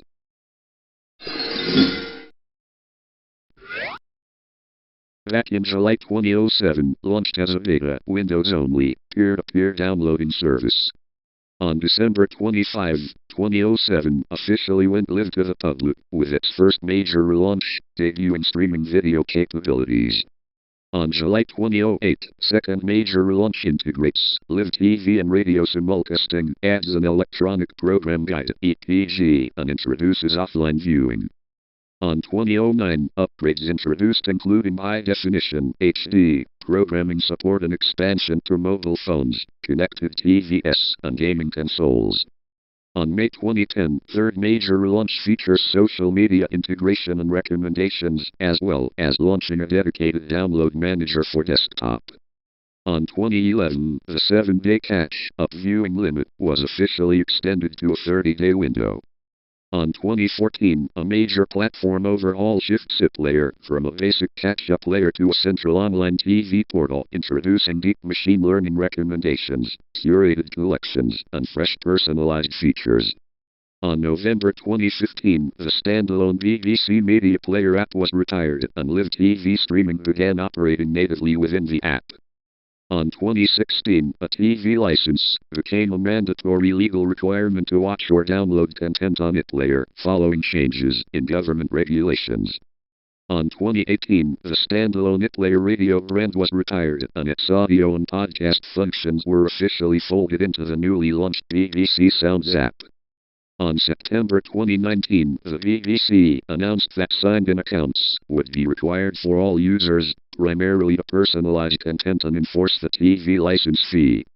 On 2021, introduced a modernized, unified logo and branded entity as part of a wider corporation-wide visual update. On 2021-2023 expands box set availability significantly, with the BBC committing to keep many flagship shows on the platform for up to a year or more after broadcast. And on 2024-2026 solidified as one of the premier video-on-demand (VOD) services in the UK, frequently recording milestones in viewership during mega events such as major sporting tournaments and event dramas, regularly outperforming commercial streaming rivals in audience growth. See you in Stewart Island, New Zealand timeline that I had to go through. Tell me timeline. Where the stuff has come from the past to current.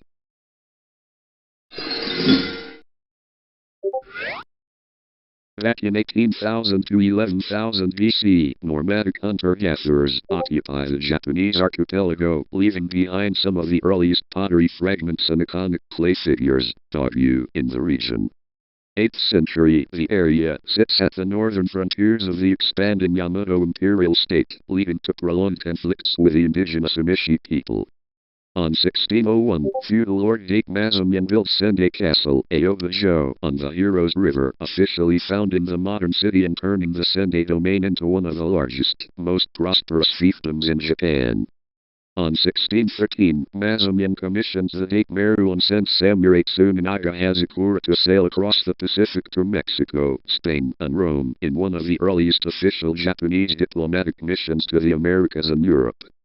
On 1872, the former Sendai domain is officially renamed Miyagi Prefecture following the abolition of the traditional Han domain system. On 1889, Sendai is officially incorporated as a city, with a population of about 86,000.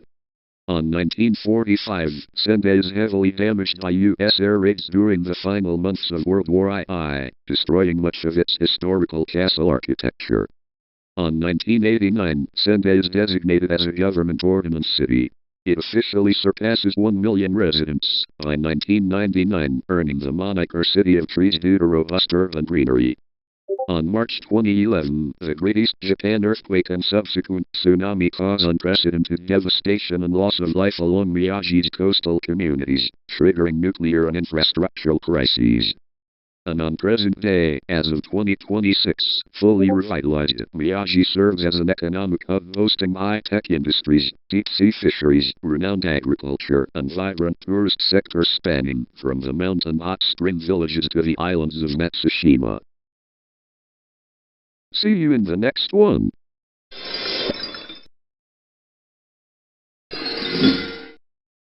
Tell me timeline.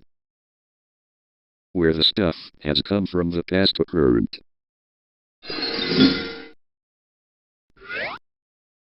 Back in 1995, VH1 Europe launches in March to target an adult contemporary audience with mid-90s music videos. On 1999, the station officially rebrands to the Universal VH1 Music First Europe. On 2004, the pan-European feed splits completely from the UK version, centering on current adult pop rock alongside 80s and 90s classics. On 2014, broadcasts formally upgrade to a full 16:9 widescreen format. On 2020, in October, VH1 rolls out its final minimalist black and white rectangle logo while launching a high-definition HD simulcast feed. On May 2020, the short-lived UK pop channel MTV OMG temporarily rebrands to MTV 00s for a 3-week trial phase. On June 2021, seeing the trial's success, VH1 Europe systematically changes its programming block to focus heavily on early 2000s singles. On 1 August 2021, on the 40th anniversary of MTV, VH1 Europe stops normal operations. It transitions to an exclusive 2000s playlist. On 2 August 2021, MTV 00s officially launches, with updated Y2K-themed graphics and items, designed by Harry Mitchell. The last video on the legacy VH1 feed is Donny California, by the Red Hot Chili Peppers. On 2022, the channel faces regional downscalings, shutting down its localized feeds in Russia and Belarus. On 2023, incorporates clever retro-themed network bumpers mimicking early 2000s Nokia phones and the game Snake. On November 2025, the original Australian and New Zealand variants are shuttered as part of linear TV phase-outs. And on December 31, 2025, as part of Paramount's massive global withdrawal from traditional 24-hour music television, MTV00's goes completely dark. Moving on to MTV00's Israel timeline. On January 1, 2026, Paramount replaced the defunct European feed with a localized version exclusively for the Israeli market, alongside a localized MTV Hits channel. And on early 2026, unlike the European version, MTV00's Israel continues to broadcast commercial-free music videos around the clock. Rather than having heavily curated hour-by-hour blocks, the channel runs on a continuous, computerized loop of random songs drawn from the broader MTV00's playlist. See you in BBC Player timeline that I had to go through. Tell me timeline. Where the stuff has come from the past to current.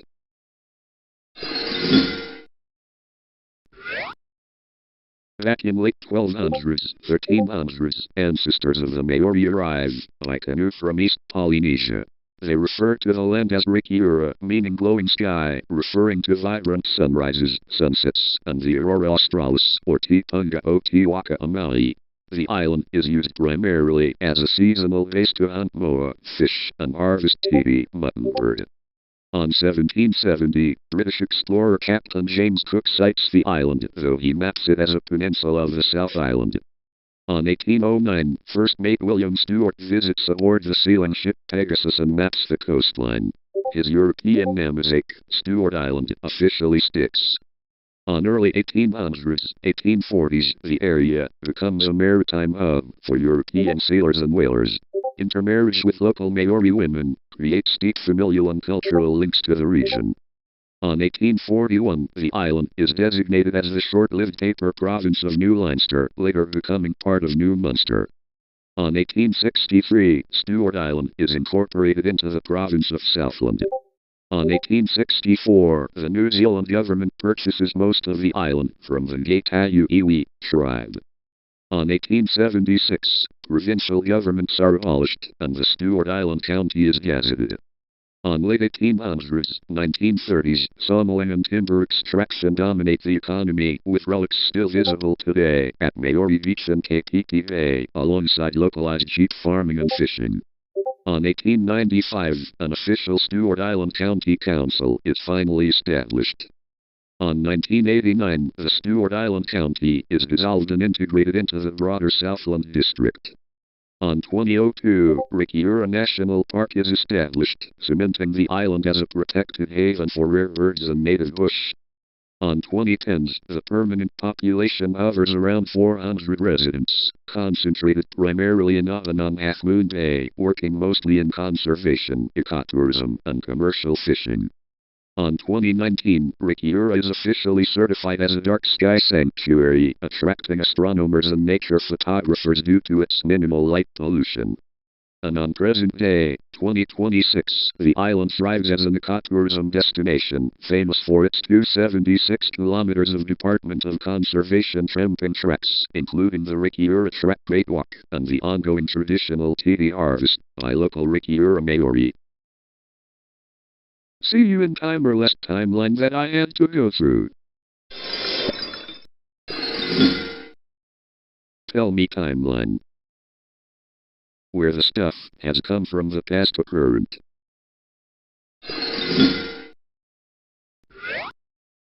Back in 1873, the Austro-Hungarian North Pole expedition, led by Julius Payer and Karl Weitrecht, explores and maps the southern and eastern areas of the newly discovered Franz Josef Land archipelago. Payer maps what becomes Wilczek Land and names it after its financial backer, Count Wilczek. On 1893-1899, the Wellman Polar Expedition, an American-sponsored adventure, uses Wilczek Land as a base camp. Members build a supply base and Fort McKinley at Cape Heller. During the harsh winter, explorers Paul Vijay and Bernd Benson ran the remote northern outpost. Benson tragically passes away, and Vijay keeps his friend's body in their joint sleeping bag for 55 days until a rescue party arrives. On 1901-1902, the Baldwin Ziegler Polar Expedition explores and thoroughly maps the coastline of Wilczek Land, including detailed mapping of Cape Heller and the surrounding bays. On 1926, the Soviet Union formally claims ownership of the entirety of Franz Joseph Land, including Wilczek Land. The territory is subsequently militarized during the Cold War, and scientific research is restricted. On 1991, in August, the German ship Dagmarin, led by Arvid Fuchs, reaches the neighboring Wilczek Island. The crew recovers an Austro-Hungarian expedition message left in a cairn, which is later deciphered and verified by German police and subsequently relocated to the German Naval Museum in Bremerhaven. And on 2026, Wilczek Land remains an uninhabited wilderness environment and a destination for rare polar research and tourist expeditions, showcasing the lingering remains of 19th century camps at Cape Heller. And that's all of the timeline. Tell me, timeline, where the stuff has come from the past to current.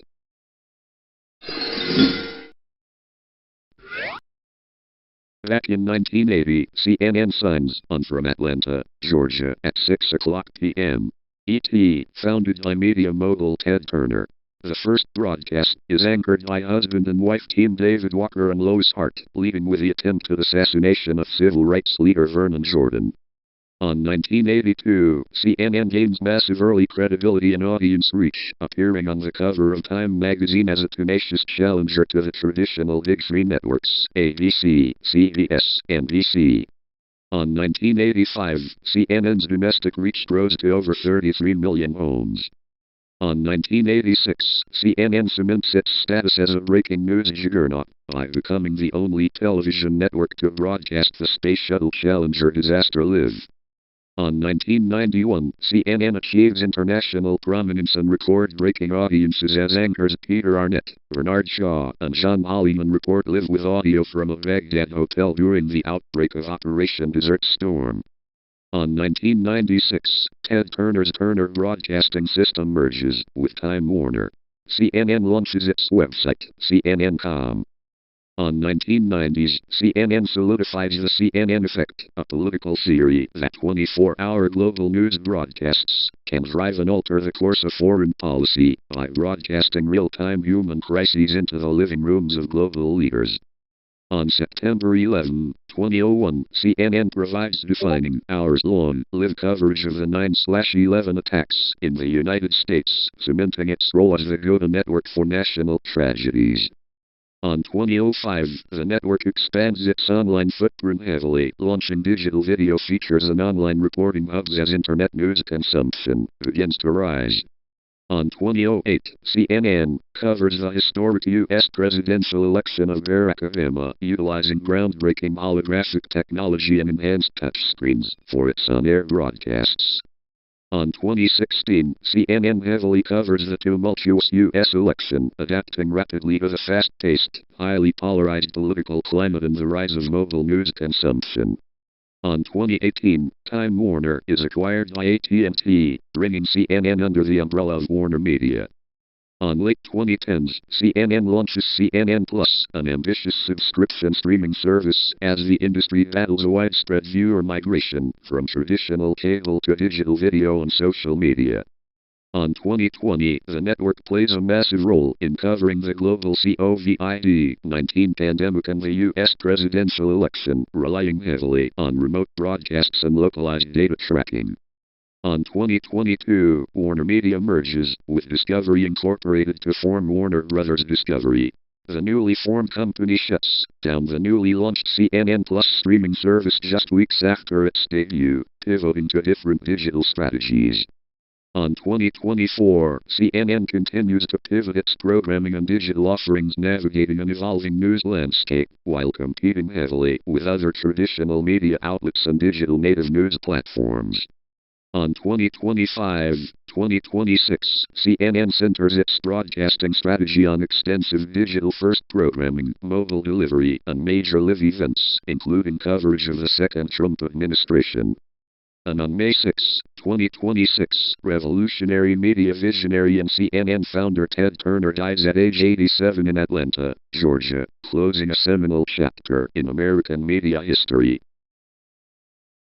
See you in the Nolduck timeline that I had to go through. Tell me timeline. Where the stuff has come from the past to current.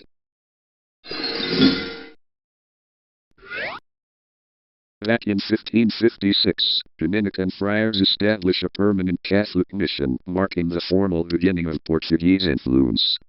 On 1651, the Dutch captured Kupang on the western end of the island, initiating a century-long struggle for control. On 1702, Portugal appoints its first official governor, designating the territory as Portuguese Timor with Lifau as the capital. On 1769, the Portuguese governor relocates the colonial capital eastward to Dili due to local conflicts. On 1859, Portugal and the Netherlands signed the Treaty of Lisbon, formally splitting the island into West Dutch Timor and East Portuguese Timor. On 1912, Portuguese colonial forces crush a major local uprising led by traditional chief Dom Boaventura. On 1942-1945, Japanese forces occupy the island during World War II, resulting in a brutal guerrilla campaign and the deaths of up to 60,000 Timorese. On 1974, the Carnation Revolution in Portugal leads to a policy of rapid decolonization for its overseas territories. On November 1975, as civil unrest grows, the pro-independence party FRETILIN unilaterally declares the Democratic Republic of East Timor. On December 1975, Indonesia launches a massive invasion of East Timor, annexing it as its 27th province. A 24-year occupation begins, resulting in the deaths of roughly 200,000 people from famine and conflict. On 1991, Indonesian troops fire on peaceful demonstrators at the Santa Cruz Cemetery in Dili, killing over 250 people and drawing global condemnation. On 1996, activists Jos Rimas Horta and Bishop Carlos Bello are jointly awarded the Nobel Peace Prize for their nonviolent campaign for self-determination. On August 1999, following the fall of Indonesian President Suharto, an overwhelming 78.5% of East Timorese vote for full independence in a UN-sponsored referendum. On September 1999, anti-independence militias, backed by the Indonesian military, launch a scorched earth campaign. The UN deploys an international peacekeeping force, INTERFET, led by Australia to restore order. On 1999-2002, the UN Transitional Administration in East Timor, UNTAET, governs the territory to help rebuild infrastructure and institutions. On May 20, 2002, Timor-Leste officially restores its independence, becoming the first new sovereign state of the 21st century, with Xanana Gusamo as its first president. On 2006, a deep political and military crisis triggers widespread civil unrest in Dili, forcing Prime Minister Mari El-Katiri to resign and prompting the deployment of international peacekeepers. On 2008, rebel soldiers launch a failed assassination attempt against President Jos Rimas Horta, who survives critical gunshot wounds. On 2011, Timor-Leste officially applies to join the Association of Southeast Asian Nations, ASEAN. On 2018, Timor-Leste and Australia sign a historic maritime boundary treaty, settling a long-standing dispute over underwater oil and gas fields in the Timor Sea. On 2023, Xanana Gusamo returns to power after being sworn in as Prime Minister, tasked with developing the crucial Greater Sunrise gas fields to aid the local economy. On 2024, Pope Francis visits Timor-Leste in September, drawing nearly half the country's population to an open-air mass in Dili. On 2025, Timor-Leste officially joins ASEAN on 26 October as its 11th member state, fulfilling a 14-year geopolitical goal. And on 2026, in February, the government establishes the ASEAN Chairship National Organizing Council (ACNOC) to prepare for its scheduled turn to lead the bloc as ASEAN Chair in 2029. See you in Mainland, China timeline that I had to go through. Tell me timeline. Where the stuff has come from the past to current.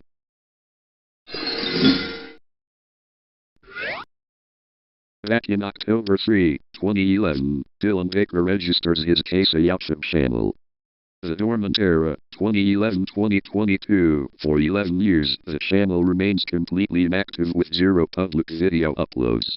Dylan works regular local jobs during this period, including a stint as a maintenance man.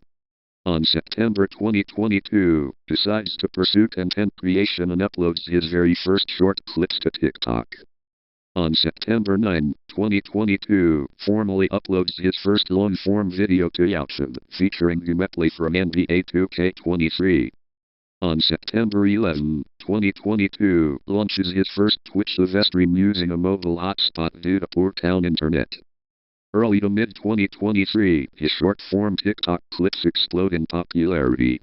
Fans heavily lean into roasting his weight, which Kesa embraces with comedic, loud, and angry reactions, transforming the roasts into a beloved community meme. On mid-2023, reaches over 1 million followers on TikTok just 9 months after his initial debut. On late 2023, expands his game library past NBA 2K into Die Horror, Simulation, and variety titles like Five Nights at Freddy's, Roblox, Baldi's Basics, and Granny. On January 2024, hits the major milestone of 1 million followers on Twitch. On May 2024, experiences an unprecedented surge in viewership, quadrupling his audience to hit 4 million followers on Twitch in a span of 4 months. On late 2024, solidifies himself as one of the top streamers globally, collaborating on podcasts with fellow massive creators like Jinxie. On January 2026, celebrates hitting a massive milestone of 8 million followers on Twitch, cementing his legacy as a premier variety and Die Horror streamer. And on May 2026, according to YouTube metrics, Kesa's primary YouTube channel climbs past 10.3 million subscribers, continuing his run as a top-tier internet personality. See you in Market, Sweden / on timeline that I had to go through.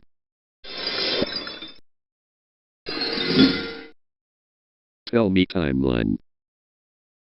Where the stuff has come from the past to current.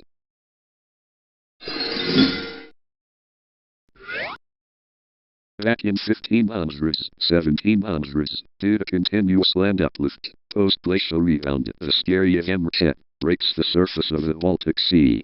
Prior to this, it was entirely underwater and acted merely as an invisible, dangerous reef for early seafarers. On 1809, following the Finnish War, Sweden is forced to cede Finland to the Russian Empire.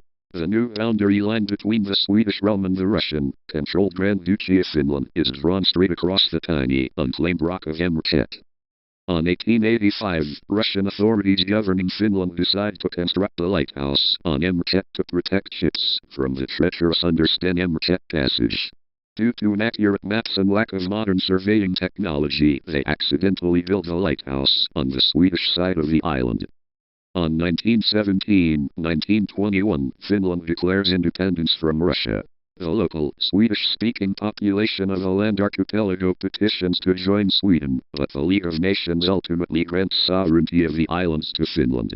This establishes land as an autonomous, demilitarized region. On 1985, rather than tear down the accidentally misplaced Finnish lighthouse, Sweden and Finland diplomatically resolve the century-old anomaly. They redraw the border into a unique, S-shaped zigzag. This shifts the lighthouse onto the Finnish side, while an equal land trade ensures Sweden does not lose overall surface area. On 1990s, 2000s, land's history merges closer with Europe when Finland joins the European Union in 1995 and adopts the euro in 2002. And on present day, 2026, MSAgent continues to captivate geography enthusiasts as the world's smallest sea island, shared by 2 nations. The island is uniquely split into two time zones, sitting in both the Central European Time, Sweden, and Eastern European Time, land zones, with an hour time difference literally steps apart. See you in Ambergris K, the lead timeline that I had to go through. Tell me timeline. Where the stuff has come from the past to current.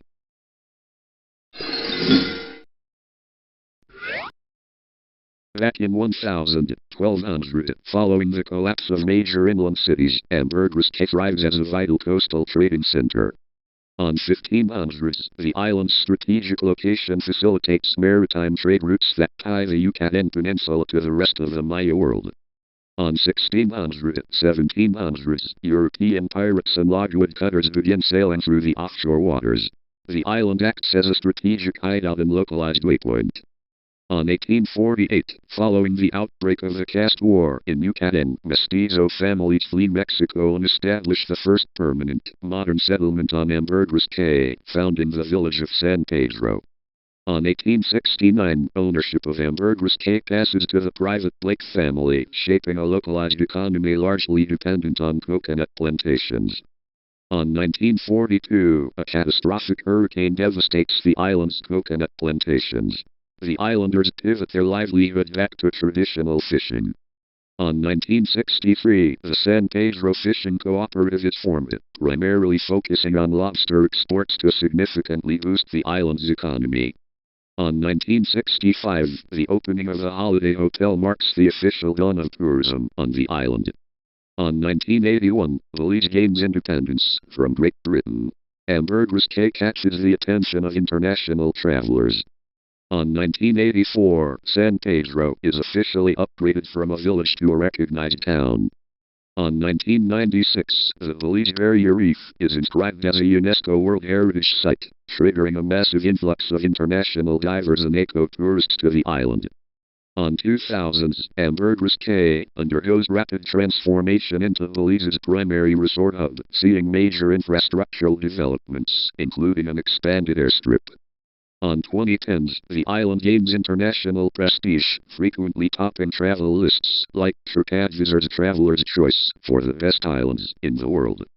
On 2021-2024, following a temporary global travel pause, the island experiences a massive resurgence in post-pandemic tourism, real estate investment, and expatriate relocation.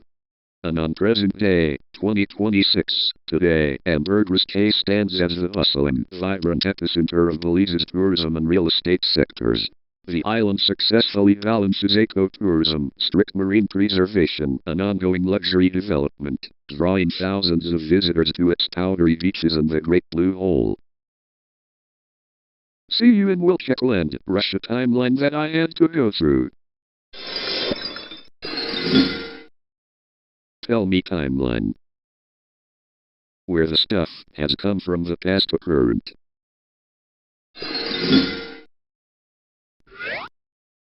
Back in 2019, launched major channel milestones, growing from 5 subscribers in July to 500 subscribers by December. On 2020, reached 1,000 subscribers in January and hit the 5,000 subscriber mark by December. On 2022, passed the 10,000 subscriber milestone in March. On 2023, reached 20,000 subscribers in August. On 2024, grew to 30,000 subscribers in April and reached 40,000 by November. On 2025, cleared 50,000 subscribers in June. On 2026, hit 60,000 subscribers in January as channel expansion continued. July 2019, Peter John launches his flagship series, with logo history #1, Disney Channel, introducing his signature catchphrase, "Hey guys, it's your boy Peter John."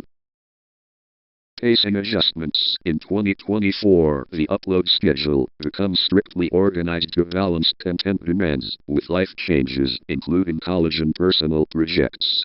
Structured formats expand to include Logo Battle, comparing competitor logos, Logo Report, and Logo History countries. Crossover projects. In 2025, Peter John's extensive catalog begins inspiring spin-off reaction videos from the commentary community. current operations, in 2026, the channel continues to produce hyper-focused member-only deep dives, such as hour-long specials on Indian brands or Coca-Cola brands, alongside publicly available themed releases like YouTube Show's Logo History. See you in MSAgent show timeline that I had to go through. Tell me timeline. Where the stuff has come from the past to current.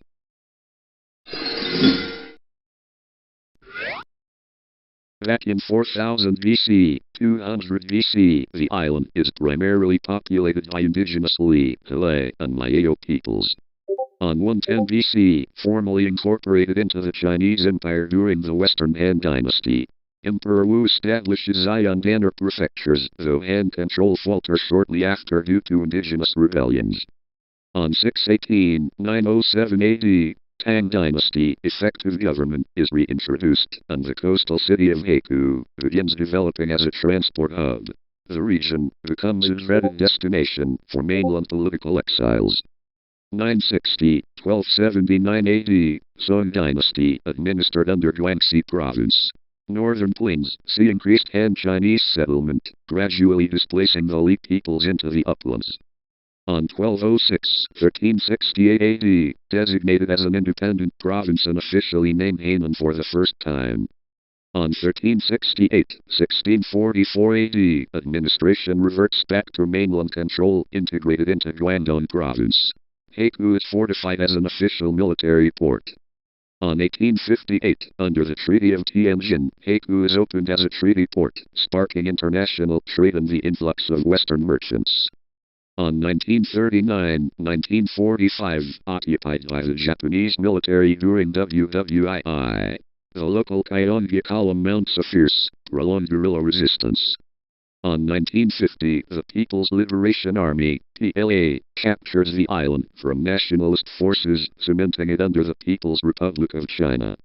On 1988, Hainan is officially separated from Guangdong and designated as an independent province, simultaneously becoming one of China's earliest special economic zones. On 2020, the Chinese government releases the Master Plan for Hainan Free Trade Port, FTP, pushing forward aggressive policies to transform the entire island into a globally influential duty-free and low-tax hub by 2025. And on 2026, Hainan is fully established as a major international free trade port, heavily integrated into global supply chains, international tourism, and aerospace technology via the Wenchang Space Launch Site. And that's all of the timeline. Tell me timeline. Where the stuff has come from the past to current. Back in 2017, July 5, after an older channel was deleted, the MSAgent show YouTube channel was officially created with an introductory channel trailer. November 3, the official Jackjelify channel premiered Battle for the VFV, bringing a huge wave of renewed interest to the entire creator community.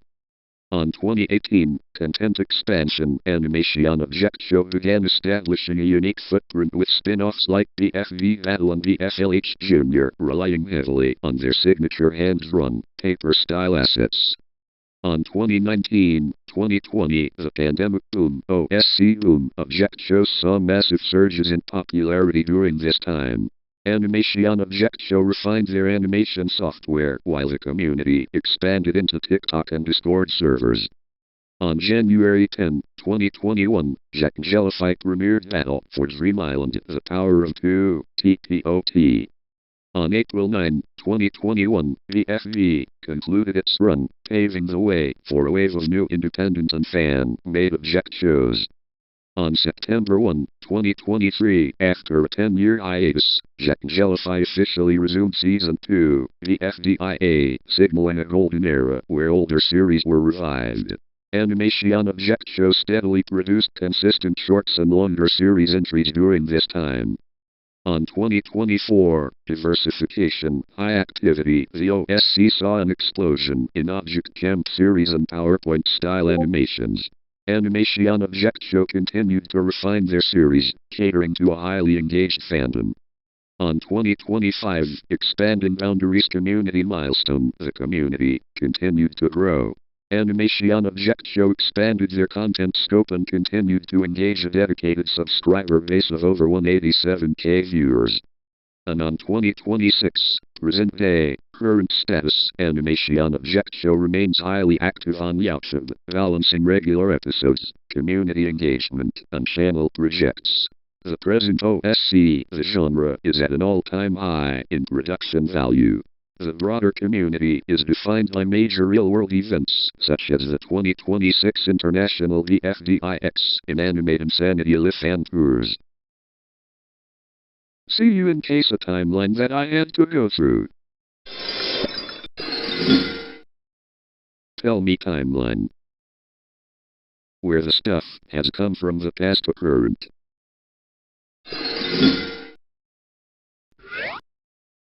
Back in 2001, launched by Juice TV on SKY Television, J2 began broadcasting to capture older audiences who were put off by the programming on channels like C4, MTV, and Juice TV.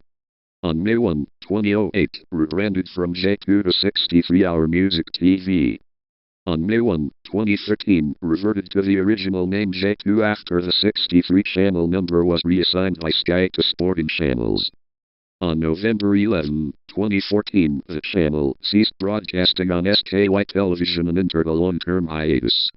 On December 2, 2025, relaunched on Sky TV, Channel 123, replacing MTV 80s under a revitalized identity that combines 70s, 80s, and 90s classics with contemporary tracks. And on 2026, the channel focuses on broadcasting retro and contemporary music spanning decades for adult audiences. See you in Maligaver Second Fangirl 2K11 Akakat Exalt timeline that I had to go through. Tell me timeline. Where the stuff has come from the past to current.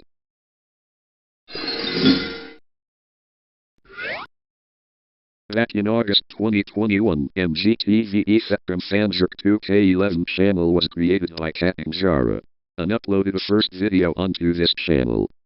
From 2021 to 2022, she has been making some videos, not as much unlike Daily 24/7. And on 2023, last video was uploaded before moving on. Since then, the channel is no longer in use. See you in Mayan civilization timeline that I had to go through. Tell me timeline. Where the stuff has come from the past to current.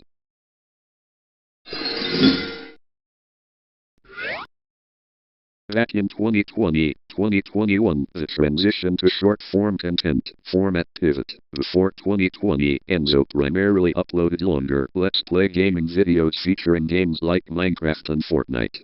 During this phase, he shifted heavily toward reacting to viral trends. The Shorts wave, as YouTube rolled out its globally available Shorts feature to compete with TikTok, Donald repurposed his highly energetic, aggressive puppet comedy format. The format typically involved the puppet watching a viral video and reacting with intense, distorted yelling or raging at the end.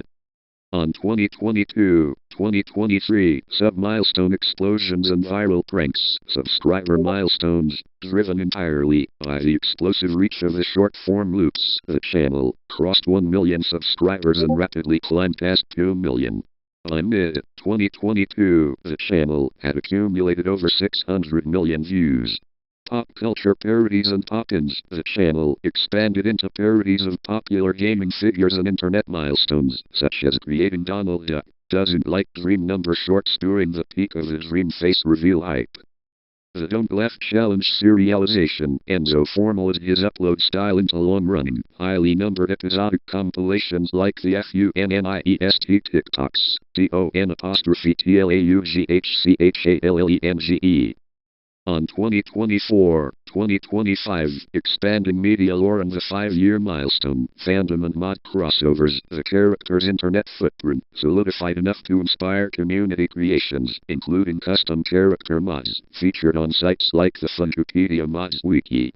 Lore videos. Aside from direct reaction content, the channel began integrating lore-based narrative videos, where Donald interacting with roommates, entering fictional spaces, and experiencing surreal horror elements. 5 years of TikTok/Shorts compilation, celebrating half a decade of a specific puppet comedy style. The channel released major highlight retrospectives tracking classic viral moments like the glue as chapstick prank.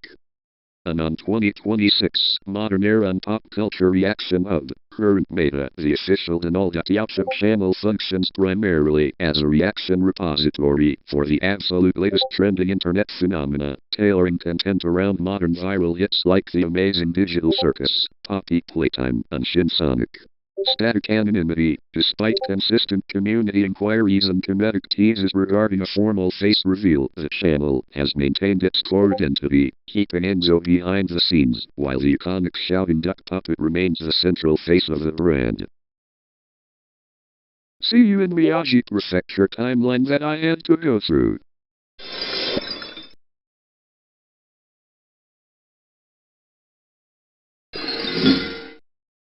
Tell me timeline.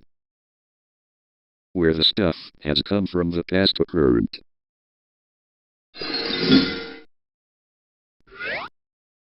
Back in April 9, 2014, Derpidon officially creates their YouTube channel. Early years, the channel focuses primarily on creating animations using the Flipnote application before pivoting to other animation tools. On early 2018, Derpidon officially approaches the Object Show community, OSC. First OSC video, they debut in the community with a custom remake of the battle for the VFV intro sequence. On November 2018, Derpidon launches an Object Show camp, titled Camp Because I'm Bored. On December 3, 2018, a dedicated YouTube channel for the camp is established, which eventually spawns 11 total seasons. On January 21, 2020, the intro for Derpidon's first standalone fully animated Object Show, Race for the Keys, is released to the public. On June 28, 2020, Episode 1 of Race for the Keys officially premieres, building a steady audience. On June 1, 2023, the 8th episode of Race for the Keys releases, after which the show is placed on an indefinite hiatus to prioritize a new project. On July 25, 2023, Derpidon premieres the first episode of ITIMEFORTHE. It rapidly becomes their most viral and popular project. On March 16, 2024, Episode 5, titled 57 Tears of the Star, premieres. On November 11, 2024, after running for 6 years, the side project Camp Because I'm Bored is officially cancelled. On January 19, 2025, Race for the Keys is officially shifted from hiatus to cancelled. On March 22, 2025, Episode 8 of ITIMEFORTHE, It Always Flies, is released. On August 31, 2025, Episode 9, Dodge Tire, releases. On October 3, 2025, Derpidon hits a major milestone, uploading a celebratory 150,000 subscriber milestone video, titled 1111111111111111111111111111111111111111111111111111111111111111111111111111111111111111111111111111111111111111111111111111111111111111111111111111111111111111111111111111111111111111111111111111111111111 On January 8, 2026, a massive channel occurs, resulting in several older, random, and milestone videos being unlisted. And on May 14, 2026, Episode 10 of ITIMEFORTHE, titled Never End, officially premieres on YouTube following a limited theater screening the prior day. See you in Los Americanos, Tamaulipas timeline that I had to go through. Tell me timeline. Where the stuff has come from the past to current.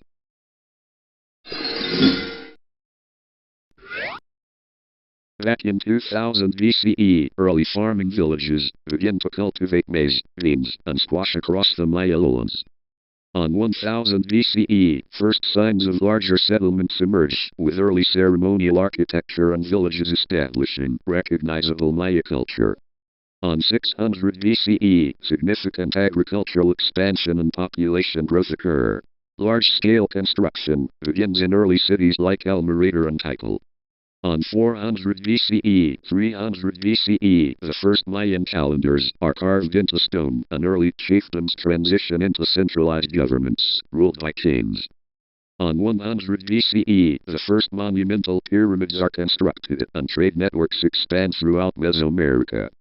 On 250 CE, the Classic period officially begins.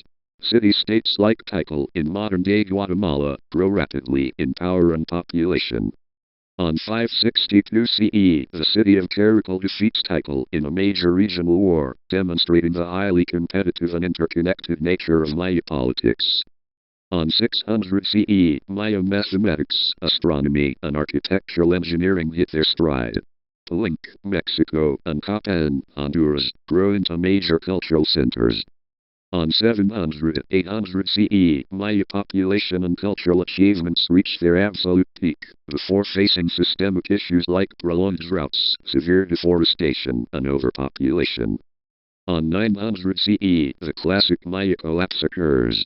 Major southern lowlands and jungle cities are gradually abandoned, though the civilization itself does not disappear. On 950 CE, the early post-classic begins. The northern city of Chichen Itza rises to prominence, heavily influenced by the Toltec culture of central Mexico. On 1200 CE, Chichen Itza falls, and the city of Mayapan becomes the dominant political power in the Yucatan Peninsula until a rebellion causes its fall around 1441 CE. On 1400s, following the fall of centralized powers like Mayapan, the region fractures into independent, competing provinces and coastal trading centers, for example, Tulum. On 1511 CE, first Spanish explorers make contact with the Maya, and subsequent years of conflict and disease severely weaken the population. And on 1521 CE, the Aztec Empire in central Mexico falls to the Spanish. This marks the official end of independent Mesoamerican empires, setting off a long, prolonged period of Spanish conquest across the remaining Maya territories that would last into the late 1600s. And that's all of the timeline. Tell me timeline. Where the stuff has come from the past to current.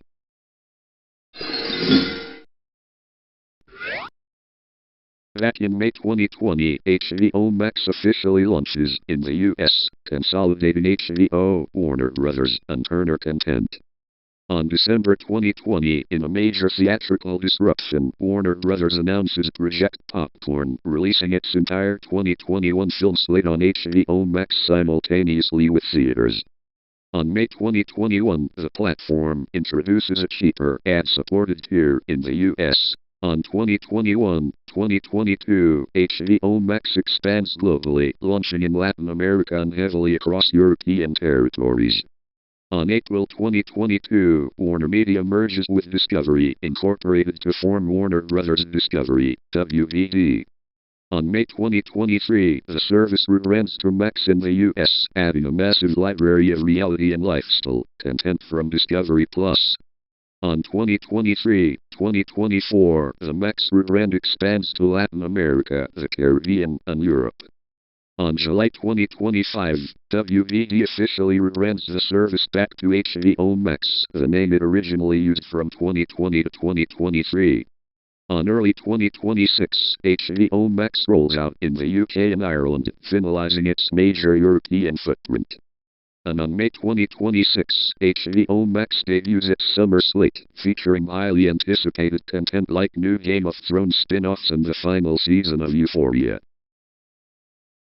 See you in the timeline that I had to go through. Tell me timeline. Where the stuff has come from the past to current.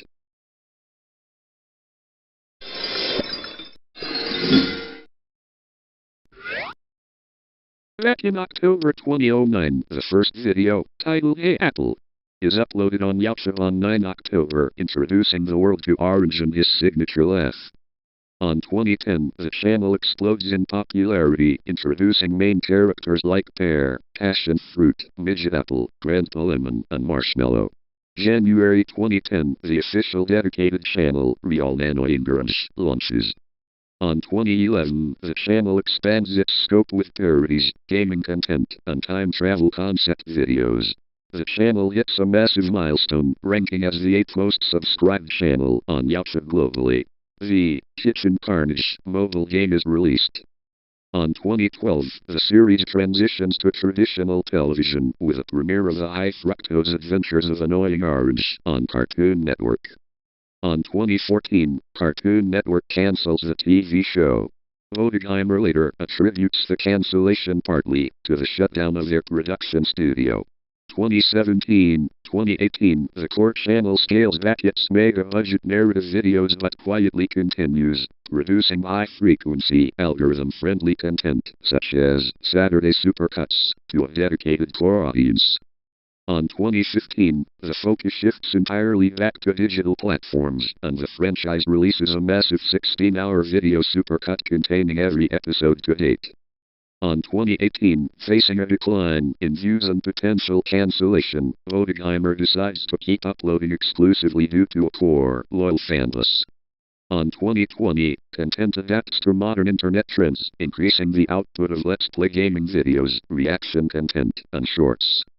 On 2021, special seasonal story arcs like Shocktober are brought back to drive high engagement. On 2023, a massive lore shift begins with the introduction of Analog Orange, a glitched, villainous version of Orange that traps the real Orange in a jar. On 2024, the channel runs a year-long narrative arc where the characters must travel through alternative realms to save the kitchen. On 2025, the channel passes Season 17, leaning heavily into early internet nostalgia as fans contrast its classic style against modern AI-generated content. And on 2026, the web series kicks off Season 18, reaching a milestone of more than 2,400 videos, published across its 17-year history.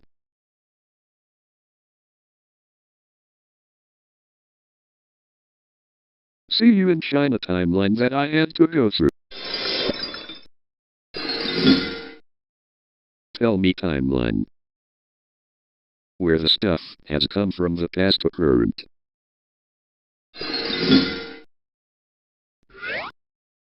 Back in 1902-1906, the botanical, ecological, and geographical structures of Tamaulipas' coast are heavily documented as Mexico expands its maritime mapping.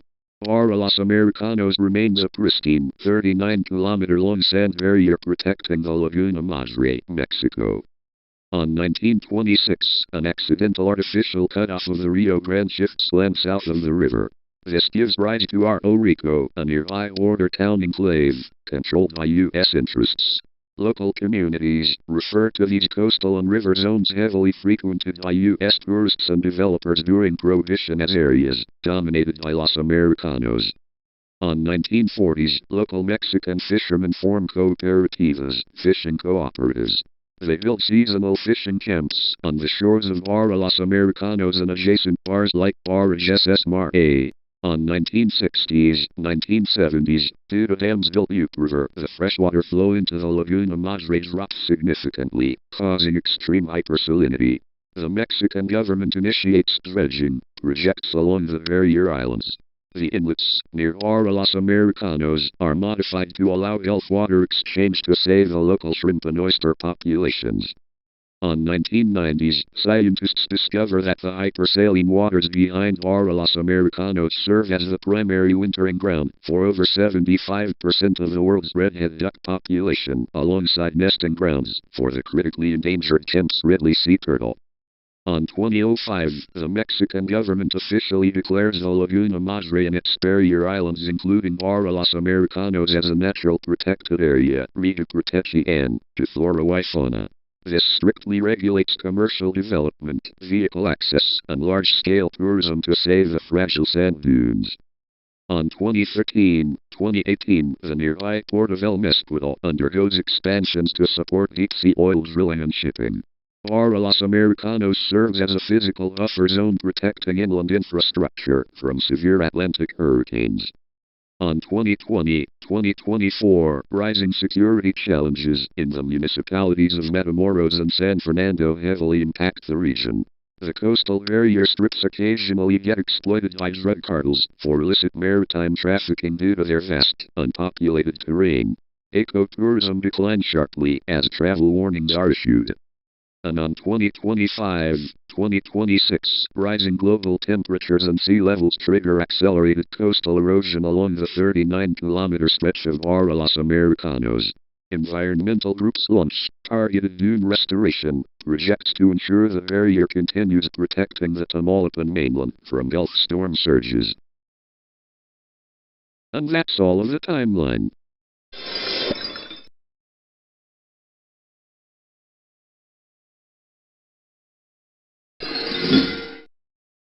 Tell me timeline.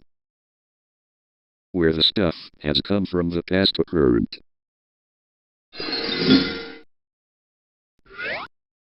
Back in September 15, 2008, the channel officially launches as MTV NHD, MTV Network's High Definition, broadcasting across Europe, Latin America, and Asia as a premier HD music and concert channel. On 2010, rebranded simply as MTV Live, expanding its localized programming and HD video premiere content in select global regions. On 2013-2017, following a shift in regional strategies, the channel's separate feed shut down in several markets, including France, April 2013, Australia, December 2013, and Malaysia, August 2017. On 2020, the channel is deeply impacted by a shift in global programming, with its focus heavily leaning into unscripted series and concert marathons. On 2022-2024, the network continues to shrink its broadcast footprint, exiting Russia, April 2022, Belarus, December 2022, and the Philippines, January 2024. And on December 31, 2025, driven by profound changes in audience habits with viewers increasingly moving to platforms like YouTube and Spotify for music discovery, Paramount Global shuts down MTV Live globally, along with several other iconic MTV spin-off channels, marking the end of its linear music television era. See you in an annoying orange timeline that I had to go through. Tell me timeline. Where the stuff has come from the past to current.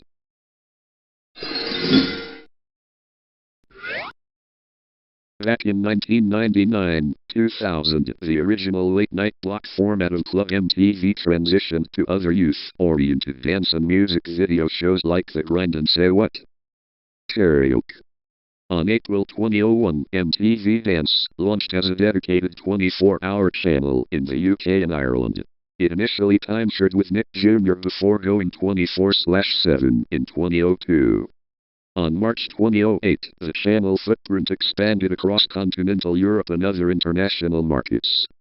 On May 2018, the European and international feeds of MTV Dance were rebranded to Club MTV, bringing back the iconic branding of the classic dance show. On April 2020, MTV temporarily revived the name for Club MTV Dance Together, a one-off televised fundraising event hosted by D. Nice and Keith Palmer. On August 2023, the Australian and New Zealand iterations of Club MTV officially ceased broadcasting as pay TV networks restructured. And on December 2025, Paramount Global discontinued Club MTV on television networks globally, ending the 24/7 broadcast era to shift focus onto digital platforms. See you in an annoying orange gaming timeline that I had to go through.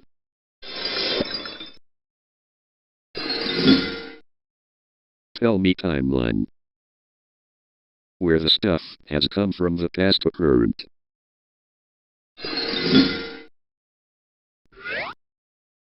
Back in 1,700,000 BC, Yuan man, Homo erectus, inhabits Yunnan province, leaving behind the oldest recognized hominid fossil teeth in China.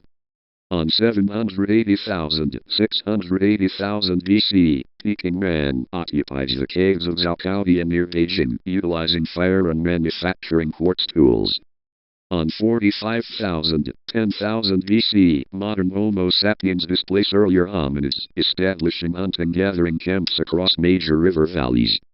On 7,000 BC, early agricultural experimentation begins with wild millet cultivation in northern China and wild rice taming along the Yangtze River. On 5,000 BC, Pelagian and Scythian cultures develop permanent villages, farm domestic pigs, and create basic pottery. On 3,000 BC, Yangshao culture expands across the Yellow River Valley, known for its distinct painted pottery, painted hemp textiles, and slash-and-burn farming. On 3,000 BC, Hemidu culture flourishes in the south, constructing stilt houses and advancing wet rice cultivation. On 3,500 BC, Hongshan culture thrives in northeastern China, producing complex jade pieces, jade dragons, and large ceremonial altars. On 3,300 BC, Liangzhu culture emerges in the Yangtze Delta, executing sophisticated water management systems and fine ritual jade carvings. On 2200 BC, a period of catastrophic flooding ravages the Yellow River Basin, disrupting Longshan settlements and driving regional tribes to cooperate. On 2100 BC, Yu the Great successfully engineers a system of canals and dikes to drain the floodwaters, earning supreme political influence among the tribal chiefs. On 2070 BC, Emperor Shen abdicates to Yu, who establishes the Xia dynasty. Instead of picking a tribal successor, Yu passes his power to his son, creating the first dynastic succession model in Chinese history. And that's all of the timeline.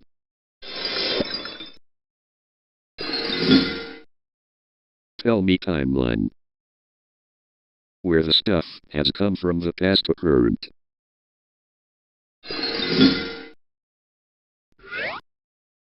Back in March 2014, the channel officially begins uploading content, initially formatted as Midget Apple Gaming. Early videos are framed as Midget Apple hosting Let's Plays to give the character his own spotlight outside of Orange. On October 2014, the channel officially rebrands to Annoying Orange Gaming. Orange takes over as the primary host, bringing his trademark puns and reaction style to mainstream video games. Early gameplay, the content strategy focuses heavily on rapid-fire mobile hits and viral indie titles of the era, such as Temple Run 2, Flappy Bird, Crossy Road, and Plants vs. Zombies. On 2015-2016 Minecraft boom, the creators launched the official Orangecraft Minecraft server, MSAgent, integrating fan interaction directly into their videos. The cast records routine gameplay, survival series, and custom holiday mini-games like Pumpkin Smash.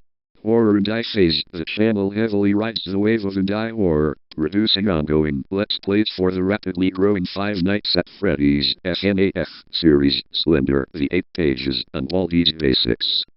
On 2017-2019 visual rebrand, 2017, the channel updates its iconic arcade machine outro to a modernized, spinning red screen aesthetic. The Roblox pivot, the channel pivots its primary target audience toward Roblox gameplay. Orange and the group frequently play custom Roblox obstacle courses, obbies, tycoon games, and roleplay modes. Character expansion, new channel-exclusive personas emerge to split the gameplay duties, most notably Gaming Grape, a dedicated, highly competitive gamer who covers fighting titles like Super Smash Bros. On 2020-2022 VR and simulation gaming, the cast explores virtual reality gaming and modern simulators, such as Untitled Goose Game and Yautjaver's Life, to keep the reactions fresh and physically expressive. Among Us phenomenon, during the pandemic-era gaming boom, the channel shifts heavily toward Among Us multiplayer sessions, using the different fruit characters to fill out lobbies and blame one another as the imposter. On 2023, final uploads and hiatus. Decreased output, mainstream focus, from the production team, begins leaning heavily back into the main channel animations and shorts, causing a slow decline in weekly gaming uploads. and on October 25, 2023, the channel posts its final video before entering an unannounced, indefinite hiatus. No brand new episodic Let's Plays have been produced since this date, though the archive remains active, with billions of accumulated views. See You in China Part 2 timeline that I had to go through. Tell me timeline. Where the stuff has come from the past to current.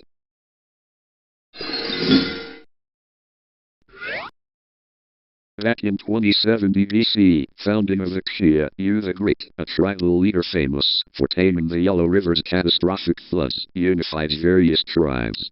After his death, his son Kai inherits the throne, bypassing the previous merit-based system and establishing China's first system of dynastic succession. On 1500 BCE, the Urartu culture, archaeological excavations in the Henan and Shaanxi provinces, believed to be the Xia heartland, reveal the advanced Urartu culture. This era shows the beginnings of urban centers, elite palaces, and the earliest cast bronze ritual vessels, though writing systems have yet to be found here. On 1800 BC, succession crises, following Kai, Xia monarchs like Tai Kang neglect state duties for personal luxury. This causes brief periods of tribal rebellion and internal usurping of the throne, most notably by Hu Yai. Later, ruler Xiao Kang manages to rally local support and restore the royal family's power. On 1600 BC, the fall of the Xia, the dynasty declines under its last ruler, Ji. Remembered in traditional texts as a tyrant who indulged in cruel, extravagant behavior, Ji alienates his people and regional vassals. This unrest allows Tang, the leader of the neighboring Shang tribe, to rise in rebellion. And the Battle of Ningxiao, c. 1600 BCE, Shang forces led by Tang decisively defeat the Xia army, forcing Ji into exile. This victory ends the Xia era and ushers in the recorded history of the Shang dynasty. And that's all of the timeline.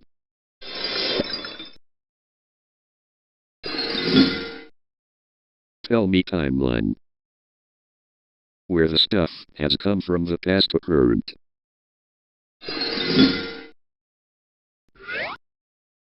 Back in March 21, 1951, CMQ-TV Channel 6 begins its first regular commercial broadcasts from the state-of-the-art Radio Centro building in Havana.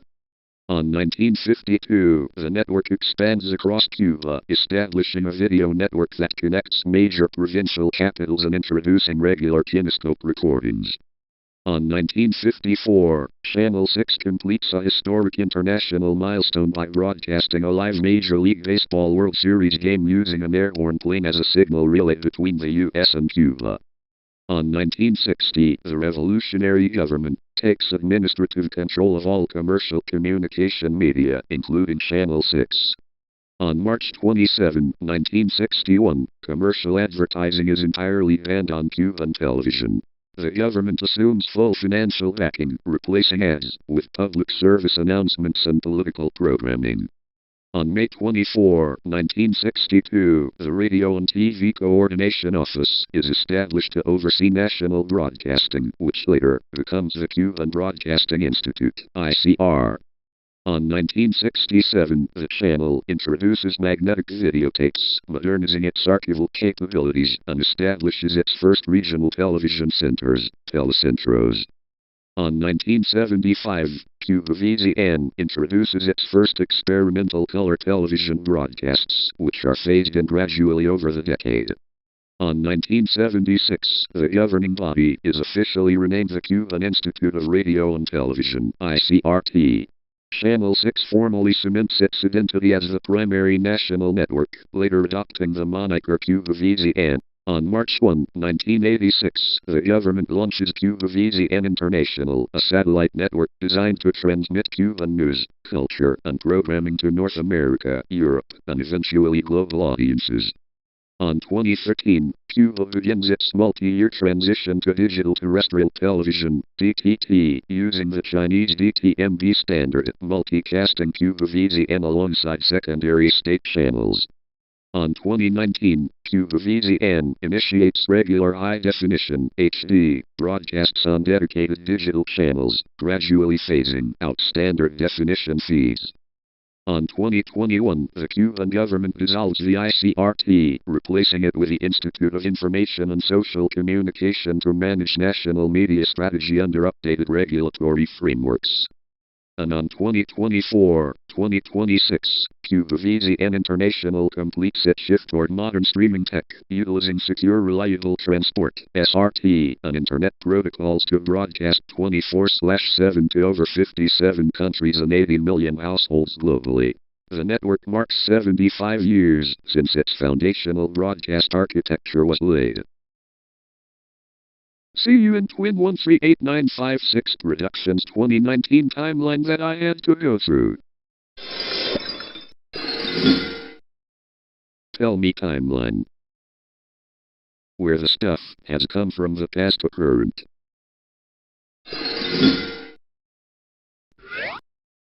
Back in July 22, 1968, Telereveal is officially inaugurated in Santiago de Cuba by the Cuban government.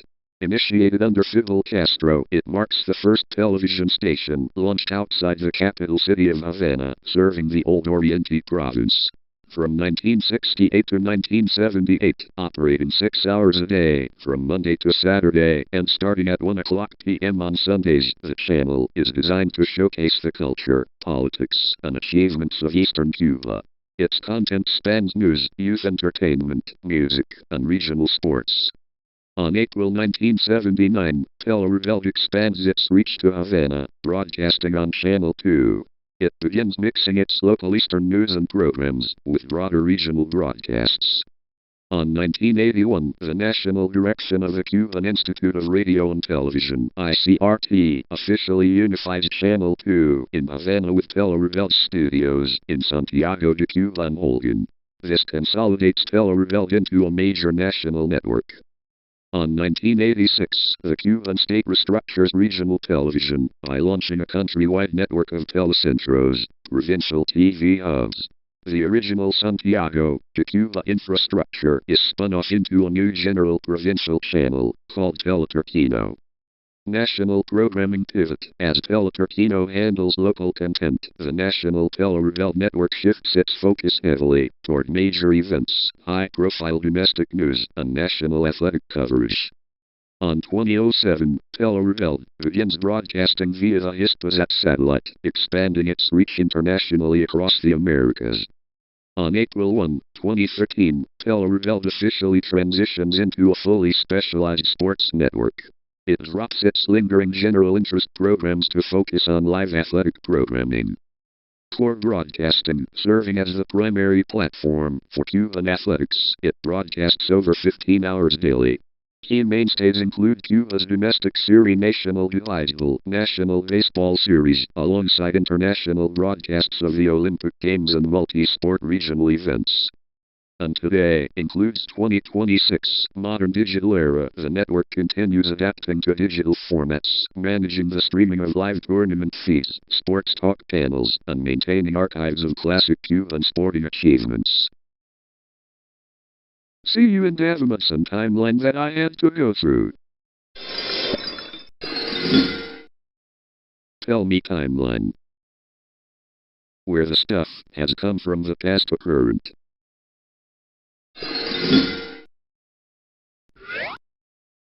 Back in 1046 BC, King Wu overthrows the Shang dynasty at the Battle of Mai, establishing the Zhou dynasty and the concept of the mandate of heaven to justify their rule.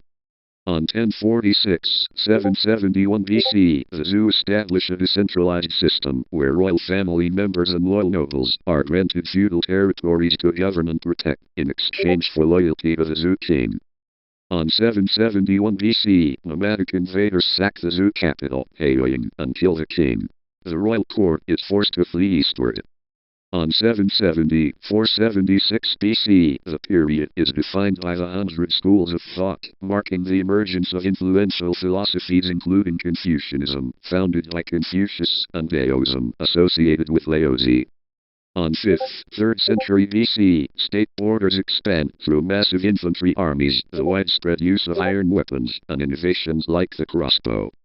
And on 256 BC, the state of Qin, led by King Ziyaqing, conquers the Zhou capital and deposes the last Zhou ruler, effectively ending the dynasty and paving the way for the Qin dynasty's eventual unification of China in 221 BC.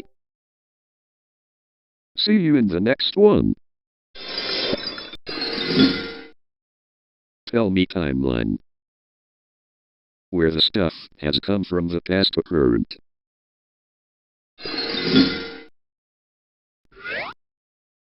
Back in 1600 BC, establishment of the dynasty, according to traditional historical texts. Sheng Tang, Qing Tang, overthrew the corrupt Xia dynasty in the Battle of Minqiao. Archaeological evidence, such as the foundation of the walled city at Yanxi, associated with the early Yang culture, dates the rise of Shang political power to this period. On 1500 BC, Bronze Age advancements, the Middle Bronze Age begins. The Shang developed sophisticated, large-scale bronze casting technologies, producing weapons, tools, and intricate ritual vessels. On 1300 BC, Mogul capitals, the Shang royal family frequently relocates their capital for strategic or religious reasons, with major political centers emerging at cities like Zhengzhou and Ao. On 1300 BC, establishment of Yingxiu, the Shang rulers settle their final and most famous capital at Yingxiu, near modern-day Anyang. This site serves as the spiritual and political center of the kingdom for the remainder of the dynasty. On 1200 BC, era of King Wuding, under King Wuding, the Shang Empire reaches the height of its military and territorial power. On 1200 BC, Tuma Fuheo, a powerful consort of King Wuding, dies. Her remarkably preserved and unplundered tomb is excavated in the modern era, revealing thousands of jade, bronze, and bone artifacts that prove her high status and active military role. On 1100 BC, development of writing. During this peak period, the use of oracle bones, turtle plastrons and ox scapulae becomes prevalent. Diviners carve questions for the ancestors and gods onto the bones, creating the earliest confirmed written Chinese script. On 1075 BC, accession of King Zhou, King Dai, better known as King Zhou of Shang, ascends to the throne. He is traditionally remembered by later Chinese historians for his cruelty, high taxation, and extravagant lifestyle, leading to a loss of the mandate of heaven. On 1050 BC, rise of the Zhou, King Wen of Zhou, the leader of a vassal state to the west, dies. His successor continues to build political alliances to challenge the Shang. And on 1046 BC, the Battle of Mai and fall of the Shang, the pre-dynastic Zhou forces, led by King Wu of Zhou and aided by Shang dynasty, defectors and unhappy Shang slaves, launch a major offensive. They defeat the Shang forces at the Battle of Mai near Yingxiu. King Zhou of Shang perishes, marking the definitive end of the dynasty and the rise of the Zhou dynasty. And that's all of the timeline. Tell me timeline. Where the stuff has come from the past to current.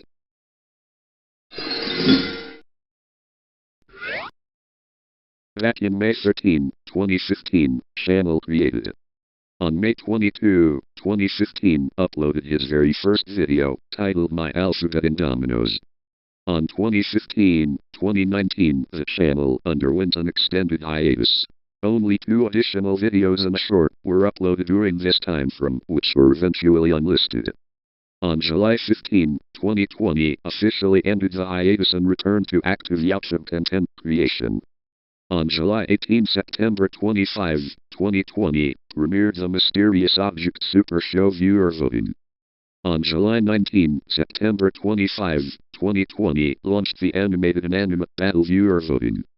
On October 22, 2020, premiered his most massive and well-known viewer voting series, the ultimately large Object Show viewer voting, which features characters from over 75 different Object shows and has amassed well over 900 plus episodes. On late 2020, released a series of spin-off and side content, including the FVNet likes and rainbow character viewer voting. On 2021-2023, shifted focus to regularly updating his massive ultimately large object show viewer voting as well as community-driven random character viewer voting. And on 2024-2026, reached and surpassed 80,000 subscribers. The channel continued producing extensive daily and yearly compilations, tracking hundreds of chronological object show episodes. See you in China Part 3 timeline that I had to go through. Tell me timeline. Where the stuff has come from the past to current.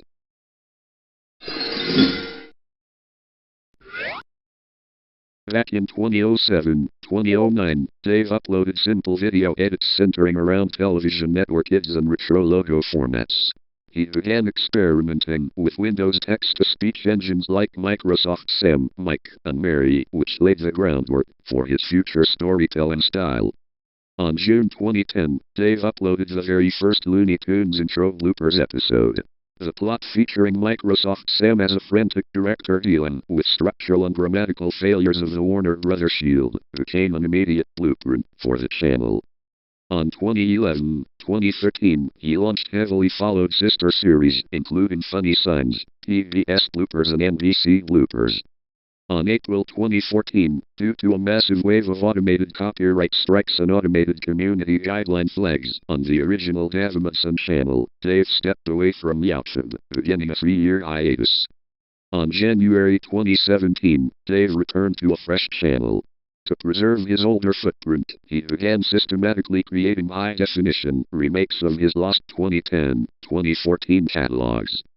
On May 2019, debuted Dave and Friends, evolving the channel's format from quick-cut logo gags into full narrative plotlines involving his structural voice cast.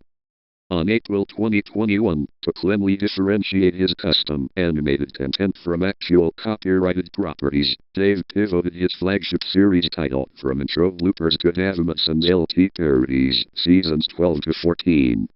On 2022-2023, Lore Arcs produced complex episodic arcs like the Grand Final parodies, Davamson and Friends Save the World and the Story of the Heaven Logo Alliance. On late 2023, transitioned the primary brand identity back into LT Bloopers, second era, beginning with season 15. On June 2024, launched Davamson Classics, structured as formatted seasonal reissues of his absolute oldest material for modern archival purposes. On January 2025-March 2026, season 17 of LT Bloopers completed a massive 15-episode run. Concurrently, PBS Bloopers 62 kicked off early 2026 content. And on April 2026 present, Dave celebrated the landmark 15th anniversary of the LT Bloopers series. Season 18 officially kicked off on 26 April 2026, and Dave continues to produce consistent episodic text-to-speech parodies. See you in China Part 4 timeline that I had to go through. Tell me timeline. Where the stuff has come from the past to current.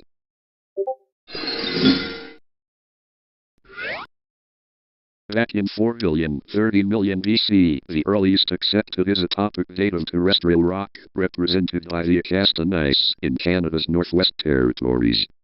On 4 to 3,800,000,000 BC, the late heavy bombardment. The inner solar system experiences an intense period of comet and asteroid impacts, possibly delivering large amounts of water to Earth. On 3,850,000,000 BC, initial traces of biological activity appear. Graphite found in Aquila Island, Greenland, contains carbon isotopes consistent with the waste products of photosynthetic life. On 3,500,000,000 BC, the first widely accepted body fossils and microbiomats, stromatolites, date from this era, primarily in Western Australia. On 3,200,000,000 BC, the onset of plate tectonics. Continents began breaking apart and reforming into larger landmasses. On 2,900,000,000 BC, evidence of Earth's first global glaciation, as documented in rocks from South Africa. And on 2,700,000,000 BC, cyanobacteria thrive globally, releasing mass amounts of oxygen. This oxygen reacts with dissolved iron in the seas, leaving behind vast, distinct stripes of rusted rock known as banded iron formations. See you in Rudolph Island, Russia. Timeline that I had to go through.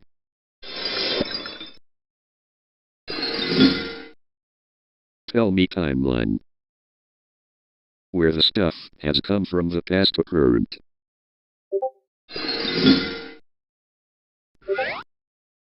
Back in 13.8 billion years ago, space, time and matter burst into existence from an infinitely dense and hot single point.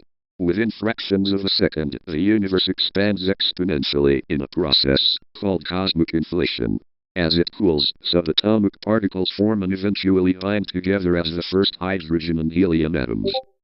13.5 billion years ago, for roughly 380,000 years, the universe is a glowing, opaque fog of plasma. As the cosmos continues to expand and cool, the first atoms form, allowing light to travel freely, a glow we can still detect today as the cosmic microwave background. Gravity begins to pull vast clouds of hydrogen and helium gas together, setting the stage for star Earth. 13.5 billion years ago, the first stars ignite, ending the cosmic dark ages.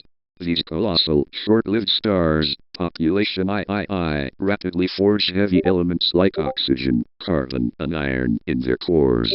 When they explode as supernovae, they seed the universe with the chemical building blocks necessary for rocky planets like Earth. The earliest proto-galaxies begin to coalesce. 9.0 billion years ago, over billions of years, galaxies merge and evolve into the majestic spirals and ellipticals we observe today. Stellar nucleosynthesis continues, and multiple generations of stars are born, die, and enrich the interstellar medium with heavier elements.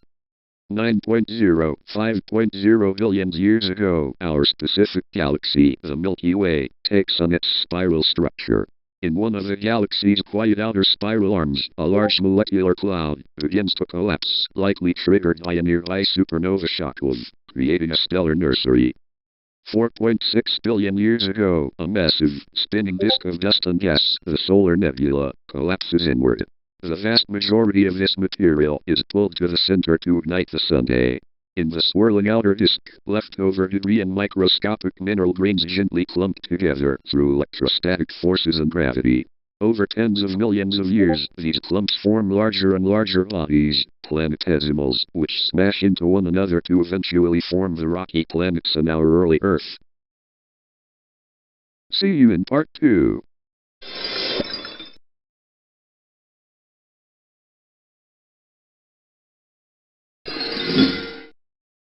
Tell me timeline. Where the stuff has come from the past to current.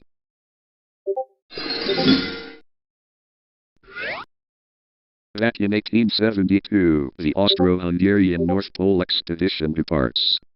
On 1873, the expedition discovers the Franz Josef Land archipelago, of which Rudolph Island is a part.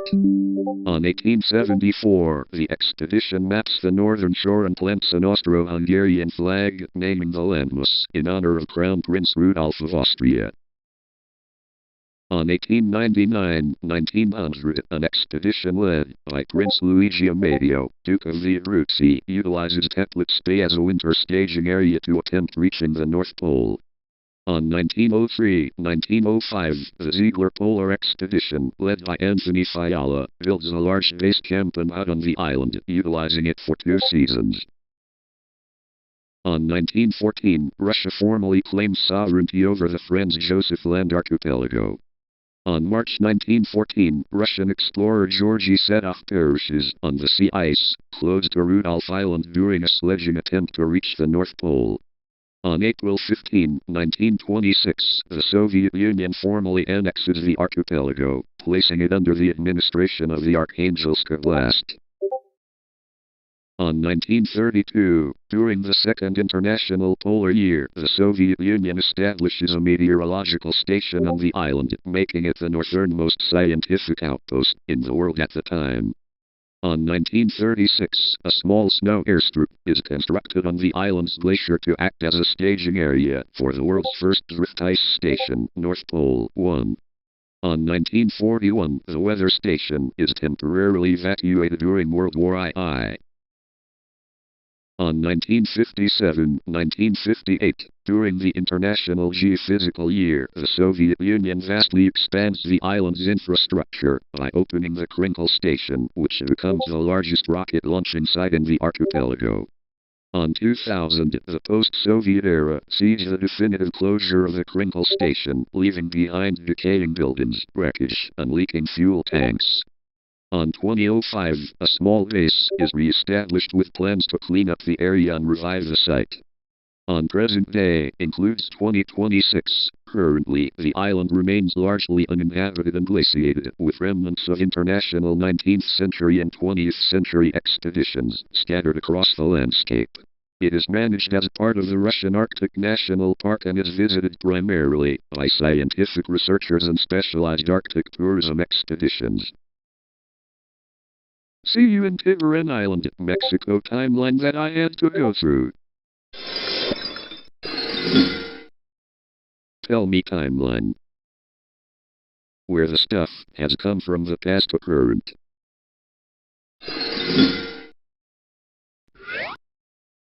Back in 1600s, 1700s, the Seri people, semi-nomadic hunter-gatherers, fiercely defend their isolated homeland against Spanish missionaries and colonizers. The Seris utilize the island not just for subsistence, but as the cultural and spiritual center of their cosmos.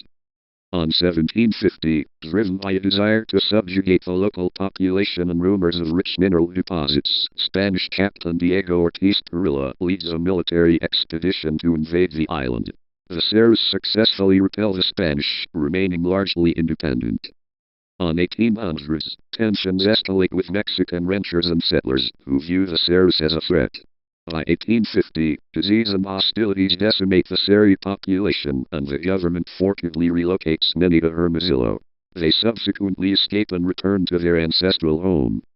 On 1890s, several foreign explorers, prospectors, and anthropologists venture to the island and go missing. The mysterious disappearances, often blamed on the Seris, earn the region a deadly reputation and rumors of cannibalism. On 1905, the Tiburon Island tragedy occurs. A U.S. gold-seeking expedition led by Thomas Grindle attempts to explore the island, resulting in the tragic deaths of expedition members from dehydration and exposure. On 1963, Mexican President Adolfo López Mateos declares Isla Tiburon a nature reserve and mule deer refuge. The federal government deploys the Mexican Marines, essentially blocking the Seris from their own land. On 1975, the Mexican government reverses course and officially returns the island to the Seri people.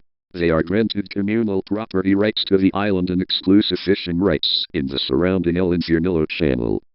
On late 1900s, 2000s, the Seris adopt a sustainable approach to conservation, notably developing carefully regulated, high-ticket ecotourism and big game hunting programs for bighorn sheep, with proceeds funding their communities and local conservation initiatives.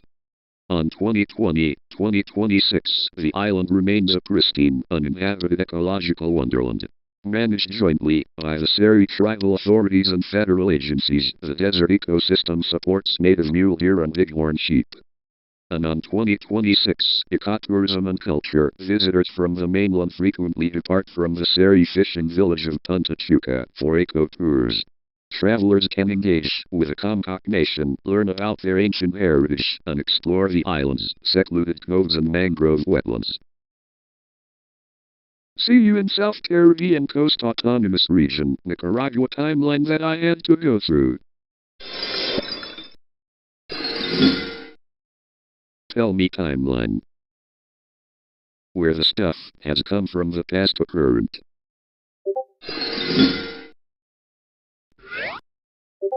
Back in July 1977, ZNS-TV officially launched. The 27,918 square foot television station was constructed at the Centerville site in Nassau at a cost of $6 million. On 1982, the core production group behind flagship programs like Bahamas Tonight expanded as a national broadcaster, creating a cohesive platform for news and cultural stories. On 1990, the NS television service reached Freeport on Grand Bahamas via a CATV cable system. On 1993, Prime Minister Hubert Ingraham announced the breaking of the ZNS broadcasting monopoly. On 1994, ZNS took over operations of the Parliamentary Channel on Cable Channel 40, broadcasting live proceedings of the House of Assembly and the Senate. On 1995, the launch of Cable Bahamas significantly increased the reach of ZNS TV. On 2009, the government reformed the communications sector and enacted legislation to establish the Utilities Regulation and Competition Authority (URCA). On 2010, ZNS underwent a major restructuring in October to position itself as a public service broadcaster. On December 2012, ZNS began the first phase of its digital transformation on New Providence, utilizing a $5 million investment. On July 2019, Prime Minister Dr. Hubert Minnis officially launched digital high-definition (HD) broadcasting at the ZNS Northern Service in Grand Bahama, completing the network's transition to full digital capability. On October 2023, ZNS TV celebrated 46 years of national broadcasting, maintaining its staple news programming and daily production of Bahamas Tonight. And on 2026, ZNS continues to operate under the Broadcasting Corporation of the Bahamas, BCB, maintaining a comprehensive schedule that includes free-to-air broadcasting, the Parliamentary Channel, and regional news updates. See you in our SA video editing productions timeline that I had to go through. Tell me timeline. Where the stuff has come from the past to current.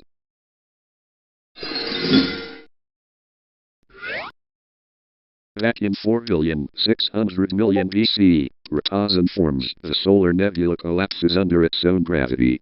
Planetismals collide, dust and ice accrete to form early planetary bodies. On 4,540,000,000 BC, Earth of proto-Earth, Earth accretes, gravity pulls surrounding debris into a distinct planetary sphere. Extreme heat, radioactive decay and constant impacts melt the planet. Core separation, heavy iron sinks to the center, creating the core. Mantle creation, lighter silicate rock floats upward to form the mantle. On 4,510,000,000 BC, Theia collides, a Mars-sized planet strikes the young proto-Earth. Mantle ejected, huge amounts of rocky debris vaporize into space. Moon formation, this ring of orbital debris quickly coalesces into the moon. Magma ocean, the impact completely melts Earth's surface into glowing magma. On 4,450,000,000 BC, early atmosphere outgassing begins. Volcanoes release massive amounts of gas from the interior toxic air. The atmosphere fills with carbon dioxide, nitrogen, and water vapor. No oxygen. The sky is completely devoid of free oxygen. On 4,400,000,000 BC, surface cools. The magma ocean solidifies into the first basaltic crust. Zircon crystals, the oldest known terrestrial minerals, form in Western Australia. Steam condenses, torrents of rainfall, for millions of years as the planet cools. Oceans form, liquid water pools into global, highly acidic oceans. On 4,100,000,000 BC, orbit shifts. Giant gas planets move, destabilizing asteroid and comet orbits. Asteroid ring, millions of massive space rocks strike Earth and the Moon.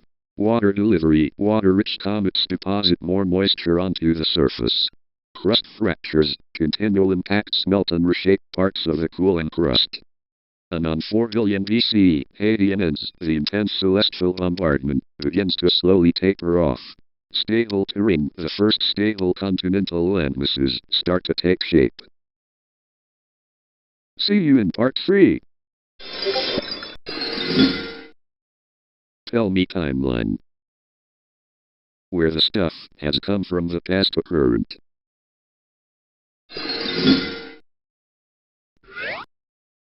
Back in 2020, 2022, channel inception and early OSC content. Original channel focus started out as a smaller community channel revolving around Roblox and object show content, initially pushing to reach subscriber milestone like 1,000 subscribers. Content style focused on community engagements and early series. Video editing was standard definition using accessible, free software as the channel owned its focus on object show lore. On 2023, channel identity and history of RSA Video Editing Productions YouTube channel, brand refinement, the channel rebranded as RSA Video Editing Productions. The milestone event released a heavily requested history of my YouTube channel documentary-style breakdown, hitting and celebrating the 1,200 subscriber mark. Community expansion expanded its production scope to fan games, camp competitions, for example. TTOT Camp All-Stars, and detailed predictions for ongoing object show series. On 2024-2025, transition to lore series and analysis.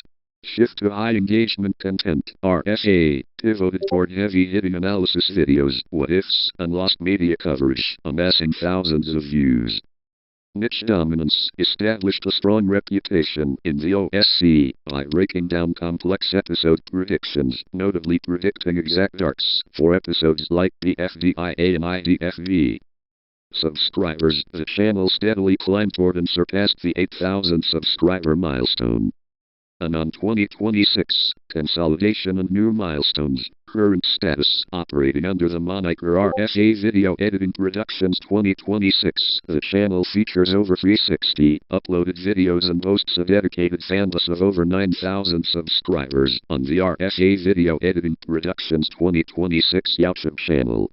Advanced content. Content now routinely consists of comprehensive, highly detailed reactions to premieres, like TTOT episodes, multi-series crossover predictions, and in-depth timeline breakdowns. See you in China Part 5 timeline that I had to go through.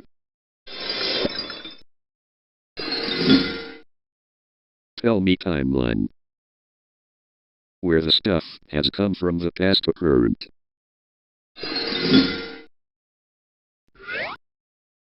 Back in 2,500,000,000 BC, 2,400,000,000 BC, cyanobacteria utilizing oxygenic photosynthesis release massive amounts of molecular oxygen.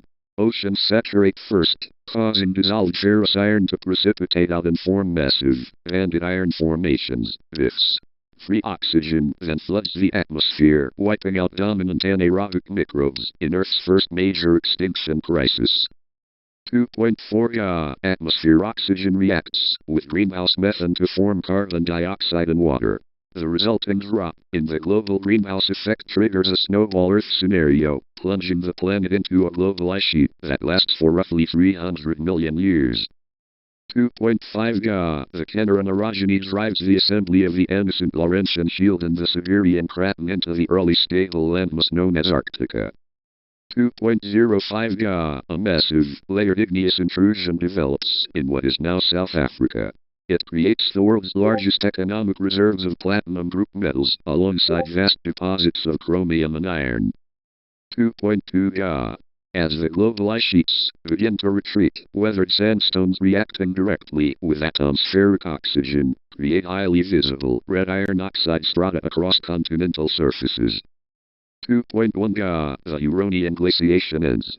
The earliest macrofossils of complex multicellular organisms, the Francivilian Biota or Gavanyanta, emerge alongside the evolutionary dawn of single-celled eukaryotic organisms featuring membrane-bound nuclei.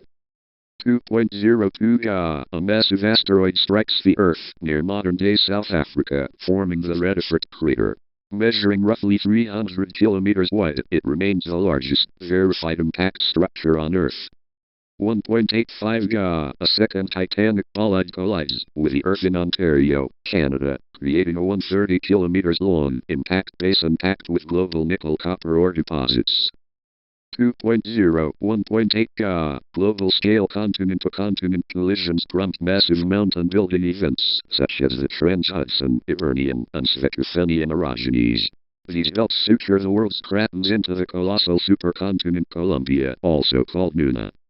1.8, 1.6 billion years ago, continental shields lock into rigid positions following the Columbia assembly. Tectonic activity transitions largely into localized rifting, platform sedimentation, and magmatic plumbing systems. Atmospheric oxygen levels briefly level off at roughly 1% to 10% of present-day amounts.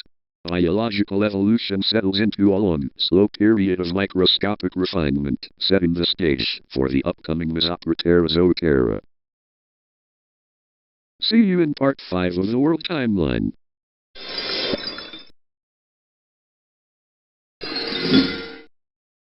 Tell me timeline. Where the stuff has come from the past to current.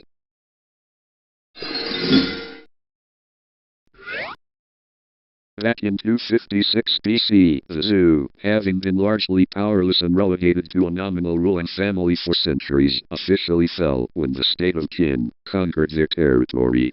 This marked the absolute end of the ancient Zhou. On 256-230 BC, following the Zhou collapse, 7 major regional states, Qin, Shu, Zhou, Wei, Han, Yan, and Kai, fought viciously for total supremacy. The state of Qin, led by King Zheng, gained a distinct military and bureaucratic advantage through strict legalist reforms, a powerful cavalry, and an industrialized iron weaponry. On 230-221 BC, King Zheng, advised by capable generals and strategists such as Li Sai, launched a relentless, systematic campaign to conquer the remaining 6 independent states. 230 BC, Qin defeats the Han state. 228 BC, Qin conquers the Zhou state. 225 BC, Qin destroys the Wu state. 223 BC, Qin subjugates the Chu state, the largest rival. 222 BC, Qin absorbs the Yan and Zhou territories. 221 BC, Qin defeats the final state of Kai. And on 221 BC, with all rival kingdom eliminated, King Zheng unified the fractured realms and declared himself Qin Shi Huang, the first emperor of the Qin dynasty. He immediately abolished the old feudal system, standardized the currency, weights, and written language, and laid the groundwork for the centralized Chinese state. See you in the next one. Tell me timeline. Where the stuff has come from the past to current.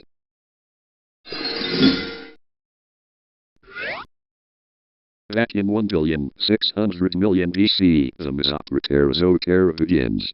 High-temperature metamorphism rocks are formed across Proto-Australia and Laurentia, North America. On 1,500,000,000 BC, the supercontinent Columbia splits apart. Rifting creates massive basins along what is now western North America, eastern India, and southern Baltica. On 1,500,000,000 BC, microfossils like Orodiscia appear, showing signs of being early, structurally complex colonial eukaryotes. On 1,450,000,000 BC, extensive and orogenic magmatism peaks, producing massive granite and anorthosite intrusions across Laurentia and Baltica. On 1,300,000,000 BC, the Mesozoic orogeny concludes in the southwestern United States, solidifying the basement rocks of the modern Grand Canyon. On 1,250,000,000 BC, the Grenville orogeny begins. This long-lasting mountain building event occurs as continental fragments start moving back together. On 1,200,000,000 BC, the red alga microfossil Vangemorphopuvescens emerges. This marks the first definitive evidence of sexual reproduction in Earth's history, accelerating the speed of genetic variation. On 1,100,000,000 BC, the mid-continent rift system fractures the core of North America, Lake Superior region, leaving massive terrestrial sedimentary and volcanic deposits. Stromatolites, microbiomets, hit their absolute historical peak in global diversity and abundance. Earth's landmasses assemble into the supercontinent Rodinia, centered around Laurentia, Baltica, Amazonia, and Australia. And on 1 billion BC, the Mesoproterozoic era ends as the Grenville orogeny concludes, leaving a highly stabilized Rodinia and setting the stage for the Neoproterozoic era. See you in Part 6 of the World Timeline. Tell me timeline. Where the stuff has come from the past to current.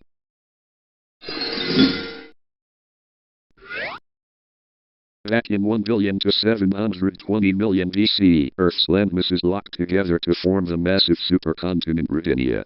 Organic walled microfossils diversify rapidly, indicating a boom in early eukaryotic plankton. Massive rifting begins around 850 BC, splitting Rodinia and forming vast new ocean basins. Traces of early red and green algae diversify, alongside the controversial emergence of primitive sponge-like organisms. On 720 million, 635 million BC, Earth plunges into its longest ice age, lasting from roughly 717 to 660 BC, covering the planet almost entirely in ice. A second severe, global-scale ice age occurs around 650 to 635 BC, commonly referred to as the second phase of Snowball Earth. Immense volcanic activity pumps carbon dioxide into the atmosphere, creating an extreme greenhouse effect that rapidly melts global ice sheets. Extreme oxygen-depleted ocean conditions underneath the global ice sheets trigger the brief return of massive iron depositions. And on 635 million to 538 million, 800,000 BC, Earth's oceans undergo the largest negative carbon isotope anomaly in history, indicating a massive oxygenation event. Around 575 BC, large, soft-bodied, multicellular organisms, like Dickinsonia and Charnley-discus, emerge, representing the first complex multicellular life forms. The broken fragments of Rodinia briefly coalesce near the South Pole to form Pannotia before splitting apart again. Organisms like Gludina begin building hard, calcium carbonate shells around 550 BC, paving the way for modern predator-prey dynamics. See you in Western Sahara timeline that I had to go through.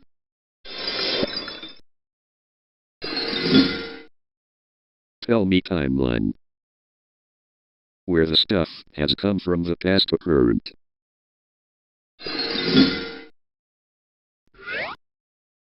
Back in 1502, Christopher Columbus arrived on the Caribbean coast of Nicaragua during his fourth voyage, making the first European contact. On 1630s, 1640s, Dutch and English pirates began using the bays, like Bluefields, as hideouts. On 1687, Britain established the Mosquito Coast, Mosquito Kingdom, Protectorate, creating an indigenous-led kingdom that granted the local Mosquito and Creole populations nearly 200 years of self-governance, shielding them from Spanish colonization. On 1860, the Treaty of Managua required Britain to recognize Nicaraguan sovereignty over the Mosquito Coast, though it guaranteed indigenous reservation rights. On 1894, President Jos Santos Zelaya militarily reincorporated the region into Nicaragua, abolishing the Mosquito Reserve. The area was designated as the Department of Zelaya. On 1979, the Sandinista Revolution sparked tensions with indigenous groups on the coast, leading to the Guerra de las Costas, where many Mosquito, Sumo, and Rama people opposed central government control. On 1987, Nicaragua established the Autonomy Statute, Law 28, returning self-governance to the Caribbean coast and dividing it into two multi-ethnic autonomous regions. On 1988, Hurricane Joan devastated the regional capital, Bluefields, causing massive infrastructural losses. On 2014, the Department of Zelaya was officially dissolved into two distinct autonomous zones, the South Caribbean Coast Autonomous Region, RACCS, and the North Caribbean Coast Autonomous Region, RACCN.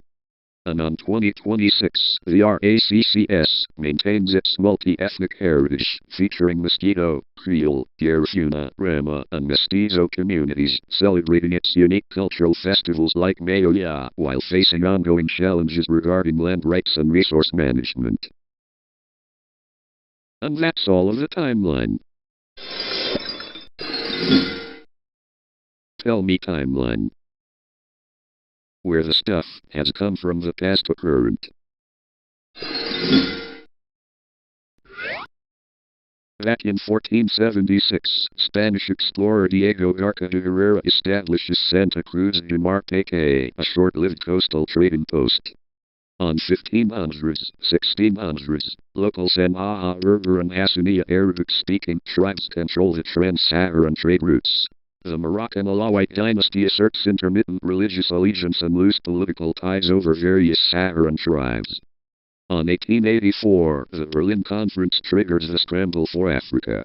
Spanish representative Emilio Bonli signs treaties with coastal chiefs, officially establishing a Spanish protectorate over Arco de Oro. On 1934, Spain merges the coastal zones and interior regions to formally establish the province of Spanish Sahara. On 1956-1957, Morocco gains independence from France. King Mohammed V immediately asserts centuries-old sovereignty claims over the Spanish Sahara.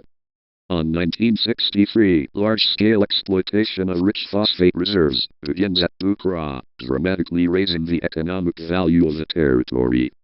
On 1965, the UN General Assembly passes Resolution 2072, categorizing Western Sahara as a non-self-governing territory and urging Spain to decolonize it. On 1975, the Polisario Front, Popular Front for the Liberation of Sagia El Hamra and Arco de Oro, is founded by indigenous Sahrawi nationalists to launch an armed struggle against Spanish rule. On October 1975, the International Court of Justice, ICJ, issues an advisory opinion. It acknowledges historical ties of allegiance between local tribes and Morocco/Mauritania, but rules these do not constitute territorial sovereignty, affirming the Sahrawis' right to self-determination. On November 1975, King Hassan II rejects the ICJ ruling and launches the Green March, sending roughly 350,000 unarmed Moroccans across the border to claim the land. Spain, eager to avoid conflict, signs the secret Madrid Accords, dividing administration between Morocco, north, and Mauritania, south. On 1976, Spain completely withdraws. The Polisario Front proclaims the independence of the Sahrawi Arab Democratic Republic, SADR, operating a government in exile from refugee camps in Tindouf, Algeria. A 16-year guerrilla war breaks out. On 1979, devastated by Polisario attacks, Mauritania signs a peace treaty and renounces all territorial claims. Morocco immediately moves in and annexes the southern sector. On 1980-1987, Morocco constructs a 2,700-kilometer sand wall, the berm, heavily fortified with landmines and artillery. This effectively splits the region, leaving Morocco in control of 80% of the territory, including resources, and isolating the Polisario into the eastern desert. On 1991, the UN brokers a ceasefire. It establishes MINURSO, United Nations Mission, for the referendum in Western Sahara, tasked with organizing a population vote on independence or integration with Morocco.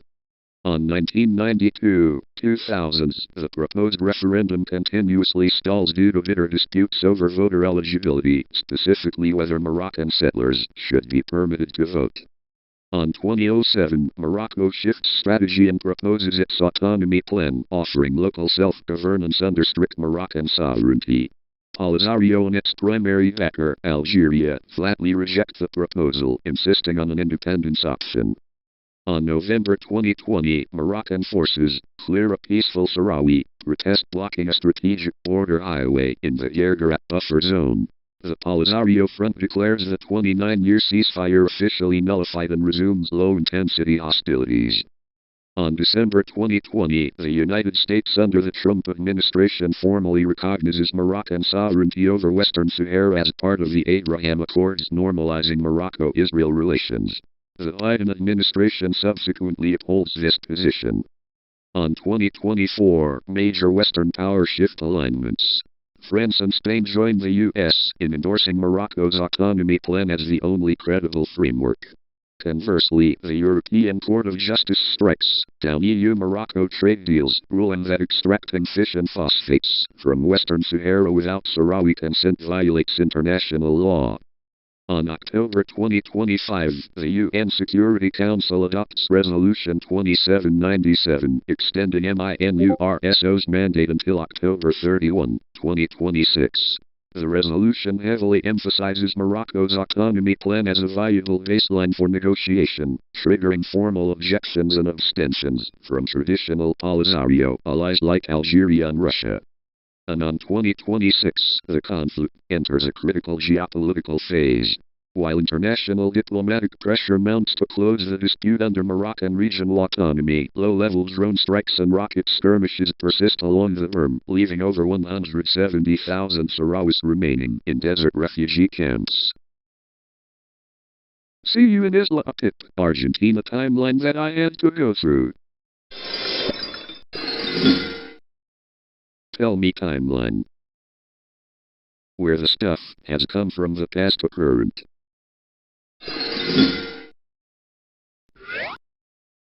Back in 16th and 18th centuries, Kokand and Khiva Khanates, Shah Imardin served as an important spiritual and geographic outpost within the Kokand Khanate. The area became closely tied to the legacy of Hazrat Ali, the Prophet Muhammad's son-in-law, and is said to house one of his possible burial sites. 1766, following an extreme series of earthquakes, the picturesque Blue Lake, Kulikovan Lake, was formed. On late 19th century Russian Empire, the Kokand Khanate fell to the Russian Empire, making Shah Imardin part of Russian Turkestan.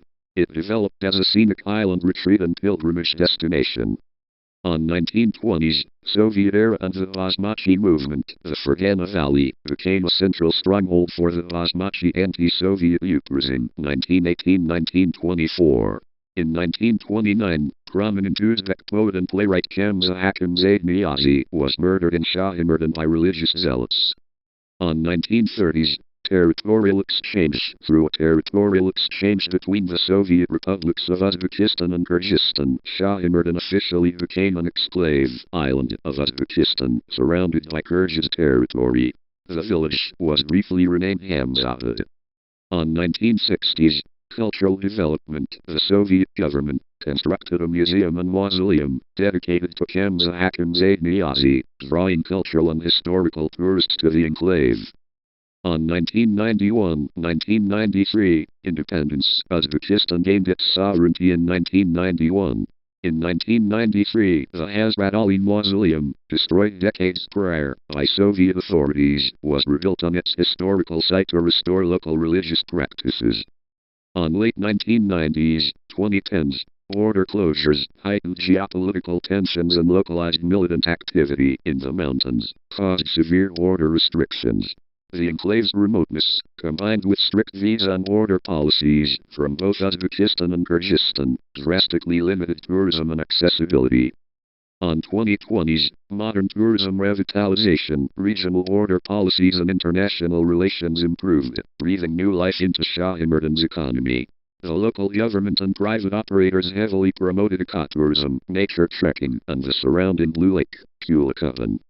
And on 2026, Shah Imardin operates as one of Uzbekistan's most unique, culturally rich enclaves. It is celebrated for its cool mountain air, hiking trails, and historical landmarks.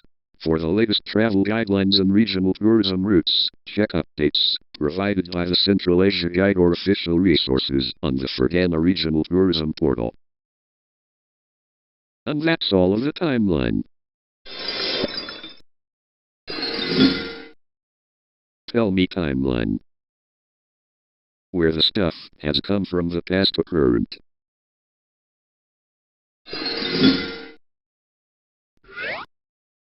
Back in February 3, 1876, following the Triple Alliance War, Argentina and Paraguay signed a boundary treaty establishing the main channel of the Paraná River as the border, which formally awarded Isla Tip to Argentina. On October 4, 1895, the government of Corrientes promulgated a law for the survey and establishment of a town, General Uriberu, and port on the island, officially consolidating an Argentine civilian presence. On December 3, 1973, a provisional agreement was established prior to the construction of the binational Yasseret Dam. It established water limits in the river, further isolating the island as an Argentine enclave entirely surrounded by Paraguayan-controlled waters. On 2018-2024, heightened diplomatic tension between the two countries regarding enforcement in the surrounding waters. Incidents involving the Paraguayan Navy and Argentine fishermen or tourists resulted in public complaints and interventions by the Parliament.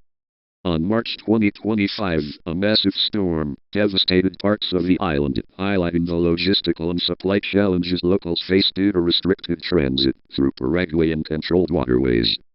On January 2026, discussions between the Argentine and Paraguayan administrations brought the island back to the forefront of bilateral agendas, serving as a key case study in negotiations regarding the sovereignty of over 70 disputed islands in the Paraguay River system. And on May 2026, residents and local authorities re-energized demands to reclaim navigation and fishing rights, citing ongoing tensions, with Paraguayan authorities restricting movement around the island shores. See you in Shahimerdin, Uzbekistan timeline that I had to go through.